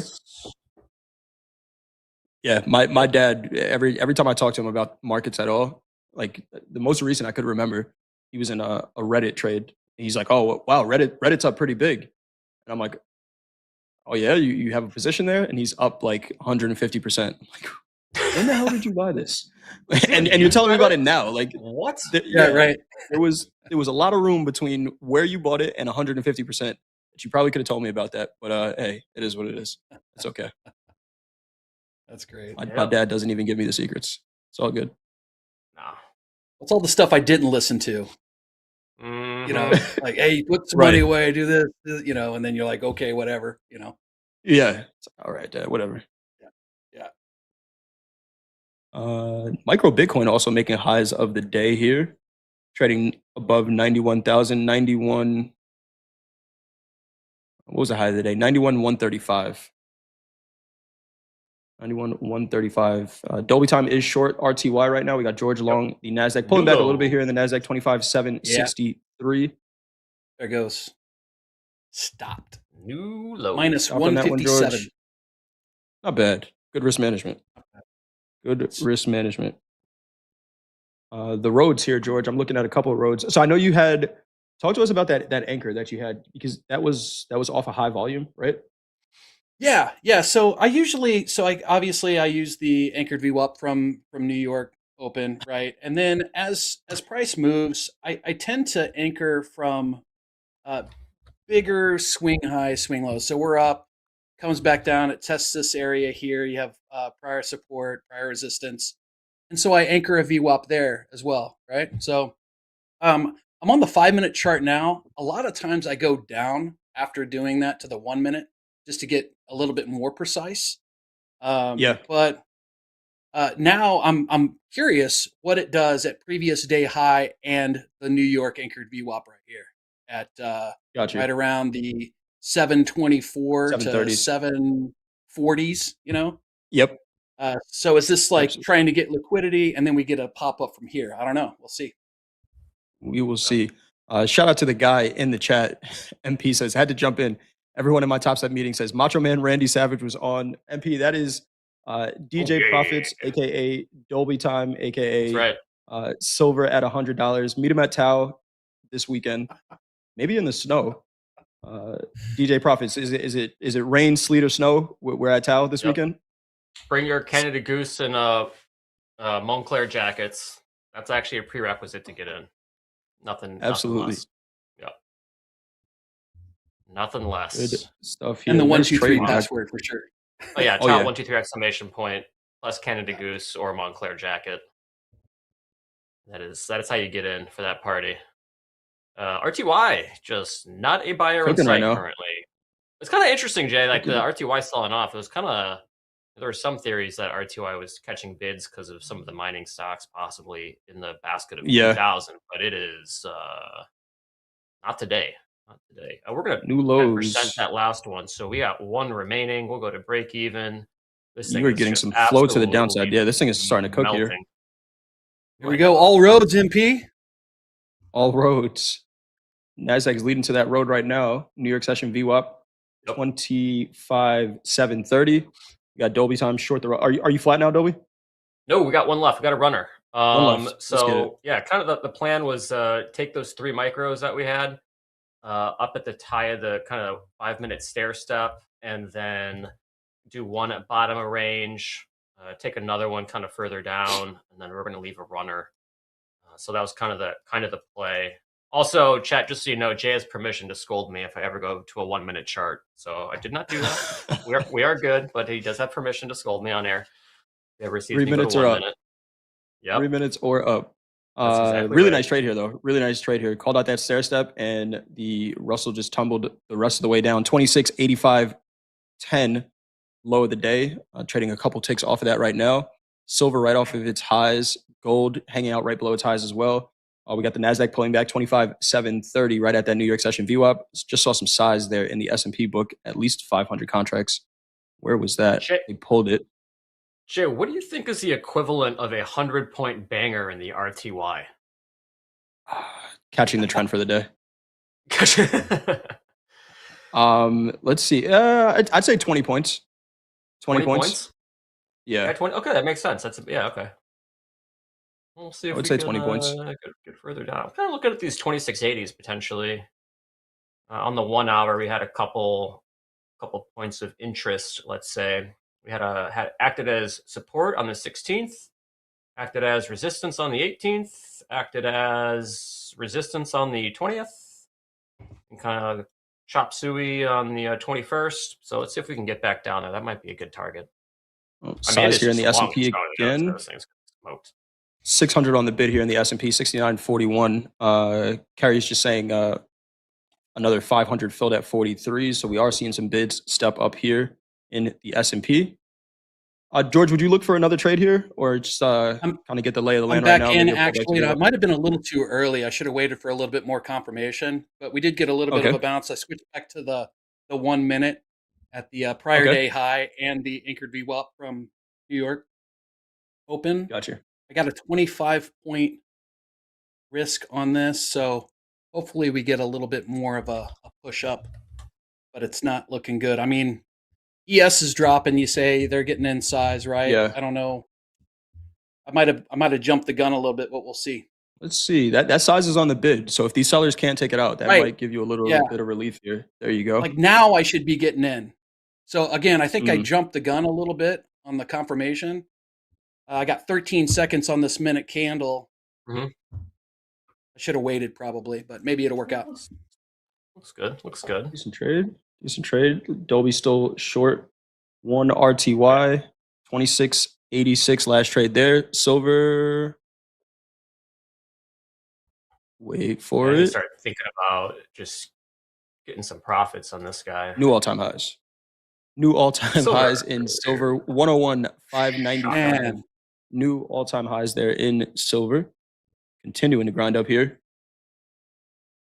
I know there are a lot of people. It really does make you just want to buy silver. My lord. I know. Right. Just like silver anything. I mean, the FOMO is brutal in silver because you just see, oh, wow. That's a move. Big wiggle. Yes, Big it wiggle in the is. RTY. S&P just filled that 500 lot there at the 40s.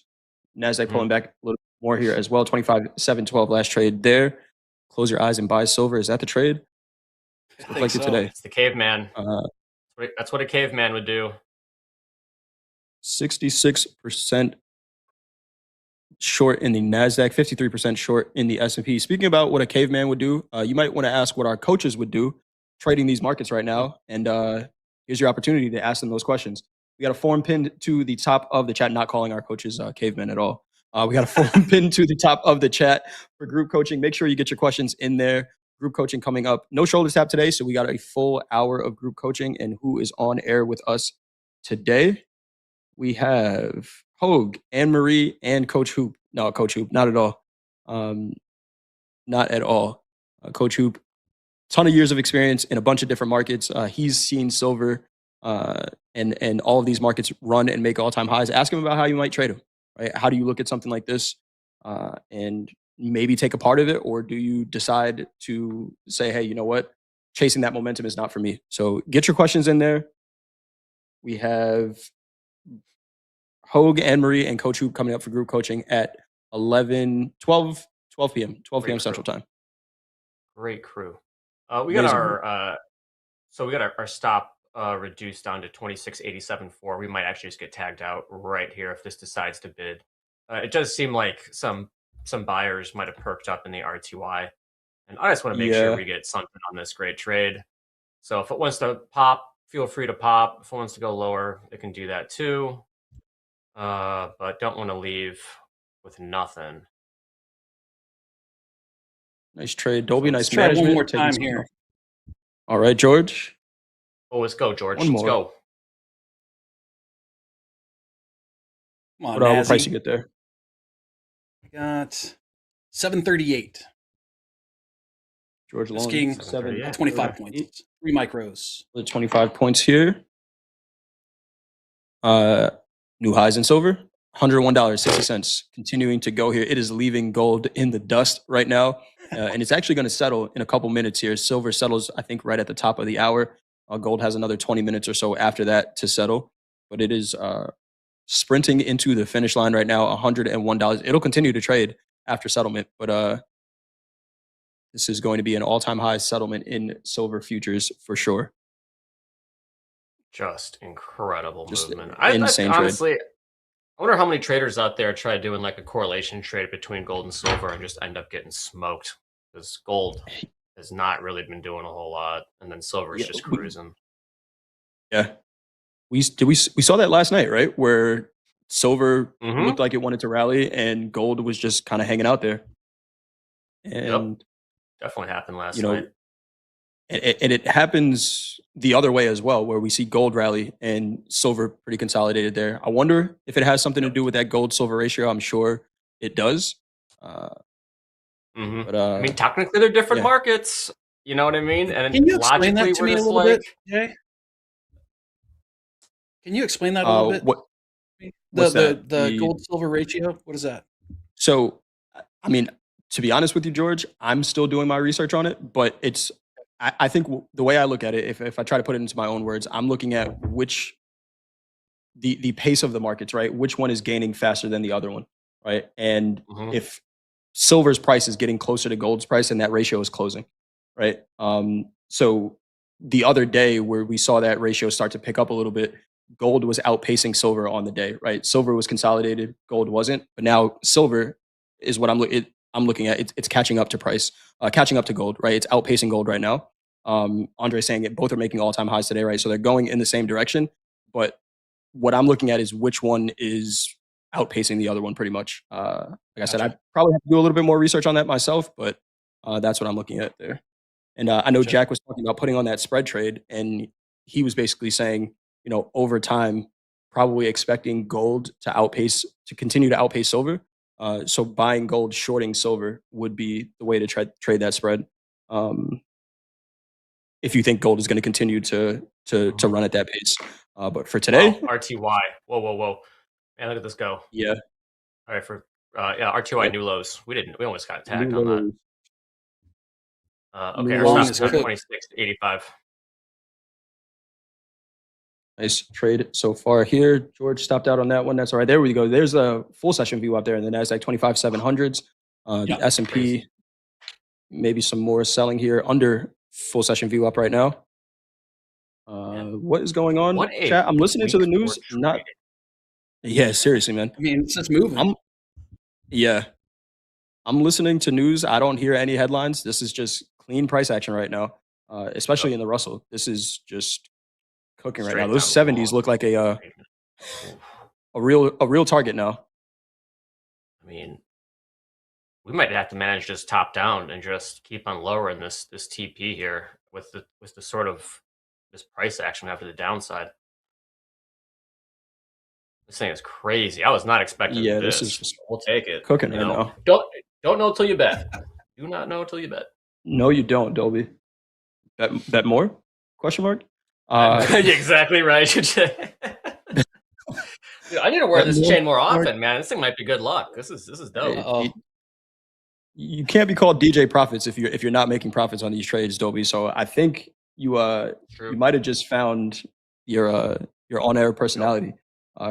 Beautiful trade here. 26.8190 last trade here in the Russell House count. Dolby time short from 26.95. You're almost at that 20-point banger there in the Russell. George stopped out on those NASDAQ trades. Good out because this looks like it may have the potential to continue to trade. We got a settlement 25,658. It's good risk management. Let's see if we continue to see some selling here. The Dow is starting to pick up now. Maybe take out the lows of the day. Dollar getting smoked, Dre says. Yep. Let's take a look. What's the dollar trading at right now? Dollar down, metals up. Markets are definitely moving right now. Who's taking advantage of this in the chat? Let's get a little vibe check. Yeah, seriously. If you're flat on your positions, not managing, who's up, who's down to end the week? Looking at the tilt, 57% short in the S&P, 64% short in the NASDAQ, taking advantage of this movement to the downside. 50-50 in gold and crude oil. Crude oil actually 60% long in the money as well. Crude low key having a pretty decent trading day there as well. Look at me. Pay attention to me. I'm crude. Hey guys, remember me? Remember me? I'm crude oil. I make the whole world go around. Dan Emmons saying Bank of Japan intervention potentially. Yeah, I saw some headlines about that potentially coming in. The Japanese yen is up today. Japanese yen up 1.25%. So it looks like they may have done something, if not hinting at it. Which we saw how that had an effect 2024, July 2024, and last year as well. So we are definitely getting some movement in these markets here. And we got group coaching coming up right after this. So make sure you get your questions in for Hogue, Hoop, and Anne-Marie. Beautiful trade here. Dolby time, you just going to let this one cook? Stops in profit? Yeah, I mean, we're just going to, I think, just kind of riff off maybe these 3-minute candlesticks here because it's just shooting down so aggressively that we can just keep, just kind of lowering our TP. And if we get tagged, we get tagged. I mean, either way, it's going to be like a 12-point banger in the RTY, which pretty damn good for RTY. I mean, that's a lot of points. That's a lot. Gold starting to pull back here. Yep. Gold starting to pull back a little bit here. 49.70 last trade over there. Steve R, did I just say 20-point banger? Well, in fact, I did, my friend. In the Russell, if you're trading the Russell, 20 points is a hell of a move. Maybe not so much in the NASDAQ, right? 20 points is the spread sometimes in the NASDAQ. Route. If you were out. Trade is done. 111. Great trade, man. 111. We are flat. That was good stuff. That was good stuff. Great trade there. VWAP George, you got plans for the weekend, man? Big football weekend. I know your boys are out of it, but plan on watching. I was rooting for the Bears too, which kind of sucks. I don't know what I'm doing. We're supposed to get the same snow as Chicago, so we're probably. We went to the grocery store yesterday. We might get a little more fat than we already are and watch some TV and football and hang out. You know what I mean? Winter weight. Absolutely, man. Absolutely. Right. Well, we will see you next week. Enjoy. Actually, no. What am I saying? Enjoy. You're going to be back. No, you're not. New lows RTY. Next week. New lows RTY. All right. Rock on. Great trading, guys. Good talking to you all. Stick around. We are not done yet. We got 3 more hours of trading to go. And coming up next, we got group coaching, Hogue, Anne-Marie, and Coach Hoop. It's TopstepTV. Let's go. friends and traders, as always, please remember to like and subscribe.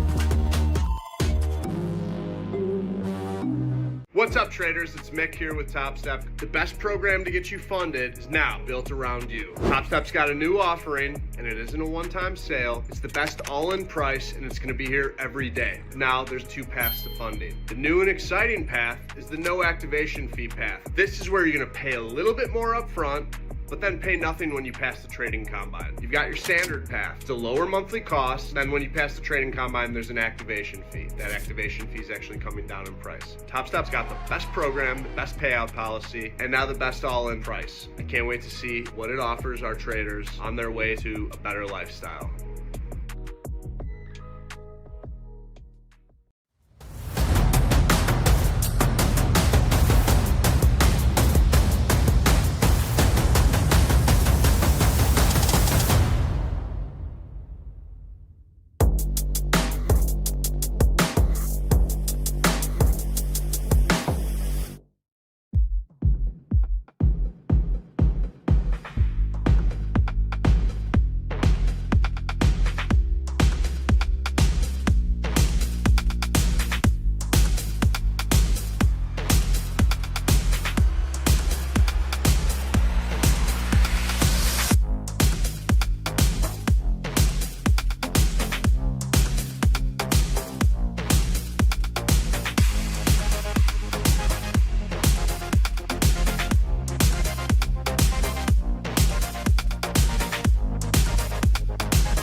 Welcome, traders, to group coaching.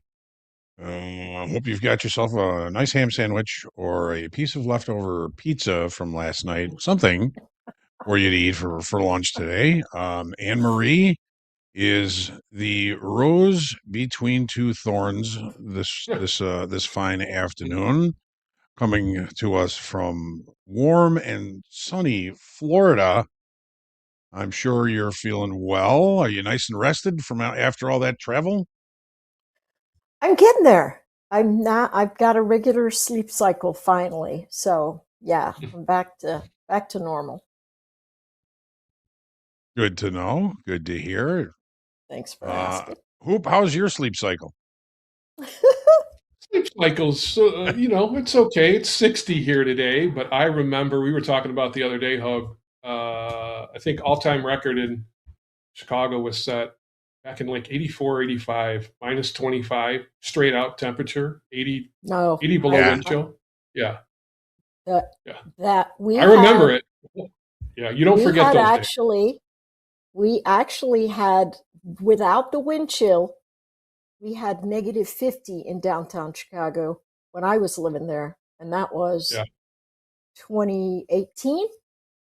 Yeah. It was absolutely You don't forget it, extraordinary. Anne-Marie, do you? When you've been in it, you don't forget that cold, boy. Never. Yeah, Never. That's it was amazing. Yeah, it's in the bones cold. Yeah. All right. So in the green room, we were just talking about something very interesting that Hoop is checking out. He's got something pretty cool to tell us about. So, Hoop, tell us about your silver gold spread.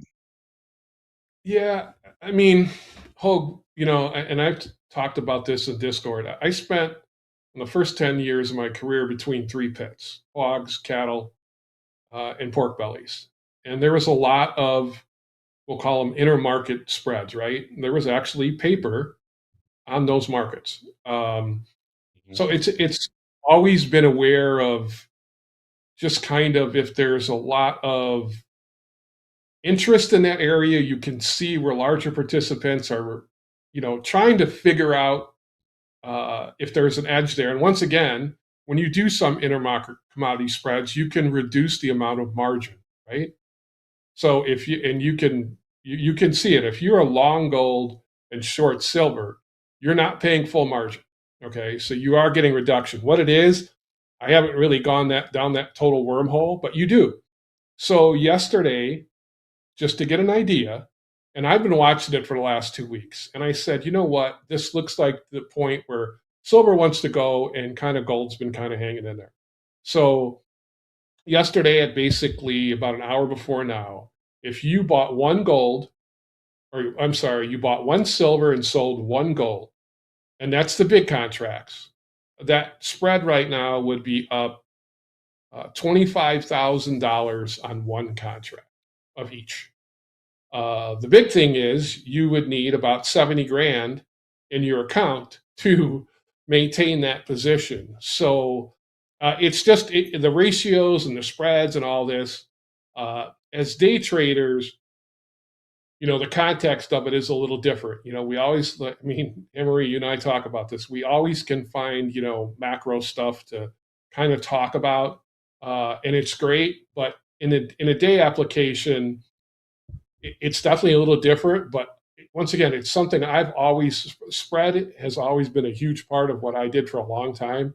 So I see it, and I watch price action so much, I can kind of see a lot of this movement going on in through there, and how much more upside, who knows? Like I said, this thing to me is, it's been a crazy move. Well, let's talk about that trade for just a quick minute. Put our heads inside of the trader that does that. Now, when we were first talking, I thought you said go long both. And so that's why I said, why on earth would I do that? Yeah. So, yeah. So you're long one, short the other. At what point do you say, okay, this trade is done? How does somebody... So if you look behind me, there's a chart that's, it's crazy. If you pull up the gold silver ratio, Jack was talking about it. It has moved titanically, right, since the spring. Hogue, you were in the lumber for a while, and it's no different like in grains where you have old crop, new crop. When you watch things, I guess, Anne-Marie, I'm used to watching things kind of, I guess I would say, unwind. And you can kind of see those moments, and just obviously on the charts and things like this. I think the reason this one has kind of stood out, and that we were talking about in the green room, was the open interest, right? Like I was talking about in Discord like 3 days ago that April open interest in gold went up 13,000 contracts and only went up like 1,100 in February, which is golds that got that funky rollover, Hogue.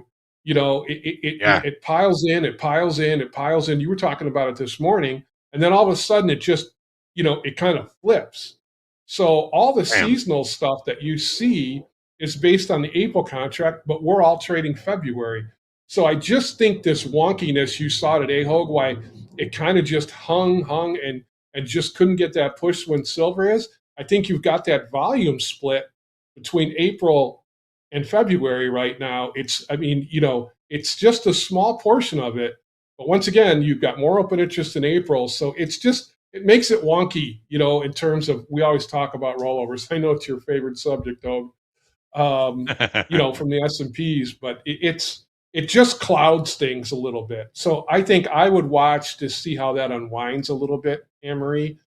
I think it's a little overdone, period. So I'm watching it. So, yeah. I don't know if I could technically throw it up on a chart and give you this exact point, but I'm going to look at my gold-silver ratio a little more. Yeah, hasn't it been sort of 40-1 for about 50 years? Yeah, correct. And so now it's 50-1?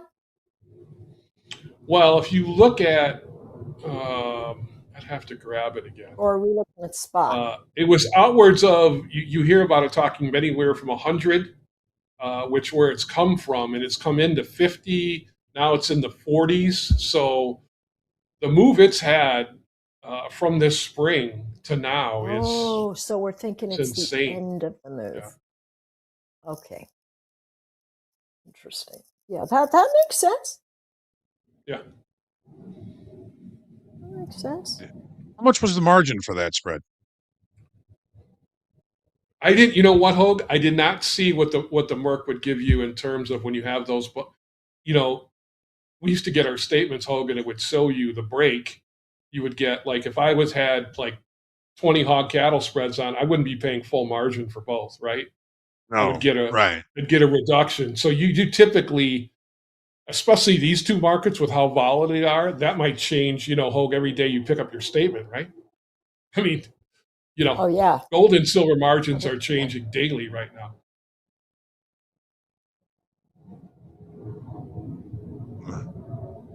But what about the spread you currently have on? Do you know approximately what the margin would be to hold that overnight? One contract I don't, of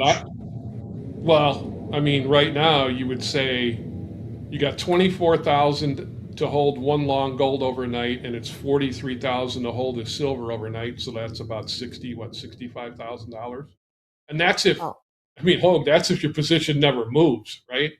So there's got to be a buffer, So what do you think? 10 grand? So probably $75,000 you would need in an account.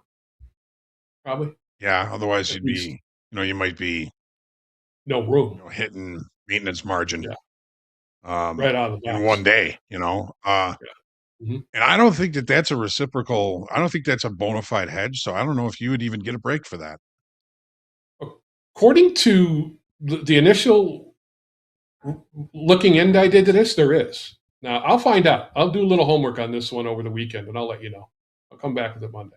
Yeah, because I know if you're a bona fide hedger, let's say you're a farmer and you're hedging your crop, they know that there's basically something behind that spread so that you get reduced margin rates, or like a calendar spread, your long D's short April, you would also get reduced margins on that because it's a bona fide hedge or a spread. So spreaders have a different kind of margin, which I mean, margin isn't something that you have to deal with here at Topstep, which is always a beautiful thing, right? Oh my gosh, isn't it? Well, Dan Evans is saying that an ES-NQ spread is a 40% margin reduction. I mean, Okay. Technically, they're not. I mean, wouldn't consider that a hedge, right? I mean, but Yeah, you me do. I neither. mean, obviously, the Merc is giving you a break for margin on that, right? So, Right. yeah, Well, I I'll mean, check into it. it's not an even hedge too. I think you have to do No, like 2 or 3 Yeah. S&Ps for one NASDAQ, something like that. right, right.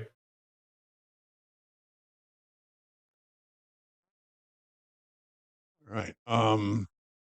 We have some good questions. And as always, folks, thank you for sending in your questions. We always enjoy this segment and enjoy the opportunity of answering these questions.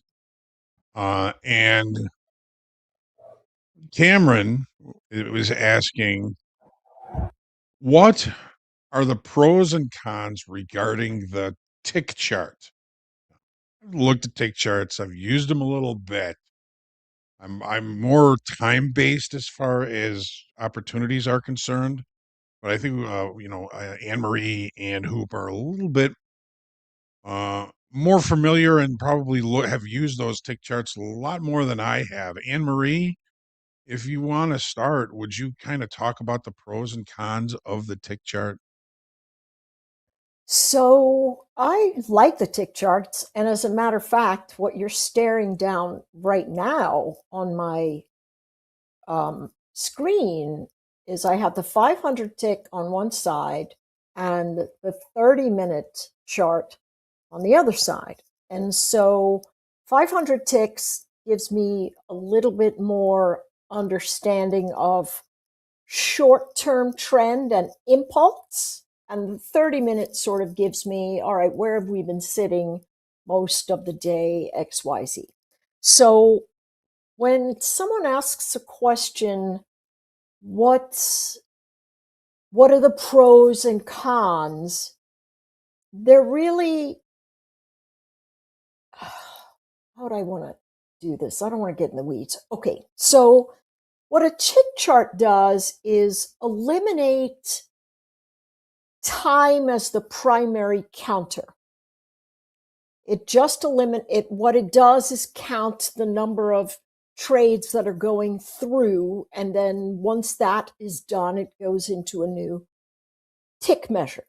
So if you're a time-based trader, which I am generally, and you say, well, what's the pros and cons of a tick chart? You might go, well, I don't see any pros to using a tick chart. I mean, if I use a 30-minute, I can go down to a 5-minute to see reflexive changes in the market.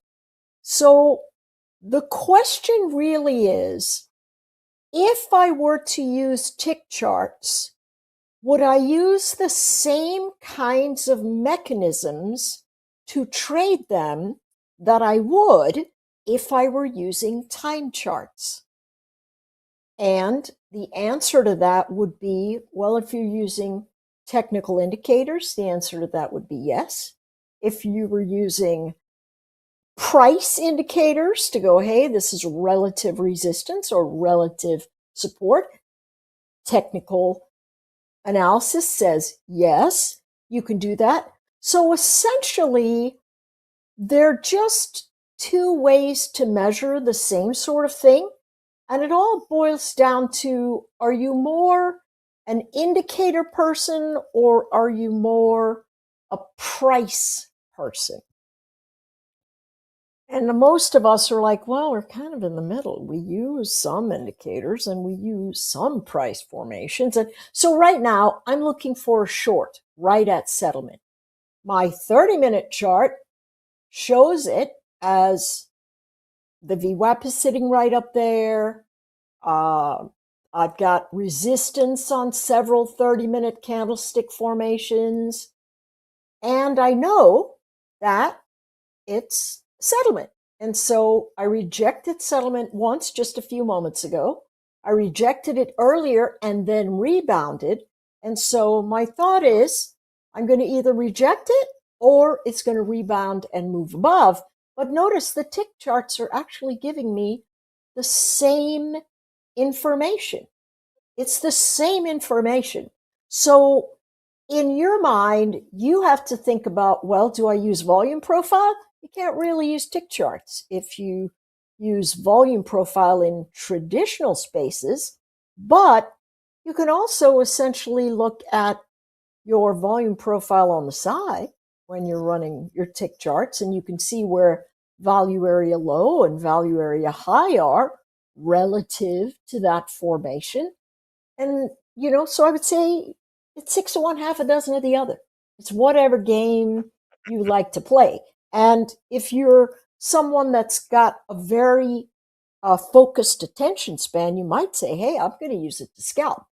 I don't use the tick charts to scalp because they move too fast for that. But that's me. Hoop, what do you think? Somebody put it in there. I'll say, I'm not going to say the whole thing. 2188. Use a tick chart for entry or take profit. That's kind of how I use it, Emery, and I use range, charts along with it. Once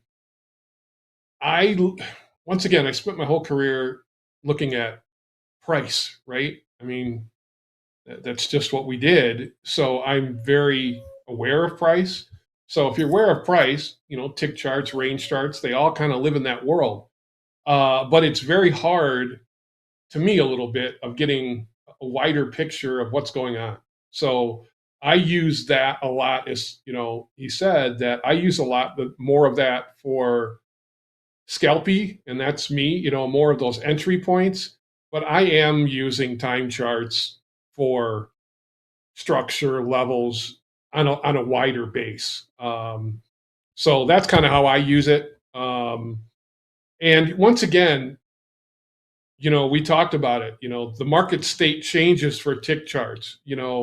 When price action gets very range bound, to me, it can show up a little bit quicker because you can see this a little bit more than wicks and full bodies and things like that on a candlestick chart. So I think ranges can set up a little easier and you can see them quicker. But I use it more as for an entry, but I'll use the time charts more for overall view. So for me, I mean, somebody that comes from a market profile background, there always has to be a constant to me. And in market profile, the constant is always time. Price is the variable. So I find it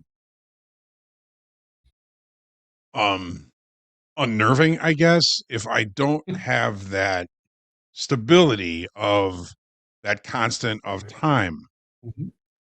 However, one of the things that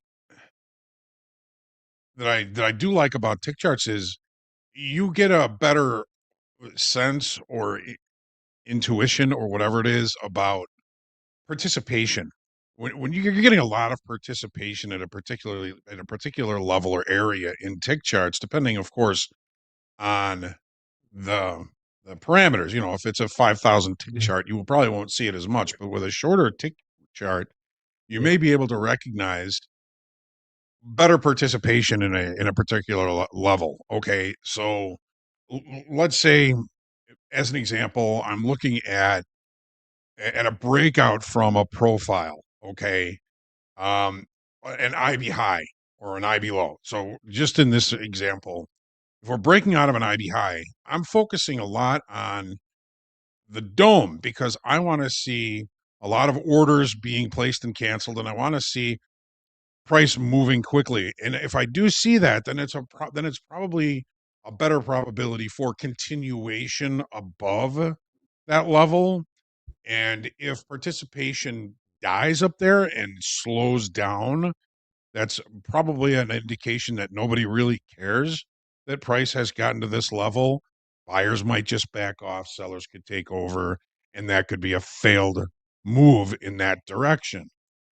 So one of the things that I have used tick charts for is in conjunction with watching the dome, which because of all of this is very subjective, but in a shorter time frame tick chart, you may be able to recognize greater or lesser participation by how quickly the tick jars, the tick bars calculate and move on, right? So you can look at a tick, you're going to look at a tick chart and you can see one bar takes, 1 minute to complete before moving on to the next bar.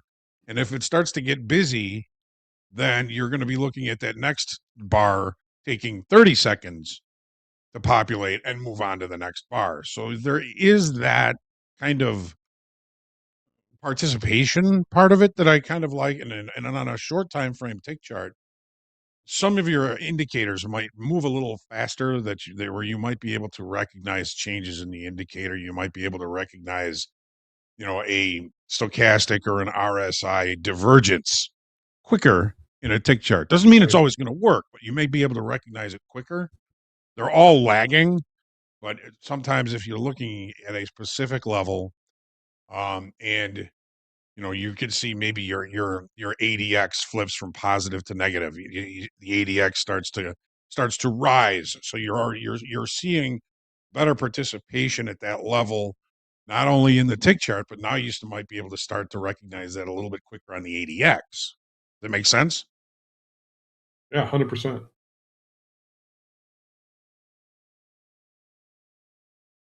Anne-Marie, you look like she's in a trade.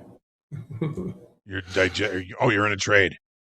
No, I heard something. Focus. Focused and mute. You're muted. All right. Yeah, sorry. I was waiting on that trade to trigger, so That's all right. We'll see how it goes. Sorry. You're mad bugging your charts there for a second. Yeah, I could see it. Yeah. Yep.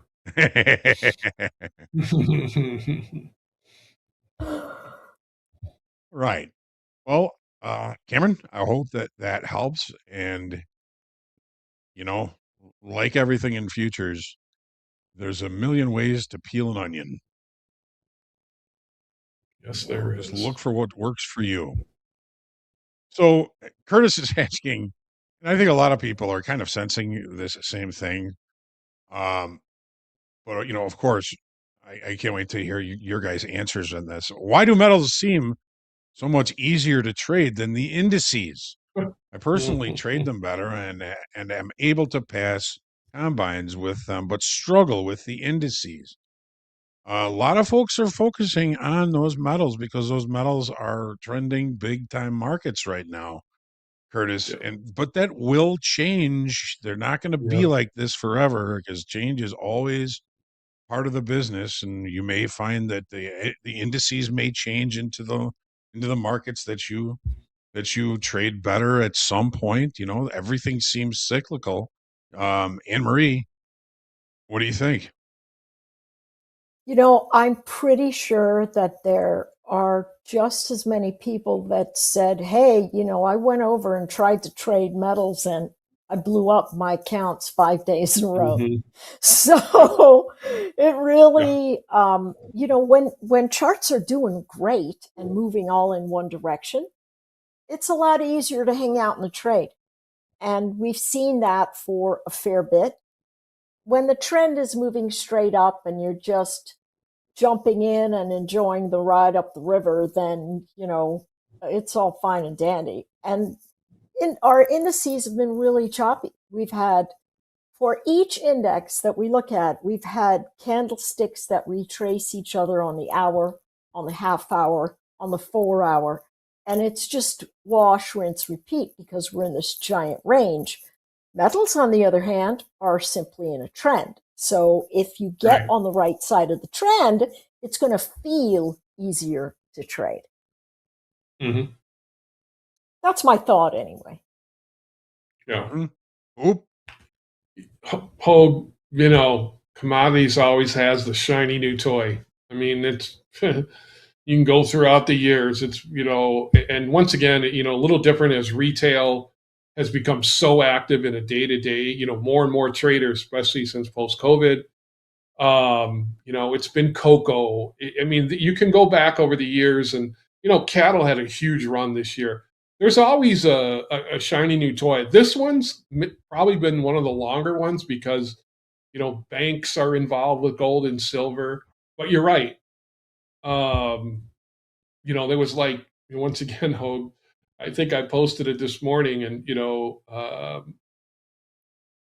Dakota had taken a short in silver. And the market it's trying to give you, I see a 3-bar or I see something, and I'm sitting there going, don't fight a directional market. Don't fight a directional market, because it's just it's it's by the freaking dip. And the problem with silver is, and for traders, is the risk, right, guys? I mean, how do you manage? Are you willing to take, if you're in a 50K, are you willing to take $400 of risk on one trade? That could be your loss limit for the day. So you can get highly rewarded, but you can also, Anne Marie, you're so right. You can also so highly get eviscerated by a market by just being on the wrong side. So yeah, it's the shiny toy for sure. But you said it, Hogue.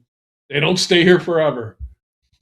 No, very true. Well, Curtis, excuse me, Curtis, the metals markets and the equities markets are in different market states right now. So what I would kind of look at is, if I'm doing well in metals right now, I'm maybe a little bit more apt to do well when markets are trending. It may be less about the product than the context or the current state of that market. When indices go back into trending, which eventually they will, that may flip on you.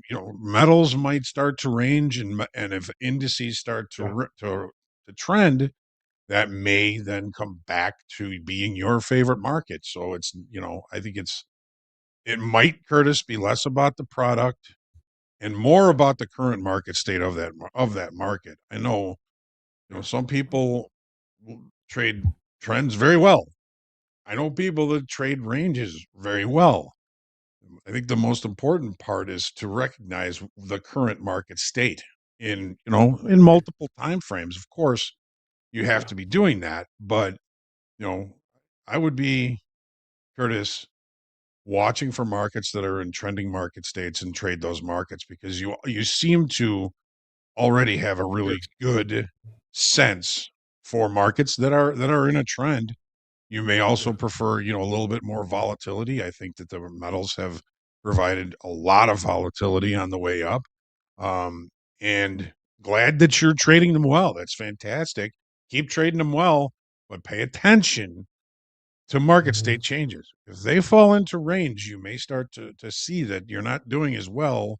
Either take that time to learn how to trade markets that are no longer in a trend and maybe more range bound, or look back to the equities, look for a market that it is presenting trending opportunities for you, because you already seem to have a pretty good handle on trading trends, the way it looks to me. All right. This question is something that Coach Vince was talking about this morning. He took a silver trade in his XFA, and the trade played out perfectly. He had a profit target, got his profit target hit, but if he didn't put the profit target in, he says, he could have profited a lot more on the trade. And Mina is asking, or just stating and asking, keep getting too attached to a set profit when in trades. This morning I was up $1,000 or $3,000 on a trade, $500 away from passing a combine, and I didn't exit the position. I do this constantly. Ended up getting stopped out at $1,000 profit. How do I get out of this mindset? So, Mina, I don't know how many times I've been up $3,000 and actually lost money on the trade. So, kudos to you for not losing all of it. Forget that you're 500 away from passing a combine. Mina, there was a woman I was working with, I don't know, maybe 10 years ago at Topstep, and was teaching her market profile, and she really got good at finding good trade locations. And one of those good trade locations that she found turned into the best trade that she ever had, because she just married it, and it basically hit a grand slam with this trade. Well, she started thinking that every trade that she was going to take was going to turn into one of these grand slams if it went her way at all. So she had a lot of trouble, I think, kind of looking at what you're saying, Mia, is you're in that trade, and you're looking at that $3,500 target to get you through the trading combine, and that divides your focus. You're no longer looking at the market or looking for market generated information to tell you, hey, this trade may have played out. Let's take a profit, then we'll move on and look for the next good trade. When you start focusing on getting to a specific target overall, like getting to the trade, like completing the trading combine, you're no longer thinking about what's in your best interest in the trade. So, this is something that we would hope would come to you over time, is to be able to say, okay, I'm up $3,000 in this trade. How much really is left in this trade? Where is a good spot to limit the risk on this trade? Maybe there was a better spot for you to move your stop up to capture more of that $3,000 profit that you were in. But it's not necessarily, I mentioned this woman because her mindset became, every trade I take that goes my way is going to be a grand slam. She had never passed the trading combine. So, what I did with her is I said, we're going to try an experiment for the next 30 trades. You're going to get into the trades at good trade location, and you're going to take profits at 2-to-1 no matter what. Forget about performance. Forget about everything. Just get your good trade locations and take the trades at 2-to-1 reward over risk. Send me 30 trades, set up a spreadsheet, send me the spreadsheet. Well, about 7 days later, she sent me the spreadsheet, and she was right about half the time, but at 2-to-1 reward over risk, she had succeeded in the trading combine, which she had never done yet. Now she had great trades, but she'd never succeeded in a trading combine. Maybe the combine had already been, invalidated. Whatever the problem was, she had never traded. She had never completed. So, long story short, I called her up and I said, "Congratulations." She's like, "What are you talking about?" I said, "Well, I just went through your spreadsheet, and in doing this, you've succeeded in a trading combine." She started screaming on the phone because she had never succeeded in a trading combine. So, there's lots of schools of thought. Tom Hoogard would yell at me and say, why would you do that to somebody? Because all you're doing is limiting their potential profits. But you have to be reasonable and probable with those profits. So look for, next time you're in a trade, is this good trade location? What's my risk? What is a reasonable and probable profit target? If you're trading multiples, you can always leave some on or one on as a runner, but start to take some profits. A $3,000 trade. Think about that. How hard do people have to work to make $3,000? And you're doing it in the morning. You're doing it in the morning. You're reasonable and probable with your profit targets. And if you recognize that you're in a market state that may just continue to go that way all day long, do your best to stay in that trade. Try not to lenny it. Look for, good levels to move your stops to, and, trailing stops is an art form. I have a big tendency to put them too close. I think a lot of people probably do, but it's still a good trade. It's still a profit, and I'm still in the game. and I can sit and I can look for the next good trade. So, meaning you're never going to get out at the high tick. Let's get that out of our minds right away. Get out good. Get out at a place that's reasonable and probable. If the trade keeps going, maybe you can find a way back into it. Just look for the next good trade. That's just my thoughts. Hoop, what do you think of that? Yeah, I think the other thing too, Hogue, is you spend early part of your career always looking for, and I've said this before, and it just resonated when I listened to Dalton, was the fact of being so exact on a level, right? Where it's just it paralyzes you, like it's got to come right there, and when it's there, I'm good and everything's okay, and then it gets. This goes back to, you always say it, the 10% rule. The whole exactness of trading, I think, can sometimes paralyze traders. So I think being flexible a little bit, and once again, you want validation, I get it, but be careful of having exact take profits. If you manage the risk, I'm all good about it. But because I've seen traders also come to me, like I got FOMO because I couldn't let the trade kept going without me. How many times do you hear that, right? So, oh yeah, I think it's delicate, but manage the risk. If you didn't get out at the dang high, so be it. Or the trade went out with you. You're the person that's on the mouse that made the decision. You need to live with it. But to give back a good chunk of a day, you've seen Mandy do it with a trailing drawdown. It's hard to give a good chunk of a move back, right, Hogue? I mean, it just is. So, yeah, I just be careful being just super exact to a take profit. I think it cripples some traders, right? I want to add one great thing. Advice. Please. The one thing I would add is to say, remember, we don't get to tell the market what it gives us. Wouldn't that be nice? That'd be great, man. Like Santa Claus. But so when you get in there and say, hey, I want, and you don't look for new market generated information, you really are putting blinders on, trying to tell the market what you want. And so I've been in that same space where I say, hey, I want 5K to be my target today.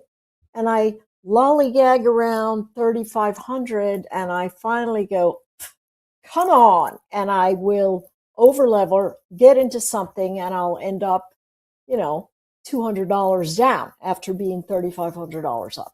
And so this is natural, it's human, but we have to come back to, what is the market telling me at this time that it's going to give me? And be content with that instead of saying, hey, I want to have this much, because then that becomes an ego battle. And we are never going to win any battles with ego in the market. The market will always step on our necks. Absolutely. Well, I've had my neck stepped on a couple of times. I didn't too, Hogue. I didn't like it either. Like it much. How about being kicked in the head with an iron boot? Oh, that's like my favorite line from Airplane. Son, have you been kicked in the head with an iron boot? Of course not. Nobody has. Looks like I picked the wrong day to quit smoking. Yes. I'm not kidding, and don't call me Shirley.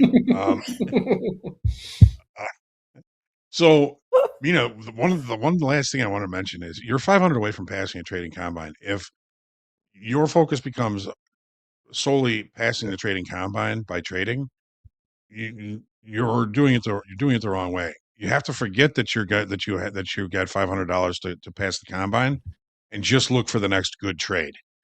When you start focusing on what you need, that's the goal.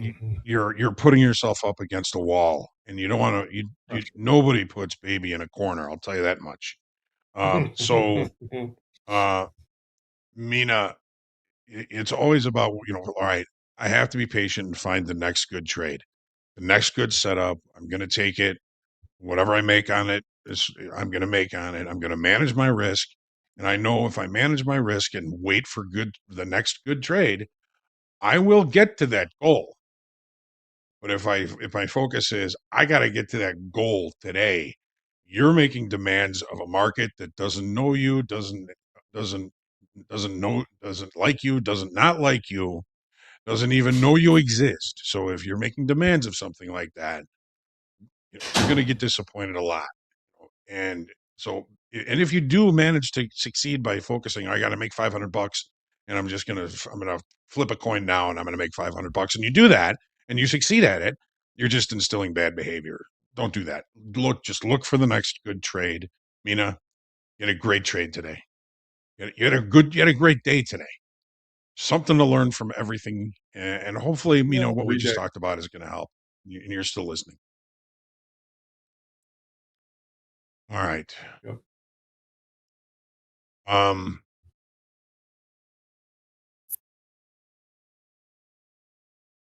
There was a question here about failed upside downside auctions from Robert L. Hello, is a failed upside downside auction when price moves above or below the IB and then returns inside the IB? And at that point, we should start thinking of price possibly moving to the other side of the IB. So, in generally speaking, if price extends above the IB and closes that 30-minute bar back below the initial balance, that to me, because I look at time as important, creates the failed upside auction or the selling tail where I could lean against that high for my risk, and I would look for price to eventually, maybe at some point that day, of course, there's nothing perfect in trading and nothing precise. I would look for the opposite of the initial balance. If it's a huge initial balance, that might be a little bit more difficult to reach the other extreme of the initial balance. If I can, let me see if I can find good. Well, I don't think we're going to necessarily see one today. I'd have to go back and look for a good failed auction. We didn't see them today. What we did see in the equities was an attempted acceptance of continuation above the initial balance, particularly in the NASDAQ, I think. Yeah. So here it is. So we had the potential for a failed upside auction in the NASDAQ, the third 30-minute bar. The third 30-minute bar traded above the initial balance high. If it had closed below the initial balance high, which was 25,763.5, that would have been a potential failed upside auction. The high of that bar, it becomes your risk. If we did, and we stayed below the initial balance high, the probability would be for a rotation back through the current regular trading hour range for an eventual check back down to the initial balance low. Does it happen every time? No.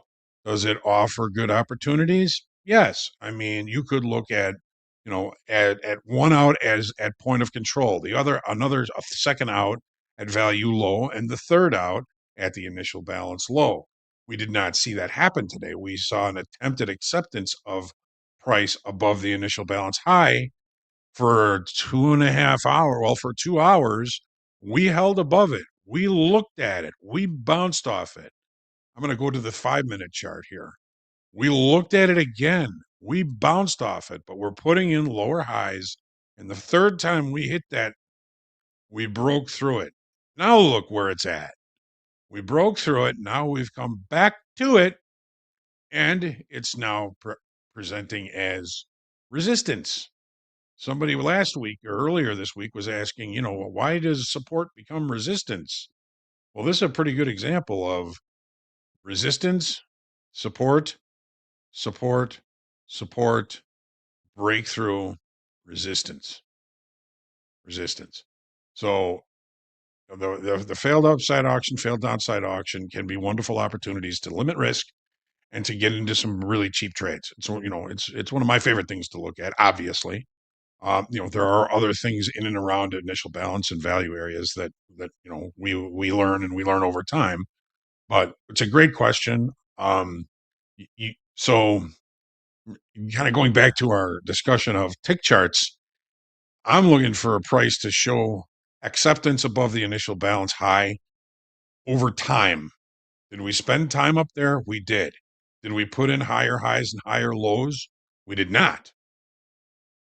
We did not. So instead of seeing continuation, we saw failed buyers, failed buyers. I sound like Mo now. These buyers are failing. These buyers are failing. And then we saw successful sellers. And then we come back to that point where we broke out and we're seeing resistance there now.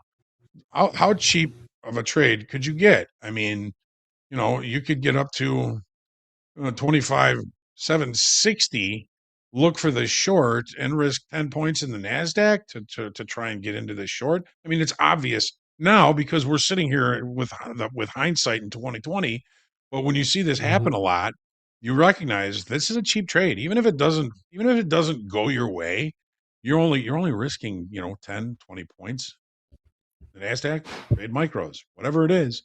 But I love questions about the initial balance. I love questions about the failed auctions. And I'll see if I can't maybe screenshot some really pretty failed auctions in both directions, and we can take a look at those over time. Thanks for the question, Robert. Back to the tick question. Anne-Marie, what's better for doing technical analysis, tick candle charts or time-based candle charts? They are very different and show very different levels. Yes and no with the whole different levels, but it's personal preference to which is better. I think that's the answer. It's personal preference. Here's the important thing to consider. How you define risk is going to affect what you do with the levels that you see on your tick charts, your technical indicators. If you're looking at tick charts, you follow the technical indicators on those tick charts. If you're looking at price charts, you follow the technical indicators on the price charts. You don't go back and forth. For me, my indicators are, oh, isn't that nice to know? What I really move on is price. That's why I love the Topstep daily levels. I have a firm price of settlement. That's why I knew I had a short there. That was very nice. So the reliability of technical indicators doesn't change between tick charts and line charts or time charts for candles. How you use them and the risk that you engage in, that's the real question that you have to ask and answer when you set yourself up a strategy. That's why, something 100 tick chart at 3:45 p.m. Eastern Standard Time is a terrible thing to use because it moves at the speed of sound, because all the orders are flying through and it's just moving at a rate that our brains just can't compute and move. But if you're looking at 100 tick charts in the lull of the day where we are sitting, right? Markets have been pretty stagnant in this time frame. And if we're doing that, then maybe the 100 or 500 tick works. So you really have to think about what's the context of everything I'm staring down. And that comes back to the very individual question that person asked that said, hey, why does it seem that trading an index is hard, but trading the metals is easy? And that's because of the current market state, as you said. things are trending, they move, you follow the trend, it seems easier to trade than something that is not in a pure trending state. And that's when your tick charts will help you scalp better. If it's a tight, not very noisy part of the day, we know that runs from about 11 Central to 1 Central, maybe 12:45 Central. Those are the areas that you can use tick charts, and you can go, okay, I'm going to take the support, I'm going to sell the resistance, or I'm going to sell the resistance and buy the support. That's when the tick becomes very powerful because it's moving slowly enough for you to capitalize on the ranges that you're seeing. So again, trading is not hard because it is complex. Trading is simple, but trading becomes hard because some days the river is running at 2 miles an hour and some days it's running at 10 miles an hour. And you just have to go, wait, what am I looking at? Does it make sense that I'm trading 100 tick charts if I'm having, 50-point moves in a minute? The answer is no. So we never touch the same water twice. That's exactly right. Never the same river. Never, ever. I said it the other day, when markets speed up, need to slow down.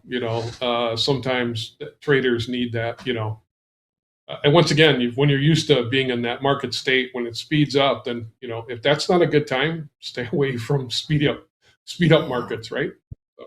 Yeah. Well, time sure flies when you're having fun. Folks, I hope that you were able to take something away from today's session. Anne Marie, as always, thank you very much. Hoop, always a pleasure. Missed you a couple of days here, and we've got Good to have you back. power players coming up here. We got Jack, Dakota, and Gabe coming at you. And don't forget, it's Reversal Challenge after that. Blessings, everybody. This is Top Step TV. Let's go.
Futures traders should know and understand what open interest is. Open interest, quite simply put, is the number of outstanding contracts in a futures product. Why is it important? Open interest can tell you when money is coming into or being pulled out of a specific futures contract. Now, how can you use that to your advantage? When price is rising over time and open interest is increasing, that says that money is coming in to the long side of the market. It's a strong move to the upside. Open interest starts to fall off in that direction, maybe the market's running out of gas a little bit. And the same is true in the opposite direction. If price is moving lower over time on increasing open interest, money is coming into the short side in that market. But if open interest starts to fall off as price continues to go lower, maybe the downside is now out of gas. I hope this simple explanation of open interest is going to help you trade well.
There's just 2 hours left in the trading week.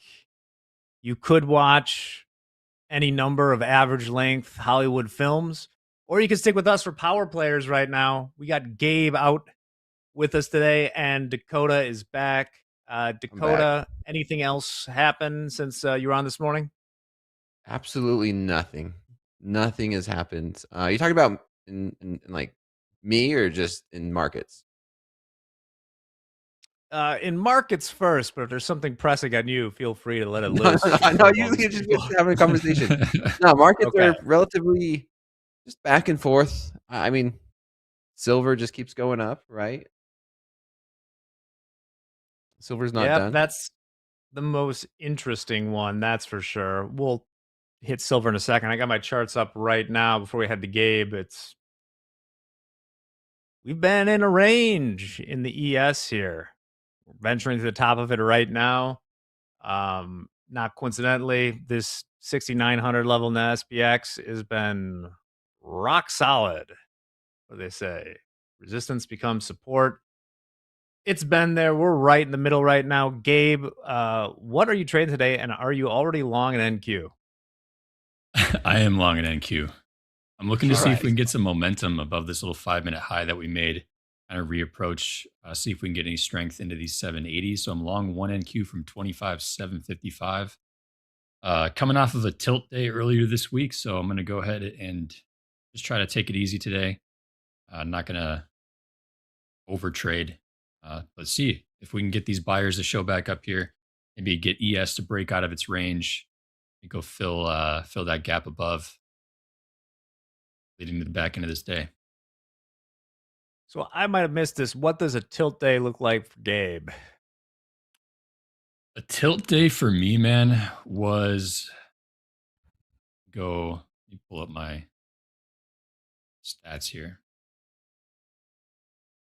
So a tilt day for me was my worst red day I've had so far in this XFA. I've been trading this XFA since the middle of December, only trading on air. My largest red day previously was 893, and I only had 2 of them, 2 red days across all the days of trading that I had. Yesterday, or the 20th, excuse me. So Tuesday, I ended up with a $1,500 red day just because I kept trying to flip sides, just kept getting proved wrong, and did a little bit more than my 5 trade limit too.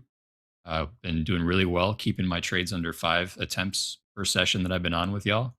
And the 20th was 7 trades. So broke two things that I definitely had a pattern of not doing in the first however many trade days that I've had in this account. So still overall net green in the P&L curve. We're still on an incline, but that was a bummer of a day for sure. You use the risk features. You can limit number of trades, correct? Correct. Yeah. Yeah, you We can. talked about this before, though. Like, what a trade is subjective unless you have a style where you're very rigid about all in, all out, one contract or something. Sometimes there could be a lot of trades just because you're scaling out or fading something. Yeah.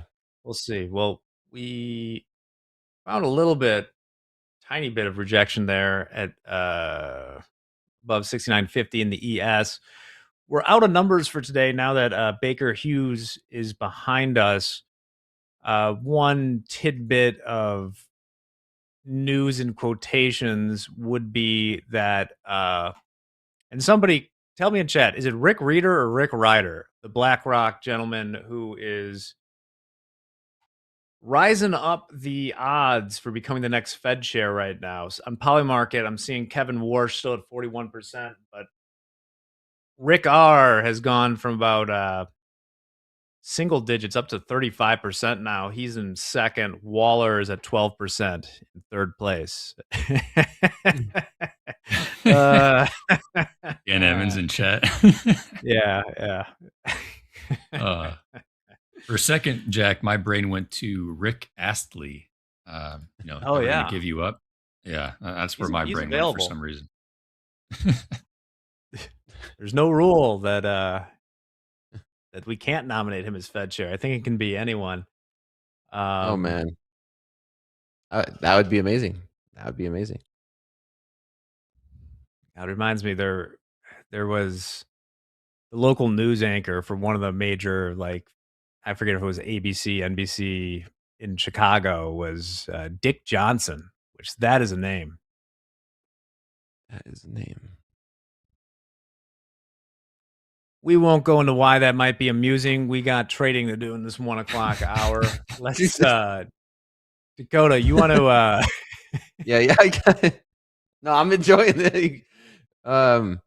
Anyway, I am going to get into oh man, this just leaves a bad taste in my mouth just saying it. Short silver. Uh-oh. I don't know what I'm doing. I mean, it's a you're combine. looking good so far. It's a combine, but all right. We'll see. Somebody's touching the stove. Well, let's talk about silver a little bit. Gabe, let us know if anything's popping in the NQ. Silver is such a product that I don't even like. This is a live account. I don't even like pulling up the big contract on the off chance that I have some sort of medical event in hidden order. Micro silver, or both the silver. So we're trading what, 101.6 right now. I was talking to Dakota before, like, they'll eventually be a short here, but I don't know who's standing in the way right now until it shows some sort of weakness from the buyers. For me, I would have to try it if it like dipped back below 100. It's a very risky trade, but there might be good reward ratio there. Where'd you get short in this combine, Dakota? 101.71. Yeah, and you know that you said a dip below 100. I'd like to see that before the end of today. We might not get it. I mean, 100 is the big round number we've all been looking and talking about, and I'd be hard pressed to see this market not come and test. I'm not saying it will test it today. I'd like to see it test today, but next week sometime. I'll say that surprised. Globex session might get spicy on Sunday night, man. If we close on the highs of the week and the highs of the month leading into Sunday night, I think Sunday night we could see potentially some profit taking. And you know how crazy those sell-offs can be in silver. They do kick in every single day in silver is crazy. It's either up 3 or 4, 5, 8% or down the same. It really is the definition of stair step up, elevator down, where we'd be down, $3 at a blink of an eye. But yeah, I'm seeing $100 an ounce as a big level, and I am looking to see price consolidate around there for a little bit, even if it's like for a day or two. Maybe we pop up to 102, 103 and then sell off. I'm not sure, but we have been grinding up. Are you preempting a little 3-bar reversal up there in the 5-minute? Is that what I'm seeing? Yeah, we got one at the highs. We did just get one. Got it. Yep. See if we can. My first target would be 101. Obviously, this low level of support. It's been 101s. Yeah, 101s. Nice level of support. And if we start to break that, maybe 100. On the upside, it's just all-time highs, right? It's just take a guess. Shorting all-time highs. He's not that saying it's a hobby, not a strategy. So, truthfully, if I was, earlier, I sold some straddles on silver. But if I was in futures, if I could only trade like futures in here, if I was trying to short it, I think I would have to. I mean, not for like a quick scalp, is I'd have to spread it against gold. Luckily, if you are doing that, this isn't a recommendation, is that the hedge ratio is pretty close right now. If you're long or short 1 micro silver against 2 micro gold in the other direction, that's pretty equivalent in nominal dollar terms. I think I seen Hoop had a silver gold spread on last night. I was talking to him. Yeah, he talked about it in group coaching today. I think he was short 1 gold and then long 1 silver.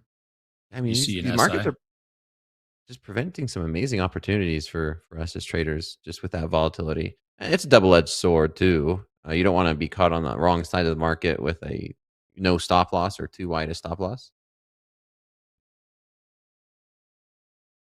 Yeah, you wouldn't want to size up on that either, but just to show, I've been showing us a little bit. Here is um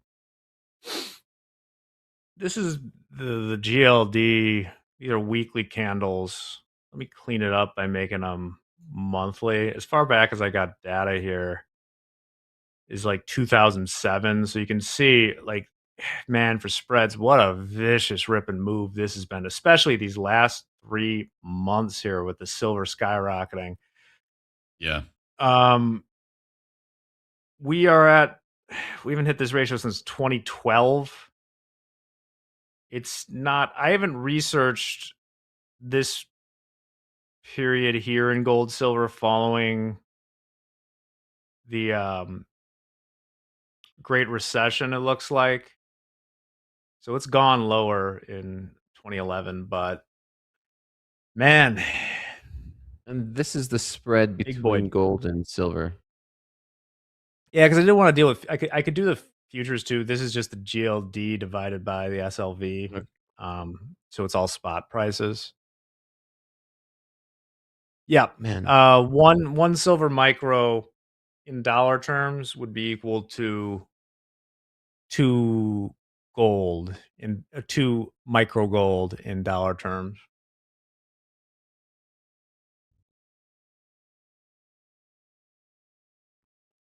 Let's Still see long if these buyers NASDAQ? here. Yeah. I tightened up my stop a little bit. I really don't want to see it get back underneath 730. So I'm taking on about $650 of risk on this trade, but looking to push back into this area.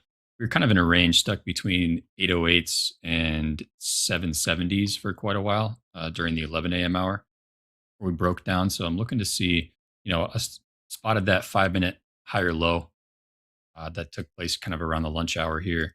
Looking to see if we can get some continued breakouts. We kind of tried there just about, 12 minutes ago. Rejected that a little bit.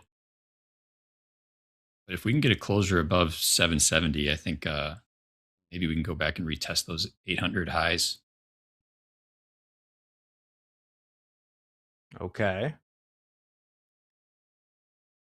Gave a little bit in the green right here. I do like that long in the NASDAQ. As it's going. Yeah, I mean, relative to the session too, like if you were to look at the leg higher that we had from pretty much 8 a.m. to about, we made the highs at 10, we've seen the market pull back to about 50% of that prior segment. So in a corrective cycle like that, that's a reasonable pullback. Now we're starting to build some higher lows in the 5-minute, so shorter time frame structure shifting. Now I really just want to see a 5-minute closure above 765 to confirm a little bit more of a higher high in the 5. The question is how we're going to handle the sellers that were sitting at 800 from earlier in the session when we get back up. So this could end up, just being a short-lived rally here, but I like the structure that we're seeing from the morning and pullback we've gotten. So now looking for maybe some new highs in the session, maybe into power hour potentially. Yeah, let's see. Where are we at for the equities outside of just the NASDAQ? We're up 0.5%, huh? What happened to Microsoft? It's up 4%. Microsoft has been getting reamed lately. I think it took some, open AIs on the private market, and there was some kerfuffle there. So people were kind of down on Microsoft. Let me take a look at this chart real quick. I mean, it's the winner today. I mean, it's outside of silver, right? I mean, silver's up 5.5%, but yeah, Microsoft's up 4%, and then Intel keeps getting hammered. I like to see that as a buyer wanting to add more, down 17.5. Pretty calm day. I could see the NASDAQ keep going up a little bit. some of the big stocks, especially that have been hammered lately, most notably Microsoft and Meta, have been rebounding nicely today. In the Mag 7, Broadcom's down 1.5%. Apple down slightly, Google down slightly, Tesla down slightly. Microsoft and Meta, the big movers to the upside. 4.25 in the 10-year. We are at 90,000 even in spot Bitcoin. That recovered. That recovered since this morning. We've been around 90,000 for Bitcoin for quite a while now. We were talking about this price last year. Yep. I mean, we were in that daily range for what? Pretty much we made the low on November 21st, traded between 95 and 85 or 84 roughly for pretty much the bulk of all of December, and then finally broke out mid-January, but failed above it. I have no position in Bitcoin, but still, the longer we hang around here, I still think we're definitely going to test the MicroStrategy average, which is somewhere in the mid 70s. We've hung around this 90 for a long time. We haven't been able to pump. Got the 95, 96 a few times. I think it's about high time it tested lower to see where the buyers are there. I'd have to go back up and retest 100 to bring us lower. There's not enough Oh, wow. sellers. I mean, it's just a rock fight right now. But yeah, what will hit first? A pop to get back up to some supply and find more selling to take us lower, or take us lower to find more buyers to take us higher? But I definitely like the mid 70s you're talking about, Jack. Or just go sideways. You could just go sideways. Or just continue to go sideways. Yeah. It's not capable of staying sideways for that long. No. Let's be real. Bitcoin, no. I mean, if everybody that was buying Bitcoin was buying silver, they would be up a pretty penny over the past, year to date too. All right, so there's the 5-minute closure to a higher high. I like the demand we're starting to build. I'm going to tighten up my stop a little bit underneath this recent 5-minute low around 741.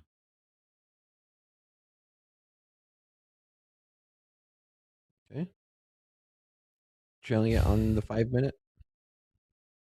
Yeah, I'm looking to. I mean, I like to go down to a 1 minute to refine, but a 5-minute time frame I've been leaning on a little bit more, just to get wait for a little bit more data to actually follow through and provide closures for new highs and Okay. lows, rather than leaning on a 1 minute structure, because 1 minute structure tends to be a little bit noisy. 5-minute, I've been finding a little bit more consistency and validating structure.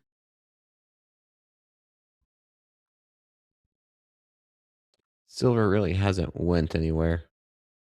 No. No. It's very quiet. It's quiet for a Friday. I don't want to be holding anything going into the weekend either.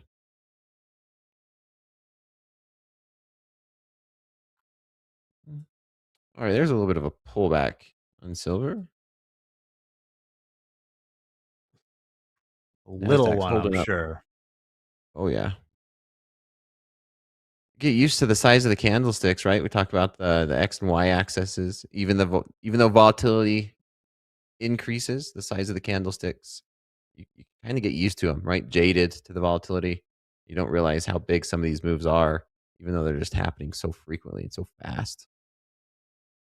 It's also easy to forget just how fast these moves are happening. We opened the week in silver at like just above $90. $11. Wow. Insane.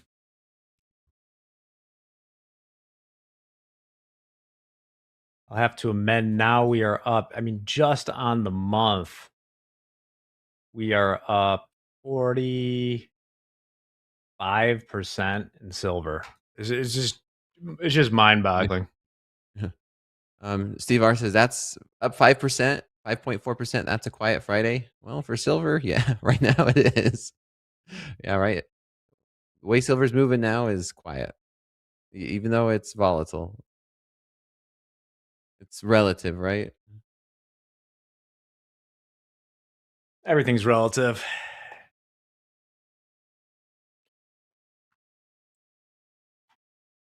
Nothing's really changed in my outlook from this morning with the ES. 6,900 has been very solid support. We haven't yet really tested up above. It is weekly options expiration today for Power Hour.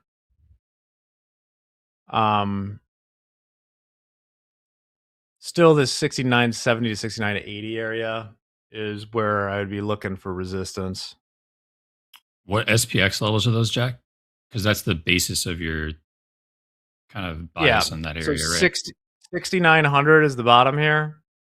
Yep. Thick line 6,900, 6,950. Got it. 6,940 is where we start to see some resistance there. Okay. I don't think, in the absence of news, and I know this is like easy to say because we're also we're exactly like in the middle of that range right now. But with no news, we're not gonna break through one of these, I don't think.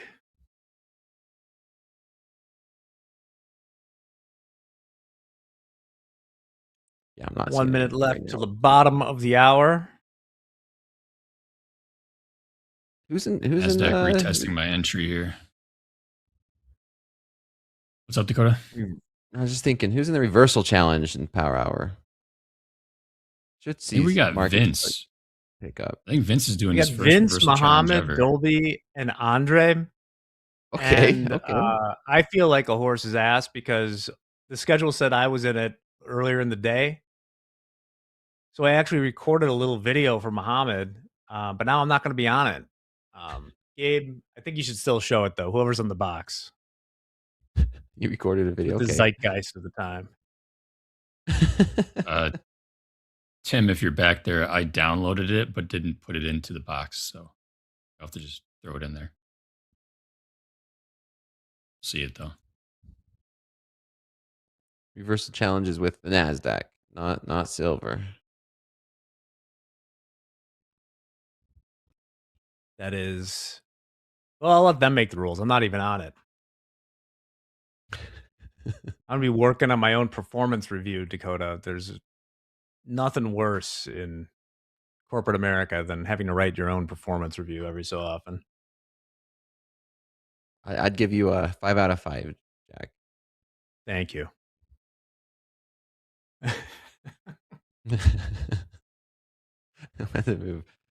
These markets are just back and forth. I'm scanning for trades, and it's just honestly the best play is just to wait.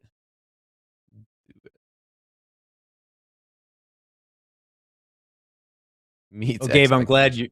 glad you're in an NQ trade because we are so middle of the range for me right now.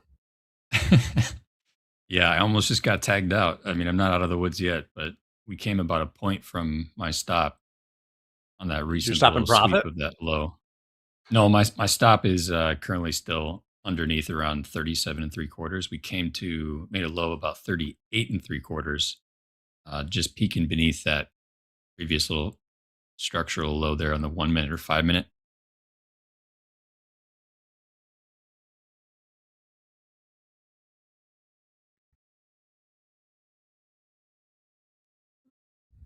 If we get strength above 66, I'm going to add one.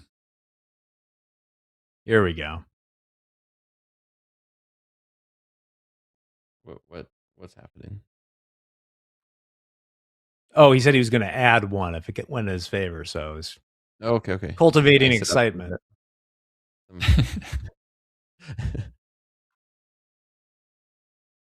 Anything else going on here? Okay, so now Intel's down 17%. We got silver just made all-time highs. All-time highs. All day.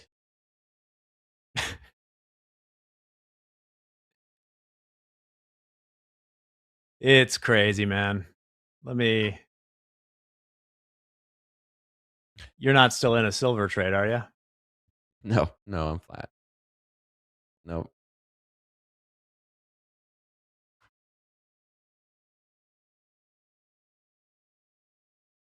Trying to see how long it's been till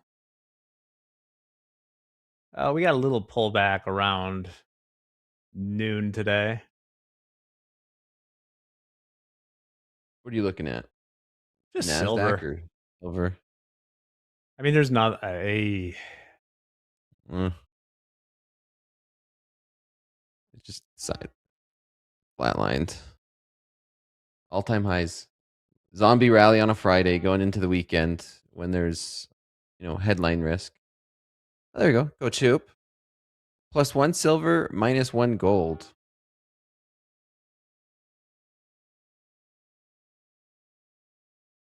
Bold, bold, bold.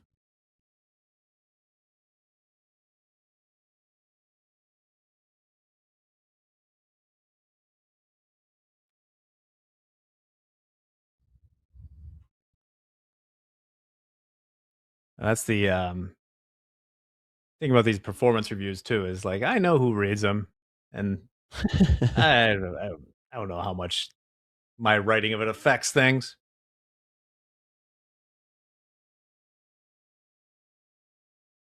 Yeah, we are glued right now. Yeah, we are. I mean, silver just tagged all-time highs and right back down in it. Equity's not really moving.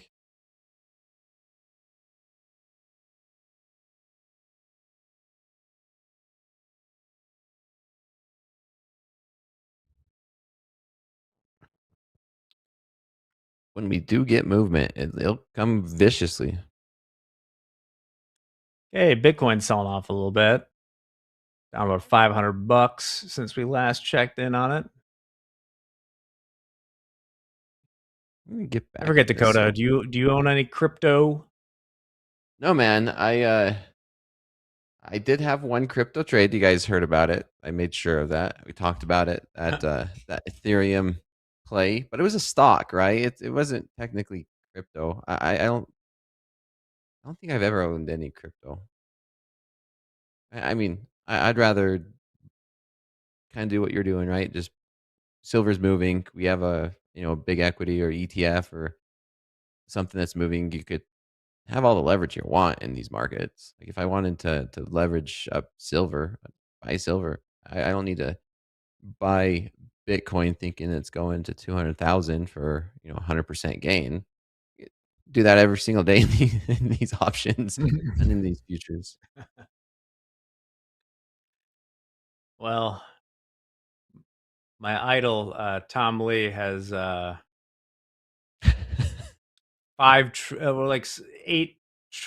days left for Bitcoin to go to 180,000. I see. You can that. just say stuff. Yeah.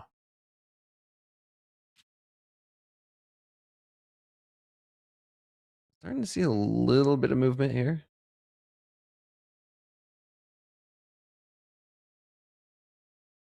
In You silver. got back. Yeah, I got back in. Bet from 0.65.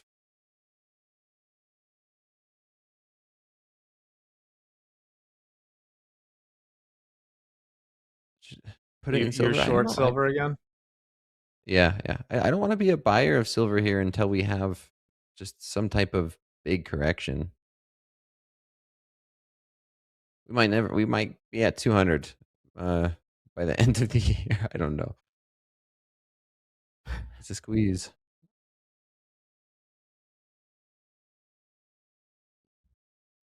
They can go on for a while. We do have tons of earnings next week. Really, the biggest day is Wednesday when we have 3 of the Mag 7 reporting. We got FOMC. Mark that one on your calendars. All in the same day, right? Mm-hmm. Let me check this really quick. Steve R says, up on the day green on the week in my XFA, locking up and starting the weekend. Best choice. There's a lot of traders during slow markets last night that were in the green and they were done and enjoying a nice 3-day weekend, actually. Sometimes that's a great decision. Just, hey, I'm up money. Start the day, don't want to give anything back, or start a nice early weekend. That's what we trade for, right? We trade for that type of freedom. We got Microsoft, Meta, and Tesla on Wednesday. Oh, wow. Just your periodic reminder that Tesla and Meta have roughly the same market capitalization. Meta's looking for $8.20 earning per share, and Tesla's looking for 45 cents. I got tagged on that stop, by the way, guys. I'm down 242 on trade number 1. All right. Is that trade number 1 for the day? You got 4 more shots It at is. this? It is indeed. One thing that I actually, Travis Chicago said in chat, which I didn't have marked out on my chart at the time. So IB high in the NASDAQ was around 25,760, just shy of 25,765. We traded back inside of it, and then we're kind of using that, what looks to be like a little bit of resistance right now. So maybe, maybe that long bias is short lived and we're going to end up trading further back into this session's range if that continues to hold strong there. I did need to see buyers take us back into those 770s to really have any confidence in this, and we just didn't get that momentum. It's unfortunate, but small paper cut. Are you going to be trading throughout Power Hour, Gabe, or are you done for the day? Like, what's your thought? No, I'll just this hour together, and then I'm headed out. Okay, makes sense.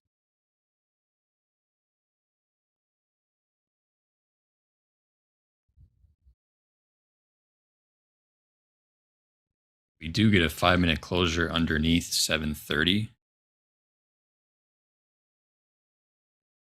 I look at going short to target those 680s. Okay.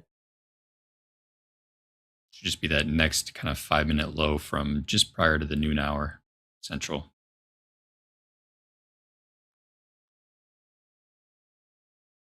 And you're using just support resistance.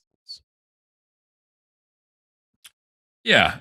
I'm a little bit. I would consider or classify it more as supply and demand. It's kind of what I learned, but in general, similar concept, right? Yeah. Sorry, Jack. I was going to say, as we mentioned right at the top of the stream today, it's been 15 straight days of the Russell 2000 outperforming the S&P 500. That will end today unless something batshit crazy happens, because we are down 1.75% in the Russell. We're scratching the ES right now. Ooh. That's an interesting one. 15 straight days of outperformance. Rotation. That's like silver going, 8 or 9 months of just straight up. Mm-hmm. I wonder where the stress is going to form in the system on some of these. I'm hearing a lot of... I get get nervous when I see something like silver with a $5 trillion market cap going parabolic like this. I'm hearing a lot of mumblings about the credit issues and credit lines and all that. So I'm curious to see how that's going to be playing out. Consumer credit or private credit. Oh yeah. Yeah, I was listening to an interview with Gunlock where it feels like everybody hates private credit, but there's no way to short it. Like, there's all these kind of, if I think about themes in general, I would love to short. There's not a way to really do some of them. Like, you can't really short private credit. It's very difficult to short like junky bonds because you got to pay the big coupons on them. And my biggest, there's no way to short like small, mid-size regional universities. There just isn't. That would be it. Yeah, that would be it. Yeah.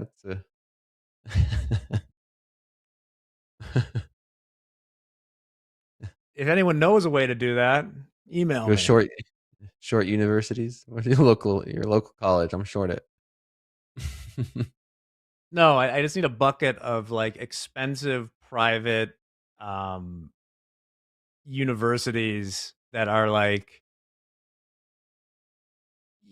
in the regional tier. If we can figure that out, make some sort of Ooh. synthetic derivative on it. Calci.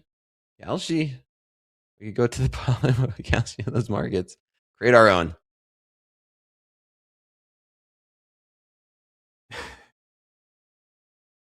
Yeah, that's what Michael Burry did.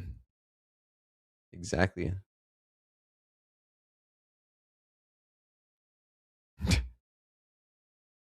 Vols knows for a fact Dakota would smash Jackie Poo in a boxing match. Yeah, probably. You want to know why I'll admit to that? I Maybe literally not. don't box.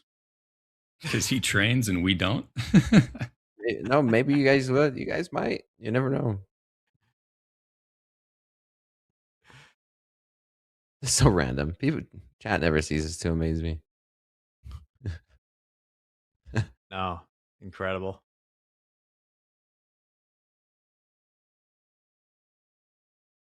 Like, I'm very confident. Jay, for instance, is a better basketball shooter than me because I don't play basketball. I'm pretty confident I'll beat both of you in tennis. Oh, you destroy me in tennis. That's with like 0% chance I have on you.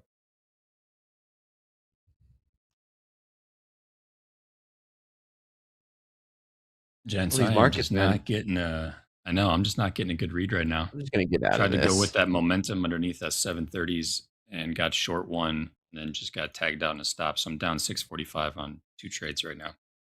Just not getting any follow through on either side. Nope. Silver's not done. Silver not done. Nope. We blew through those 100s and not looking back.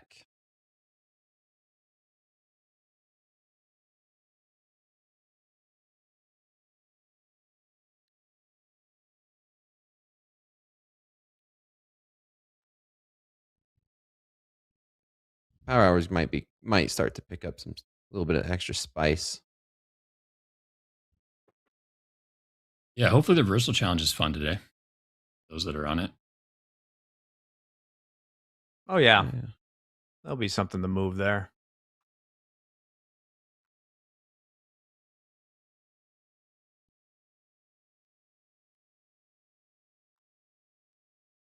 I all-time so high. like the skills thing. I did this never happened, but I'm curious if I could arrange at some point.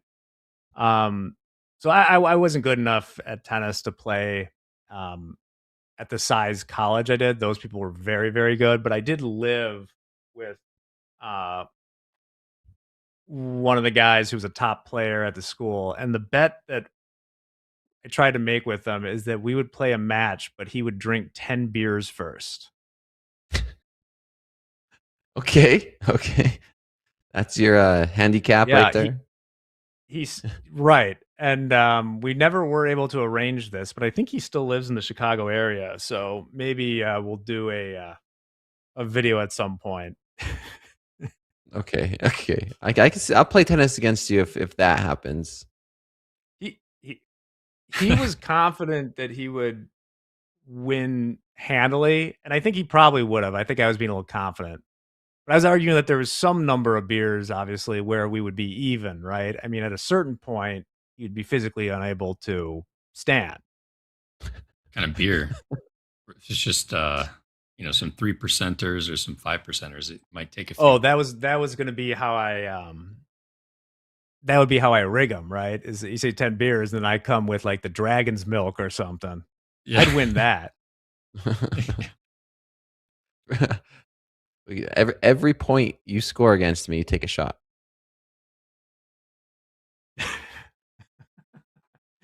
Not last long. No, not that. God, that was a humble brag. That was definitely won't last long. Yeah, silver all-time highs. We just about tagged 102.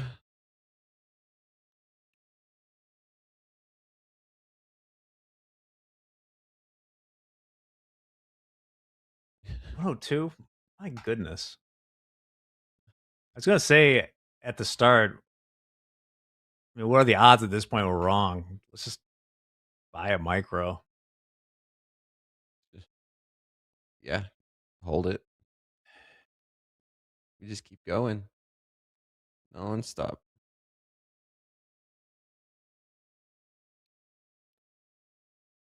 What's the dollar doing? Yeah, is the dollar just getting hit hard then? Is that part of what we're seeing this silver and gold rally continue today? Here's the dollar on the 4-hour DXY. It's not looking good. Yeah. Steve in the chat was saying it. Yeah, it's We're making below the sense. lows of around December 23rd there. We're the lowest we've been since October. What happened in September here? Anyone remember? So we got a double bottom here. June, September. I don't remember what happened in September. Short-term What does it memory, man. I mean don't either. when the dollar is losing strength? Anything denominated in dollars is going to catch a natural bid, just because if you hold 100 ounces of gold, like a GC contract, if the value of dollars is going down, you still have 100 ounces of gold. So take it to the extreme. If gold was $5,000 an ounce, it's like if the dollar lost half its value, all things changed, it'd be worth 10,000, because it's still the Correct. same gold. The dollar's just worth less. Metals go up.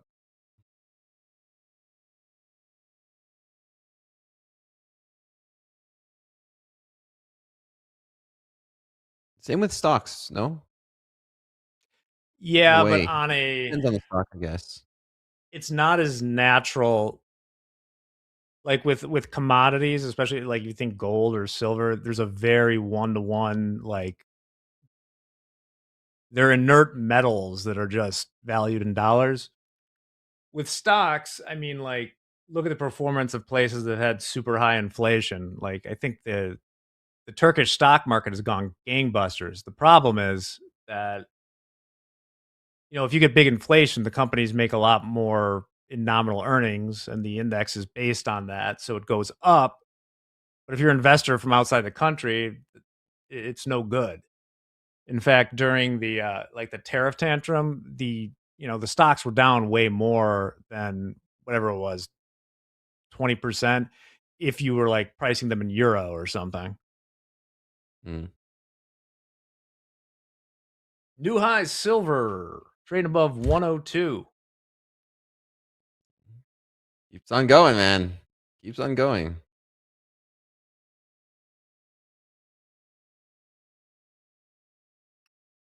NASDAQ's just back and forth in this range here. Silver is cuckoo bananas. 203, 204, 205. And remember, these tick is not even a penny. It's half a penny. Half a penny. So We could at any point to see I'm not saying silver could go way higher in the midterm, long term. I have no idea. But as we get higher and higher here, I'm waiting for just a god candle puke to the upside, like $8 in a minute or something. Then you can short. Then we could short it. Dude, it can happen. Direction. Either direction it can happen.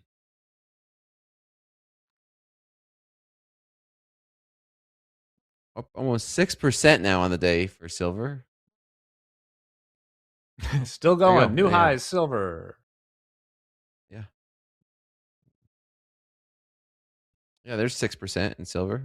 Up 6%. Should have just cavemaned into a long on silver to start the session instead of trading this nasty NASDAQ.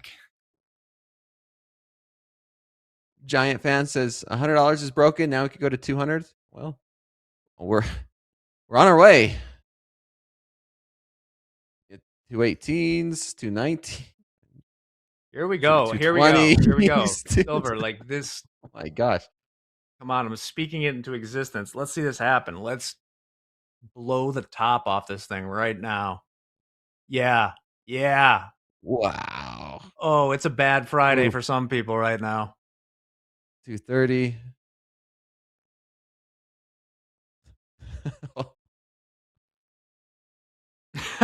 This is insane. All you can do is just watch, and it's better than any TV show.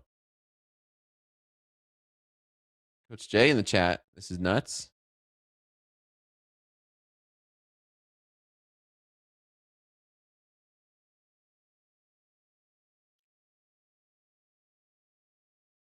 Just grinding people to a pulp right now. It's not done. 30 cents really isn't a blow off the top move, though, Jack. All right, you're looking for way more than that. No, I was looking for it to it's gotta do something special, you know. It's been doing something special every single day. It has, but the last part of the special is always the best. Like, I don't think we get this high, then just like slowly bleed out. That's not how this works.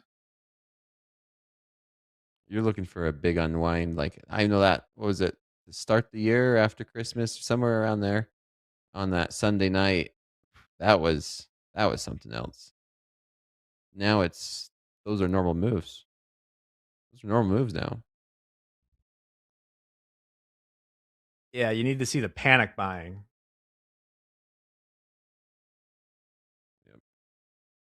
Well, Jack, good luck on your performance review. You're very much like a scarecrow, man. What does that mean? Explain. You're outstanding in the field. Thank you. All I'm gonna right. use that in the future. Dakota, That's a have a good one. wonderful weekend, man. Good to see you. All right. Dakota will be back with us next week. Gabe, way to get in there. Good stuff. You got some more trades to take today. Good recovery from your tilt sesh. Stick around, everyone else. We got Power Hour coming up, specifically the Reversal Challenge. Andre is back. Muhammad is back. We got Vinny Lamborghini in the house, and also Dolby. So stick around. We got an hour left in trading day. Will we get the blow off top and silver? I don't know. You don't either, but it'll be fun. This is TopstepTV. Let's go. Let's go.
Man, oh man, did I miss this so much. The last hour of the trading week, the power hour. It is the reversal challenge. What do we have today? We got Mohammed, the defending champ. Beneath him, making his debut, Vince doing the reversal challenge. And beneath him, DJ Profits. Let's get right into it. DJ Profits, what are the rules of the reversal challenge? Yes, yes, yes. Welcome, everybody. The last hour of the trading day. That means the weekend is upon us. We're playing the reversal challenge. So what does that mean? Everyone, hop into a practice account. We're going to have two 25-minute periods. You do have to be flat after the first period, and then we're going to do some bits and bobs. We're all going to enter into a trade at the same time using a market order. The contestants on screen will either hit buy or sell. From that point on, we will only be managing positions with the reverse button. There will be no limit orders being used here. Reverse button only. And we're going to double the lot size approximately every 15 minutes. I think Andre will be the dungeon master today. And we'll try to get everyone across the finish line the best we can. But that's about it. If there's any questions, let us know. But if you're playing in chat, practice account, start with one E-mini NASDAQ. And then from there, we will double the size. Vince, this is the first time you have ever played. Yeah. It was a pleasure parking your Lambo. Do you have any questions before you begin? No, just take it easy on me today. You know, this is the first time here, so you gotta bring your A game. We man. can do. You gotta bring your A game. Better. But before we get underway, we have a very special video to bring you. This is dedicated to you, Mr. Mohammed. If we can run that. Oh. What's up, Mohammed? Surprise? Said it was cold in Riyadh, but I promise you it ain't this cold. It's -6 degrees in Chicago, and I'm outside in a t-shirt eating a popsicle. Because you gotta be uncomfortable to make good trades. And I am amped up for this reversal challenge right now. I won't be denied. Let's do this. I love you, Jack. I love you, man. I will wait for you. That's awesome. All right, and they took me out of the schedule. 5 after Jack. Wanted to change rules. In 10 seconds, we're going market in in 10 seconds. 10 seconds. That was great, Jack. With a one lot. Here we go. 10 seconds. 5 after, we are going with a one lot, and that was amazing. Okay, again, practice accounts only. 3, 2, 1. Everyone in. Win. I hear someone is in. That is 05. Went with one lot. Poll is up. Who do you think will win the reversal challenge? Will be Vince making his debut, Mohammed, the returning champ, DJ Profits, or myself. Get those votes in. Let that cook for a little bit here. He's got the one lot in. Again, purely to have a little fun. Practice counts only. Take us into the weekend, Jack. Yeah, Mohammed, you think it's cold? 50 degrees, huh? You got your scarf. Yeah. You got your burqa. It's cold for us, man. Our skin is not used to that. I hear you. All right. Tell me to now. Vince, you go long or short? I'm short. Okay. Profits?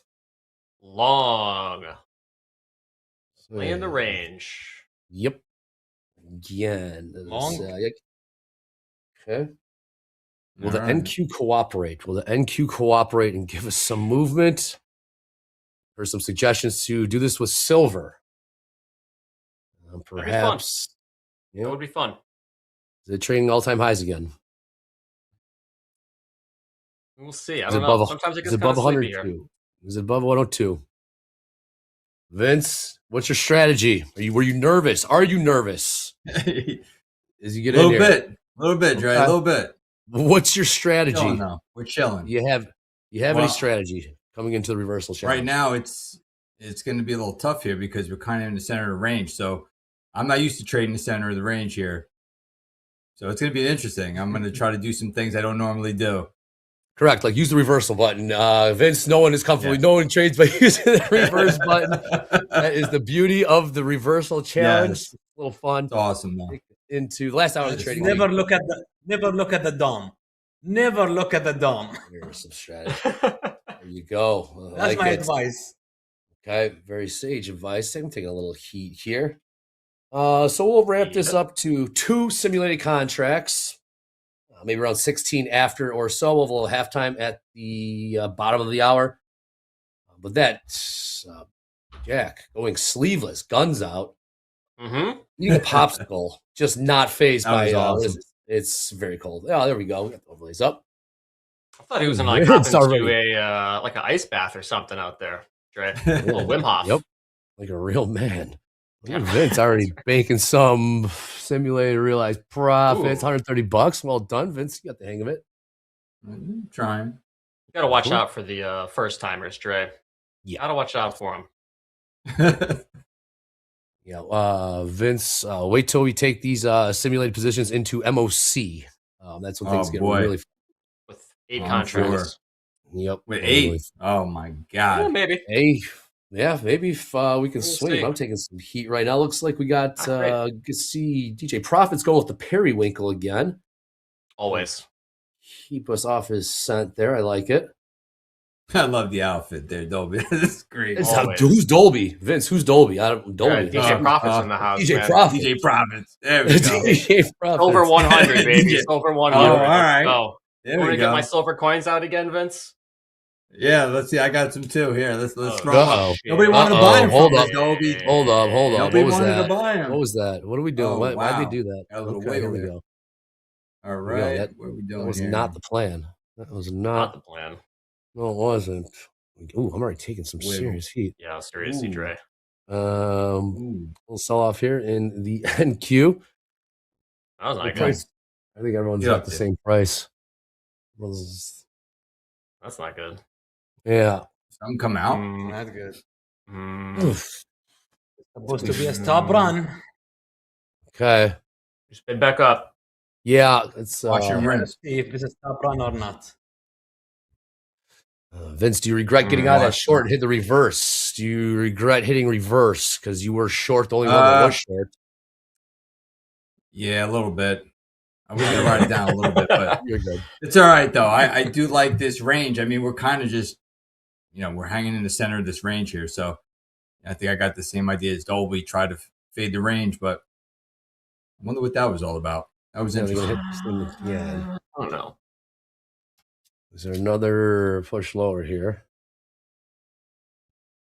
This is where who's gonna flinch? Who's gonna flinch first? Yeah, that's basically it. I'm flinching. Oop, wait, oop. I'm about to oop. Already down 500. Wow. There We we might, go. we might stick with 2 lots today, Dre. Same, yep. It's a game of survival here. It is. Come on. All right, let's rally. Okay. Let's get back to break even. Let's get back to Uh-oh. break even. Dolby, did you flip?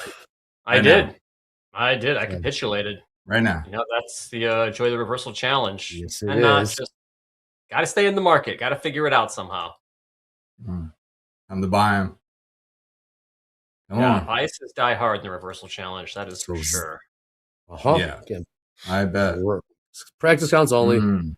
Yep. Just have a little fun. Has anyone said this is stupid yet in Girl chat? in the I chat don't think asks, could this be the first reversal challenge where no one survives to the end? That has actually happened before. It has, Is- yeah. Was it like the first time when we brought it back this year? This happened like 2 or 3 times, I think. Where we've had no one actually pass the reversal challenge. I mean, if it gets Mhm. real volatile in Power Hour, it can absolutely happen. Absolutely happen. Okay, who's gonna? There we go. Oh wow. Yeah. Nice. Ooh. A little squirrely Please here. go. All right, I flipped. Yeah. There it is. Oddbuster was waiting for that. This is so stupid. There, yes, There it absolutely. is. Thank you. Thank you very much. Oh, great. This is where we go. Shoot. I know this is a bad spot right here too. Yeah, it is. For those that are short, we gotta go. Nice. That's very nice. I VWAP. like Is that you? I'm gonna take this. Shit. Okay, this is not going well. TJ Profits. It's been a minute. I'm Yeah, it has. rusty. Again, I think we'll go to, I don't know, 2 lots at 16 after. Yeah, I guess. I I don't mean, know. I don't know. I feel like RTY is my baby now. Wow, I'm down pretty good. My Are you? We relationship- got a lot of red on the board Yeah, here. yeah. Wow. Wow. All red. All red. This is rough. This is rough. I'm just stick Mohammed, with you one won. lot at this rate.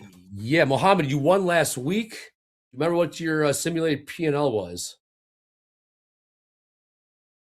2,000. Look at that. It Yeah, wasn't 2,000. huge. It was actually pretty close between Mo and I towards the end. It was like one decision, one incorrect decision I ended up making. Had it reverse. We were almost minus 3,500. Uh-huh. I That's got right, you. Mo. You had a huge comeback, actually. You had a huge comeback. Yeah. Oh yeah, Mo's always locked in. Yeah, you Mo's can't the get away with man. it. Mo is the man. Anyone long here? A lot of reds to start off here. Lost in the sauce Indeed. right I'm a now. little rusty. We could take the poll down. It looks like it's pretty even across. Good to see there. Bro. Looks like Mo. Looks like they're going Mo. Early returns. Oh my goodness. Come on, baby. Let's go. Come on. Where we go? Mohammed getting 31% of the votes. Vince, nice, 28%. Joel, Profits with 22, and myself getting 19%. See what we can do here. Who's long? This is Nice. terrible. Yeah, it's not what Come I'm saying. on. You hate to see this. This is terrible. Well, if you're long, you like to see this. Yeah. Yeah, if you're long at 700s. Yeah. We all similar realized BNL almost 800, 700. Taking some heat, Mo. Taking some heat. A little view on play there. tough. We got the countdown clock, lower right-hand corner. 46 minutes till the bell. 36 minutes till MOC. About 2 minutes. We good to do 2 lots, 2 simulated contracts. Anything's better than whatever this is, man. I need some help. Get some money back here. Yeah, heard the sigh. Grudgingly, Vince. You're sitting all right. Oh, good. We're going 2 lots here. Payne City across Run the 2? board. This might be the worst start. Oh no. Challenge history. We're in about 16. Why is it that the loss coming very quickly, very big, and the win coming very slow, very very small? That's the reversal I don't know. challenge. You lose, find How yourself it goes. Right? 400, 500 in the negative, and when you are winning, it's only 130. Yep.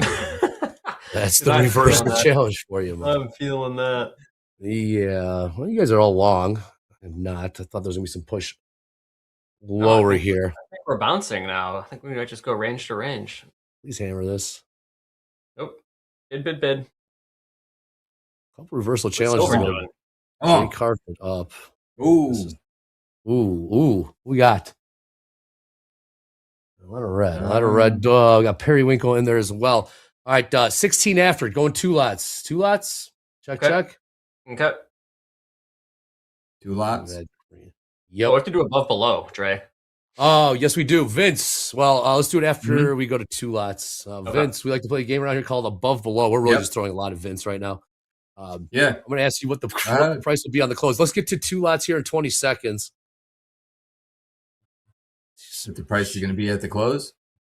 Yeah, hold on. Above After below. this. Okay, above below. Yeah. 10 seconds at a contract. Yep.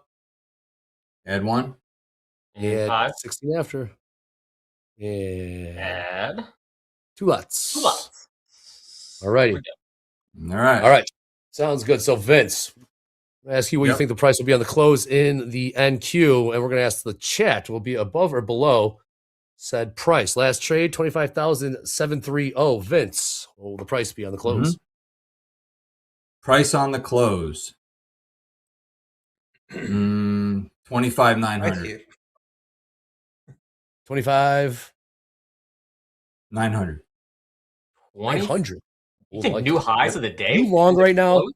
No wonder you picked Yep. that. I figured. All right, 25,900. Okay. This is one of the bolder above belows we've seen.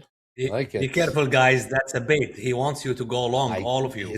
Mind games, Vince? You already playing mind games here? We're going the wrong way. Let's This do is it. not ideal. This is not ideal. Right back in range. Yep. Let's go. Will we Just make go it back to up? Let's go back up. Their pull is up. Okay, we'll do halftime at the bottom of the hour here. We could do 25,800 if you want. Nope. You Well, set the market. nope. It's the right. the poll is out there. We'll be above right. below.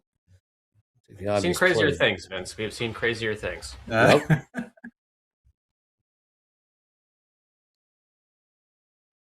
Mohammed, the strategy this time, you said in the green room, it's going to go on what I feel.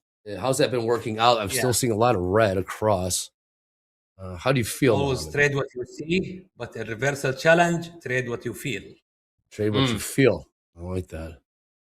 Well, I feel like this market's going the wrong direction right now. For me. Well, where do you go? Feels The problem is you have mixed feelings, you know? Tell me those feelings, Mohammed. Yeah, I have mixed feelings. Come on, get up there. That's a range. Man, oh That's man. a range. So, Get it up. what have we got over here? Oh, wow. Vince basically back to break even. Nice. Well done. Let's go up. Well done. Uh-huh. Metal's cooking. Lovely. This is silver. Are they going to sell this off? Again, above below. Get those votes in. We'll be above below 25,900. So far, so good, Vince. Yeah. Sure. All right. So far, we're doing all right. Is this everything you imagined it would be and more? Yeah, it's fun actually. I never should have All right, flipped. let's keep it cooking. Never should have flipped. It's cooked. Never It's should cooked. have flipped. Jeez. Oh, that's pain. That's painful right there. No. Sell off a little bit. Sell off a little bit. Am I the only one short? Indeed. No, I'm Practice short too. accounts only. Are you? Yeah. I mean, Let's see some P&Ls in the chat. Let's see some P&Ls in the chat. New high is silver, 103. Is that right? Wow. Yeah. Oh, man. Well, it hit. We stopped. Silver 100, baby. Reversal challenge in silver would be boring as hell. No, It'd just be all of 259. us just staying long for an hour.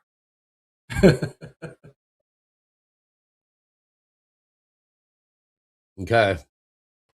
Well, got it. I got some unrealized there. Vince got some unrealized profits there. Mohammed, same. Will they book it? Yes. Did they flip? You all right? Vince is in the green now.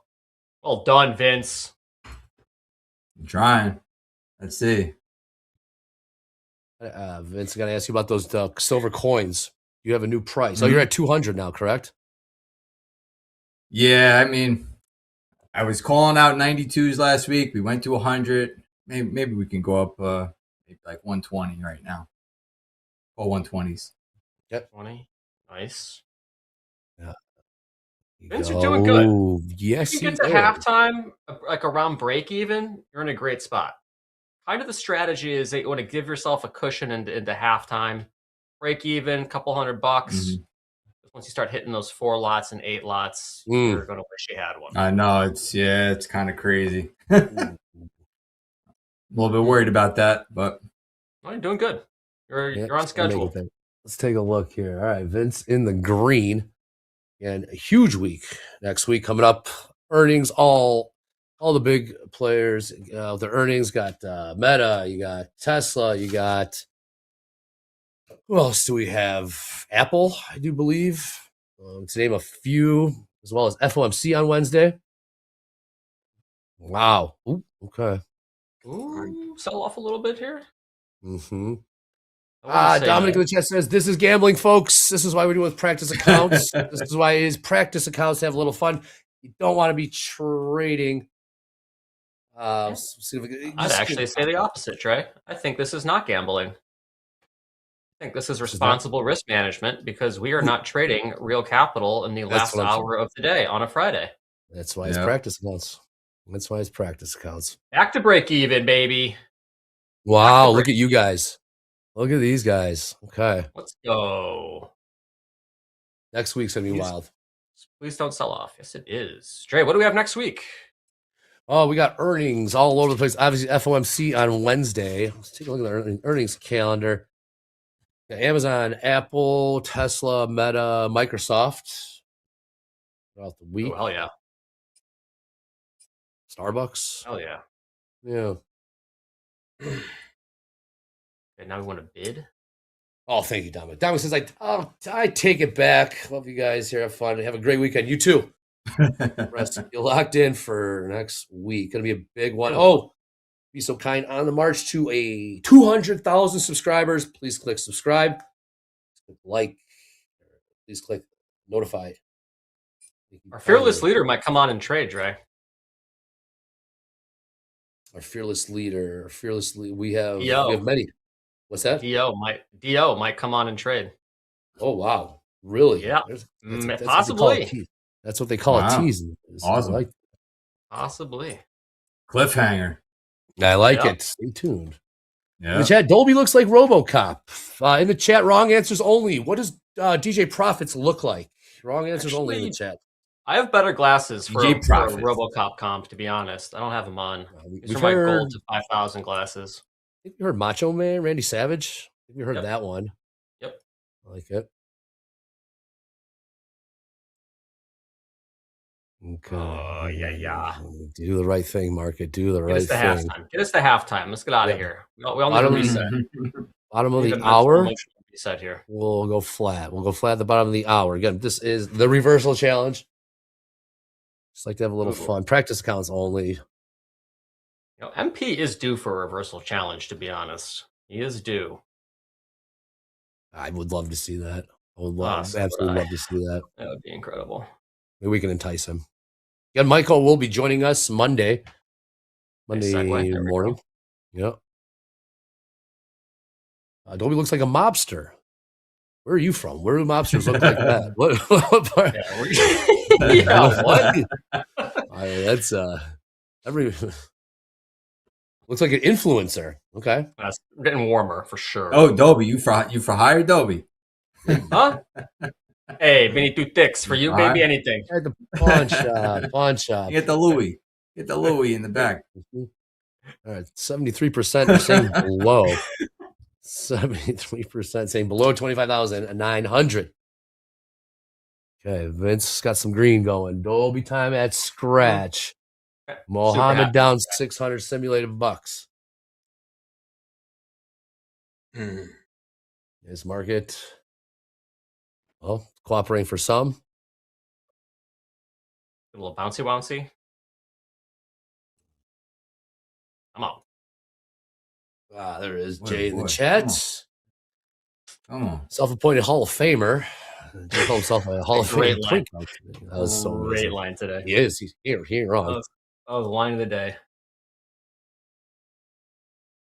A little squirrely here. Nazzy, what are you up to? Do the right thing. Do the right Do thing. the wrong thing. This is the wrong thing. Hammer this thing. Hammer this thing. This is The wrong ranges are getting more and more narrow. Jay, nope. It's getting narrower and narrower. Should be a flush. Come Should on, be a let's dump flush. here a little bit. Yeah, it's coming. It's coming. Flush it, Tito. Come on. Oh, love this. Flush it out. Flush it out. Come on. Edgy invest. Even listening to this in traffic is fun. Edgy, first I'll be safe. Where are you? Are you stuck in LA? Don't trade and drive. Are you in the Kennedy? Are you in the 405? The Beltway? Where are you? I'm Stuck in liquidity. traffic. I'm liquidity. Come on. How do I fade myself? One flush. Coming selling off here. Yeah, it wants to. It feels like It it wants does. to. Flip this thing. This is it. It was short. Oh, look at Vince. Now I'm Vince, short. Vince. I'm short in a terrible spot. Yeah. I here. like this question. I see him in the chat. Hey, chat, what's the craziest play? Where's the craziest place you guys have ever traded? Church. Let's see if we can sell this. Oh man. Did you get a stop loss on that one? Or I'm what? kidding. I'm kidding. Church is on a Sunday, Vince. I'm kidding. Yeah. Curious if you ended up with a stop on that one or not. Let the man upstairs take the win. No, I'm just kidding. Where's the craziest place? Yeah, I like that. A Halstead I bus. mean, I traded on a plane for the first time. I was Yeah, I've done that flying before. and I connected. Yeah, that was pretty cool. Yeah. 38,000 feet in the air trading was pretty cool. All right, it's hanging out. It's stalling out down What here. is going on? I don't know. 3 minutes till flat and Do all. something. Do something. Not that though. No. I need something. I need something. Flip this thing. The best part about halftime, Vince, you're going to see this. We're going to go flat at the bottom of the hour, and we got some content goodies to bring. Typically, the market really picks up in volatility when we go to halftime. That's gotcha. Oh no! So we're going flat in 2.5 minutes. Mohammed taking some heat. Vince Green, Dolby Time, Perry window. Trying to survive. Just give me the halftime. Game of survival, right? Always trade for tomorrow. That's what the Trade for the second half. Trade for the second half. Trade for the second half, indeed. Nope. Nope. I'm going to push higher here. All right. How can silver keep going higher? What is it? Yeah, so 102.48. 102.48 silver. Okay. Wow. I've traded on a beach. Traded Yeah, at red I light. missed a long in that too. I was working a long in silver at 101.59. Yeah. It pulled back. Yeah, it pulled back to 67.5. Never got filled, and then it took off. Okay. Mohammed, you are locked in. You're trading on how you feel. I'm looking to the BNL. And it's Don't worry, Mohammed. The market has gone completely flat. That's exactly what you want to see in the reversal challenge. Dominic, you have a good weekend as well. Get some rest. We got a huge week in the markets and Topstep TV starting Sunday, I should say. Is everyone taking heat right now because the market's doing? It's not great. It's not great.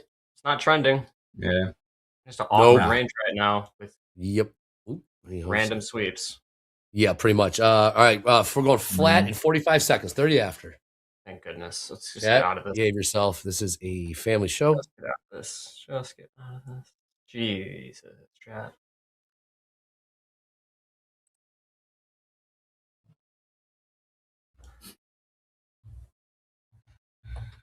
$30 seconds.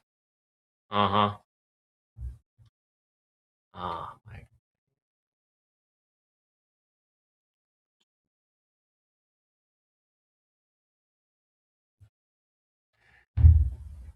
Just don't sell off into this. Do not sell off into the. Oh no.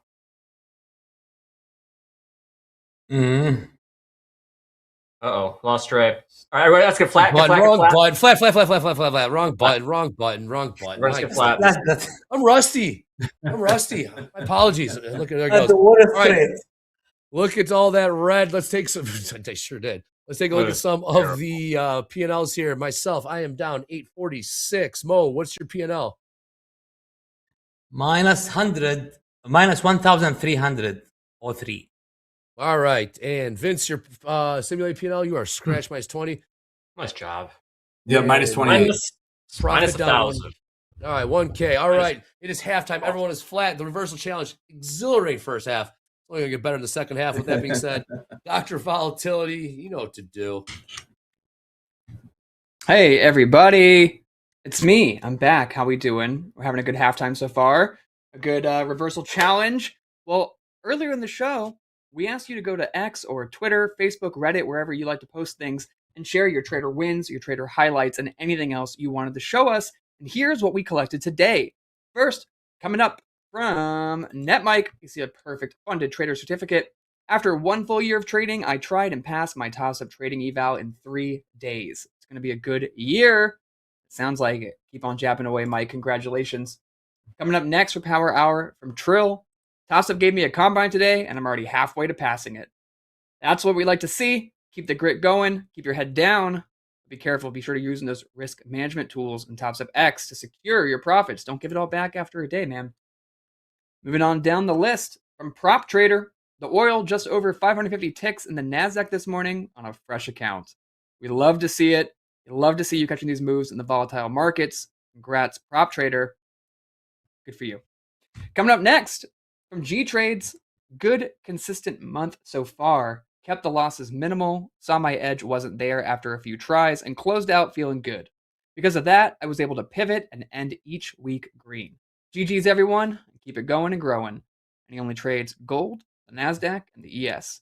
You can see there he shared his calendar there of his trading days. A lot of green, but some red. It does happen. Don't let the red days bring you down. Proof you can come back bigger and better. And to end Power Hour, I thought I'd share one of my favorite submissions I found. Topstep, the main core account on Twitter, tweeted this today. Tell us you're a futures trader without telling us. And you all out there submitted all of your submissions and your thoughts, but I just loved this one from Jami. No caption needed, just the picture, watching the charts on his Apple Watch Pro. So, thank you. How do you know you're a futures trader? You carry it with you wherever you go. Be sure to carry TopstepTV with you wherever you go, on all of our social sites and here on YouTube. That's all I got for now, though. Back to the action, the reversal challenge. Back to you, Andre. Ooh, that is what I'm talking about. Job well done at TopstepTV on the X. All right, 34 after. Or actually, sure, we don't need to be 34 after. How about in 10 seconds? You guys good? 10 seconds? 10 seconds. Lots. Two lots. All right. All right. Let's do it. 5, 4, 3, 2, 1. 2 lots. 2 lots. Reversal challenge. Bro, that was the worst fill I've ever seen. Some of the comments. Even... Oh, Jonathan, I like that. How about not encouraging people to trade silver in gold? We don't encourage anyone to trade. He chased the volatility, so they're going to go where the opportunity is. I hear you, though. I have Andre's face tattooed on my chest. Yeah. You don't want that. All right, 2 lots right now. See a picture of that. Yeah, prove it. I would not encourage anyone to no trade. Okay. All right. See the comeback. 2 lots. What do you think? 4 lots at 40 after? Yep. Okay. Prophet says yep. Well, has Mohammed begun the comeback? Yep. Will anyone finish green? That is the question right now. Will anyone finish green? Great question. They're all doing terribly today. That's a tough one there. Yeah. Armando? Wait. Not over. Yes, Armando, not over what's yet. your okay? Google unrealized. Okay. All right. Things can move pretty fast once you start adding 4 to 8 contracts. Yeah. Mm-hmm. Yeah, that's for dang sure. Right, here we go. Come on now. Come on now. Sounds like everyone is long. Long bottom of the range. Do your thing, NASDAQ. Bid back up again. What am I, short? Okay. What's That's the big one. I never know. The rules of the reversal challenge. Practice accounts only. We will always have a position on. You can only hit the reverse button. You can only hit the reverse button to screw this up. Let's go. And we're going to increase the size of these simulated contracts. Mm-hmm. I need the puke. If this goes green, Chuck for calling me slim. I appreciate that. Slim profits. Slim Shady. Slim Shady is right. Mohammed, how's the comeback going? Well, it requires me to do some clicking here, but I'm not. I'm not taking profits. I'm watching the profit gone. But I have a bias to be long, so I'm waiting for some targets up there. Market is not making any higher high since I decided to go long. So also not making any lower lows. Back testing help the reversal challenge. Everyone's short? Oh. I'm long. My feeling that we are close at the high. I'm sure right now. Okay. I'm sure right now. 3.5 minutes. 40 after. I'm going to 4 lots. Let the fun begin. Ooh. Uh-oh. I'm short now. Well, I want to go. Do we just put the order in, or do we stop and then do it? No, mark it. He mark it in. Add to that simulated winner or add to that simulated losing position. Mm-hmm. Practice counts only. Is this the big one? Anyone gone green? Anyone going green here? I wish. I wish. Not yet. No, not yet is right. Working on it. Feel a little heavy here. Not gonna. Yeah, it's all around. I flipped. 700s. I flipped 2. And there we go. So we can break this range. And around these 700s.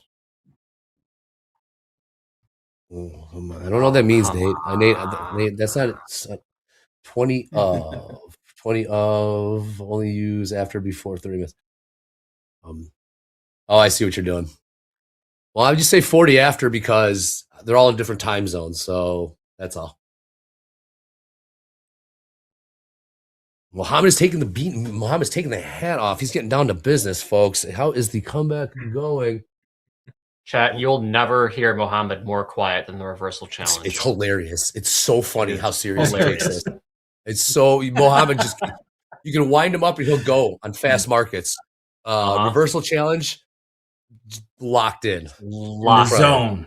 Locked in. It's amazing. Yeah, I have 3 screens of in queue here. Everyone at different time frame. Oh yeah. Okay. 90 seconds. Takes a lot of concentration, Like snowboarding. About to go snowboarding, Dolby time. I did go snowboarding once and got a concussion, and I'll never go again. Not that much fun. Really, folks. Yep, that was all she wrote. Football players don't know how you do it. It was not comfortable. Doing 4 lots soon? Oh, I got a minute. 60 seconds.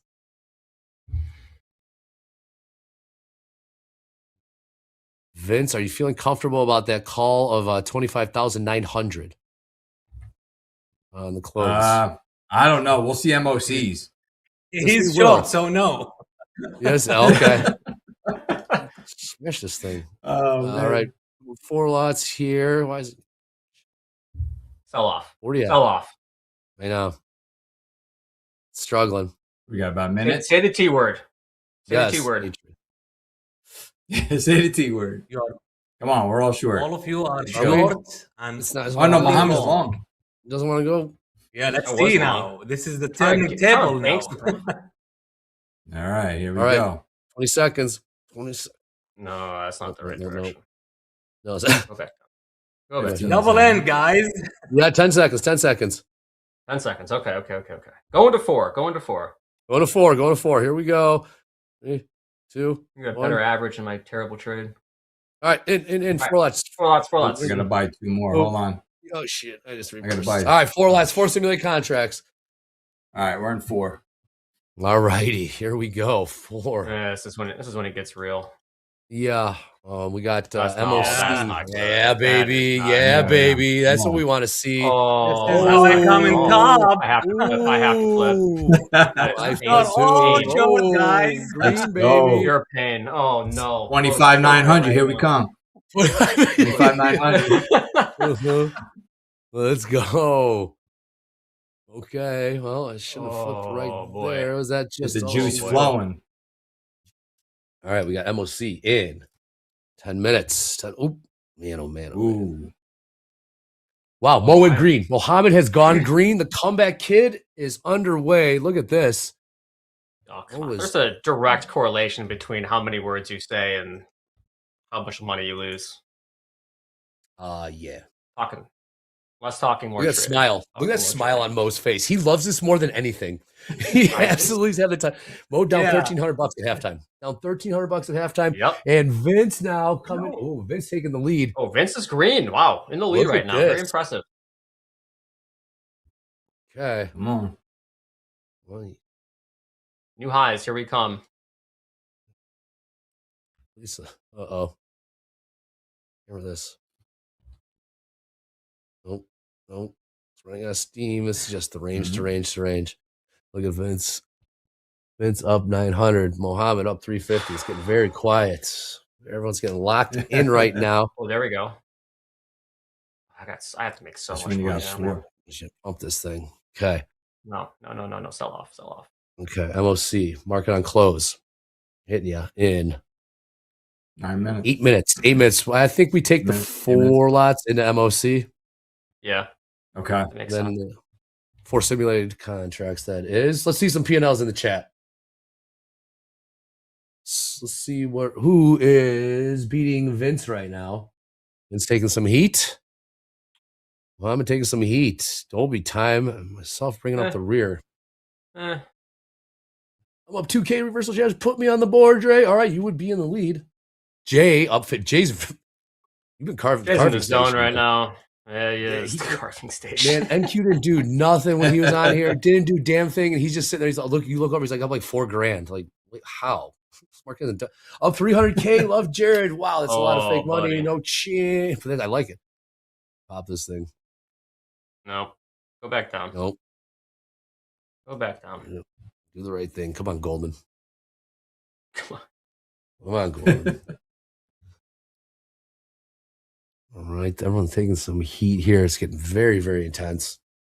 Very locked in. Yeah, you're right. Who don't question the Hall of Fame? I didn't. He carving station. Question. This is where they're gonna go. We're Let's gonna give him see a little Jay with back. a gold jacket on Monday. Yeah, what were your thoughts on that? If you had a gold jacket, would you wear it to a football game, like Devin Hester? I would Oh too. yeah. Yeah, why not? What you can do? Just like keep it in your closet all day. That's a perfect time to wear it. Perfect time to wear it. Come on, there's got to be another pop in here. Come on. There you go. There you go. Just give me that Stubborn reverse. right now. Yeah, it is. NQ It's is stubborn. Running out of steam. Can't make higher highs. Make a move. Can't make higher highs. The silver's still cooking. The silver's still off to the It's because races. everybody's trading silver. Yeah. No one cares about NASDAQ anymore. Yeah. They were on the back burner. Silver new highs. Silver new highs. My goodness. Gold. What is gold's deal? See. Gold, man. Gold's like the ES and silver's like the NQ, or what used to be. Dude, they flip flop volatility. It's so obnoxious. You were talking about that, Dolby. Come on, one more push. You were talking about anyone getting cooked trading the correlation that wasn't correlating. Me. Me. Yeah. Last night. Been there. Learned that one last week. Yeah. They're two different personalities, y'all. Why Two won't you different go? personalities. Do something. Yeah. Oh. I'm so cooked. I am so cooked. Oh, shit. I did not need that. Camera this. Are you? Can you do 8 lots? I'm not. I mean, I will. I will. Love that. That's the attitude. That is what you like to hear. That's what I will. Damn right. When do we go to 8? I'm thinking 48 if we can swing it, or 49. 49 after 1 minute before MOC. Actually, I can't. I'll last. okay, we'll do 4. All right, we'll do 4s. I can do 4 into MOC. Okay, sounds good. The ranges are getting tighter and tighter. This channel needs to hold here. This is kind of the reason why we don't want you. Well, let's trade your own account, but this is why we don't trade. You don't want to be trading, trying to chase losses going into the last hour of the trading week. Not a good place to be. Not good for your psyche. Who's charging it up? Who's coming for the lead? Sit here jibber jabbering. Mohammed. What are you pondering? Dre, look at your score. 814. No, I don't know what. Whoa, I don't know what you're talking about. What you look over here? Oh, you nothing to see over here. Yeah. Nothing to see. He's carving it up. He's shifting the focus on us. The carving station. Stealing dollars there. Uh-huh. There's Mohammed. Remember when Manfred was on here and he did that whole bit on us? Yep, that was very suspect behavior. Very suspect. We had a whole meeting about what if thens. Delayed. We did not have that as an if. Delayed close. And the market is just shut off. Look at that VWAP slope. It is flat. But we got some green. All right. So Mohammed, some unrealized green there. You guys ready? I'm walking here. Going to the moon. We're going to go to the moon. To the moon. Yeah. I need a puke. Damn it. I need a puke. Need a miracle. I get it. I think his glasses are squeezing off the blood flow to my brain right now, to be honest. I don't know what it feels like. Heavy as the head that wears the crown of TJ. Yeah. Yep. Mm-hmm. Okay. Ooh. MOC, market on close in 2.5 minutes. 2.5 minutes till it really gets spicy. Are you guys enjoying this? Oh, as much as Vince, are you enjoying hell this? Yeah, I yeah, like this it. is fun. Yeah, it's You're a fun. good time, Vince. Oh, a good time. I like it. Appreciate it. You got I'm just here to park your Lambo, man. I'm just valet for Vince. That's all I am. I am. Got that timestamp machine? Where's that timestamp machine? I love Yeah, you do show it. I do. Opposite side. I'll bring it out again next week. I have a lot of tickets too that I'm gonna start showing everybody. Love to see those all prices. different crazy markets. Love to see those prices. Yeah, ES Two at what, minutes. like MOC. 435? I know, right? Okay, look at that I Green have one natural Mohammed. gas ticket, almost $16. I'll show it to Whoa. you guys next week. Oh, Yeah, okay. that's during the Katrina 15 lots. event. Oh yeah, win 15 lots. Google. Wow. Let's see. Come on. It's a game of survival right now. Come on. Let's get it. Puke this thing. Let's get it. Yeah, let's get this right. MOC. I see. 2 minutes. At least though. Yeah. Come on. Mohammed, you long or short? Looks like you're long. Long. Okay. Ooh, Vince, lock it in. Shoot, damn it. There we go. Nice bid. Nice bid. This will certainly help me cut down my $2,600 in realized losses. There you go. Just gonna be back to break even. Oh no. Okay. 45 seconds. MOC. Go to 8 lots. Thank you, Mr. Opinion. Mohammed, wait. Well, Mohammed, how much? 4 lots? Wait, no way, Mohammed. Wait, what happened? Yeah, what did Mohammed do? I just clicked twice. Chat. Mohammed, Stream. wait, What hold on, happened? chat. What happened? There's no way it was 4 lots. Someone rewind no the stream way. and see what Moshe did. I Ain't no one had 4 I clicked lots the on. button twice. I knew it. Right Oh, click. Mo, here we go. Left click. I love you, Mohammed. All right, market on close. Coming at you right here, right now. Mohammed, oh, this is incredible. I'll get those numbers to you. Here it is. I could have sworn I just closed out with a profit though. No. Light sell side, light sell side, light sell Okay, side. okay. That's Might like bid, 300 mil might sell bid. side. Yeah. What happened there, Bid. chat? Did anyone catch what happened there? Yeah, what was going on? That was very, What happened there? very suspicious. Very You got to 8 suspicious. lots. Yeah. Oh my goodness. What was that? What was that? All right. We can go to. Can we do 4 lots? Can we do it? Yep, we can do it. We can do All right. it. We're gonna go to 4 lots figure at it out. Going to 52. Or 8. Figure Sorry, it out. we're We're going going to 52 lots. 8. We're going 2 lots. 2 lots at 52 after. 8 lots at 52 after. I am rusty. We will figure it out. Nah, Mohammed. I'm not so sure what happened Very- to Mohammed. We need a ref. Do you need a ref for this show now? He felt, you know, he said you trade how you feel. Well, he felt like double clicking, and Mm-hmm. Yep. double clicked he did. Mm-hmm. To be honest, I was thinking about MOC. I want to have some chunk. So I say when I see 1,000 as a profit, I will reverse.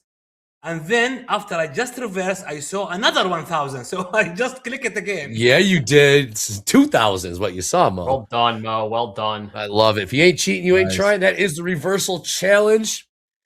Doesn't get any better than that. Whoa, Vince has gone deep into the red, but there is still Yeah, time. yeah, I Don't did. worry, is Vince. terrible. Hang in there. I need to Sure add. I need did. to fix my average here. Don't you worry.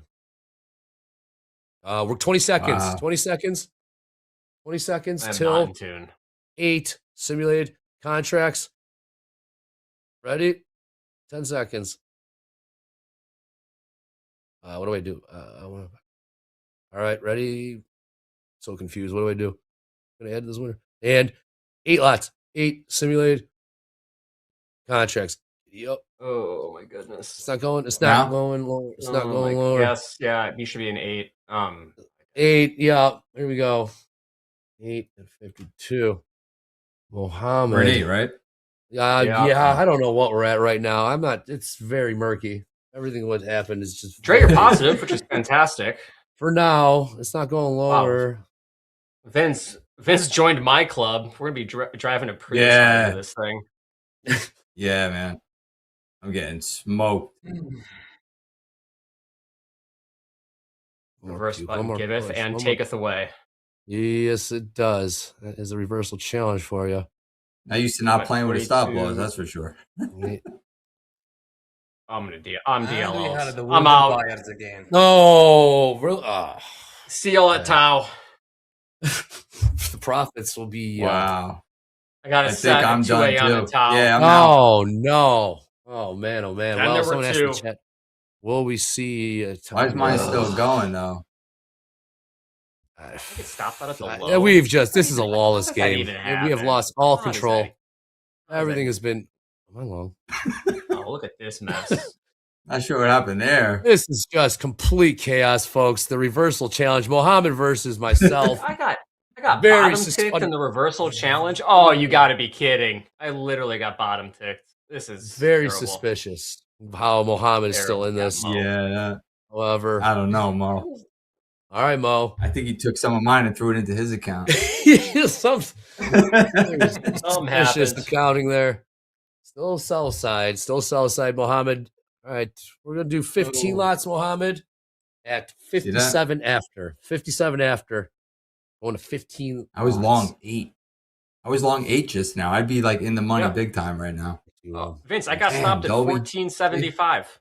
Hard lessons. Really? Yeah. Wow. Very hard lessons. Oh man. It even happens on practice accounts, y'all. Man, that is right. Game of ticks, guys. Game of ticks. It sure is. Okay. Intel's still getting smoked. And still sell side light. Mohammed, who's going to flinch first? Mohammed, you or me? I know you're short, just like I am. Who's going to? No. Ooh. I'm long. Okay.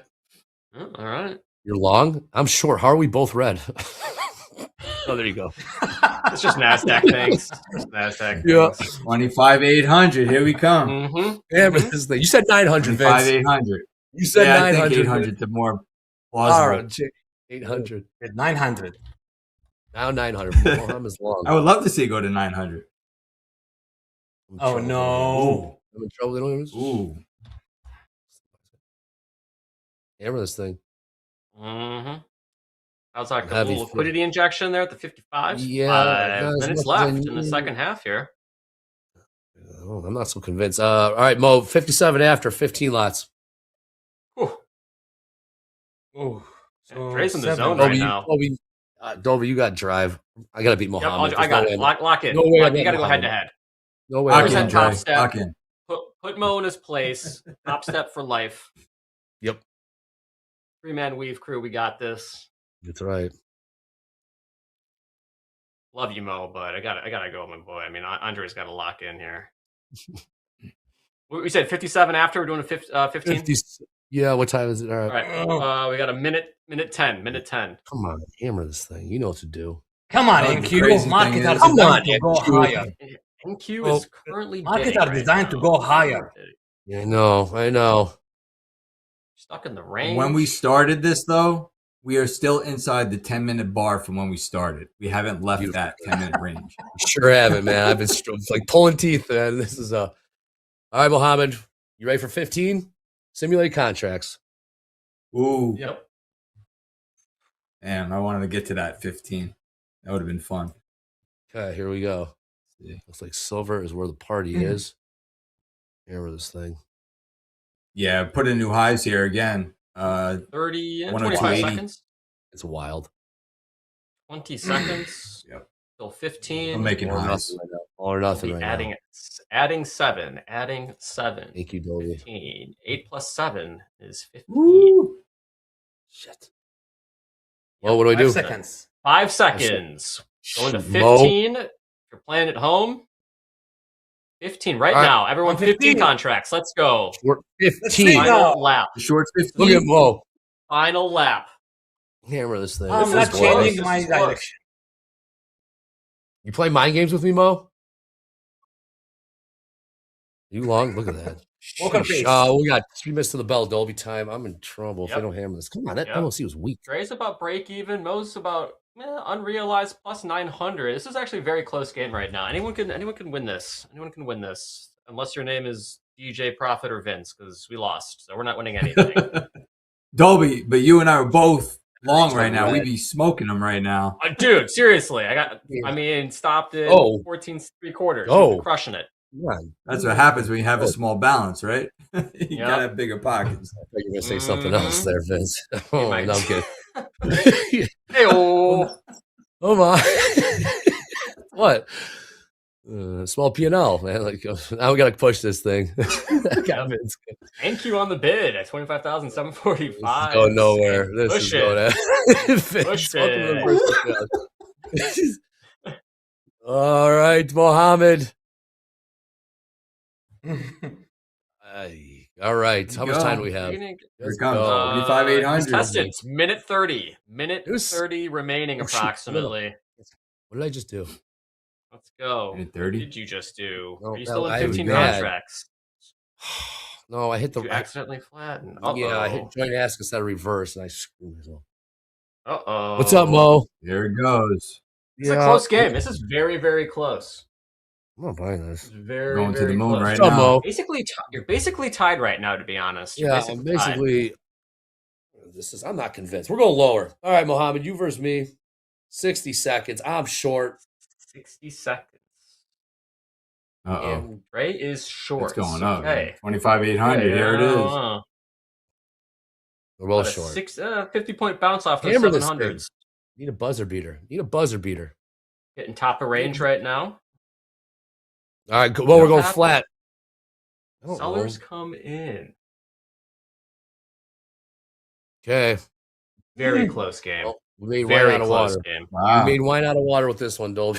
This was a 30 seconds left. Ooh, there it is. 30 There it is. seconds. Oh, whoa, The hammer big of sell-off right justice. there. the hammer of justice. But a 10-point sell-off right there. Let's Is get a that lot of reverse. money I'll for buy this 15 sucker contracts. up. Buy this sucker up.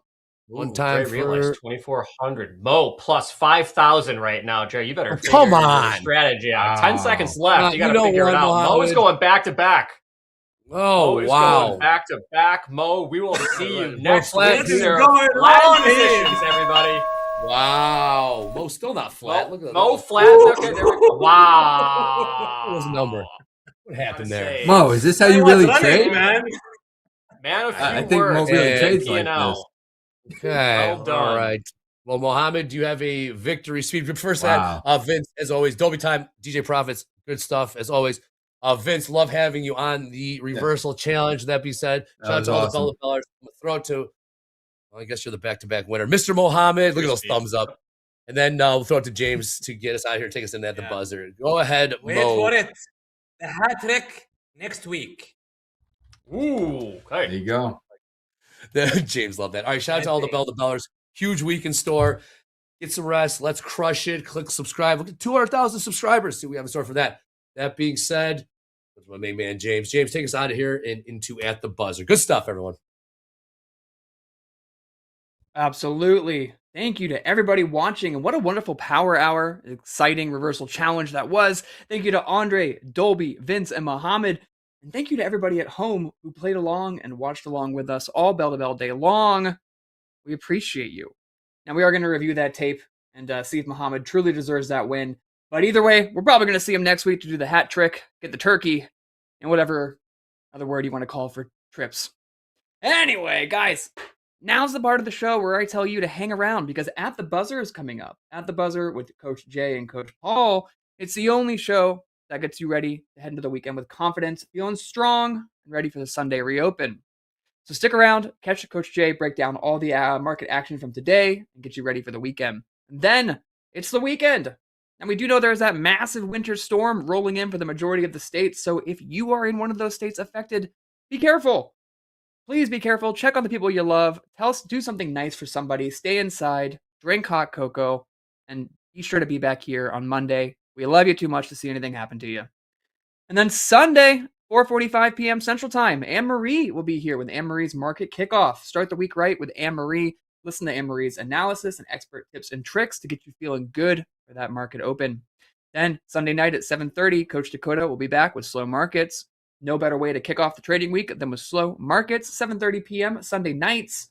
Then Monday morning, London Open with Aaron Trades will be back at 1:30 a.m. The Euro Trade with Deanna is back at 3:30 a.m. Monday morning. And then you know it, you love it. We're going to be here doing this whole thing all over again Monday morning for you, 7:15 a.m. Another jam-packed bell-to-bell episode.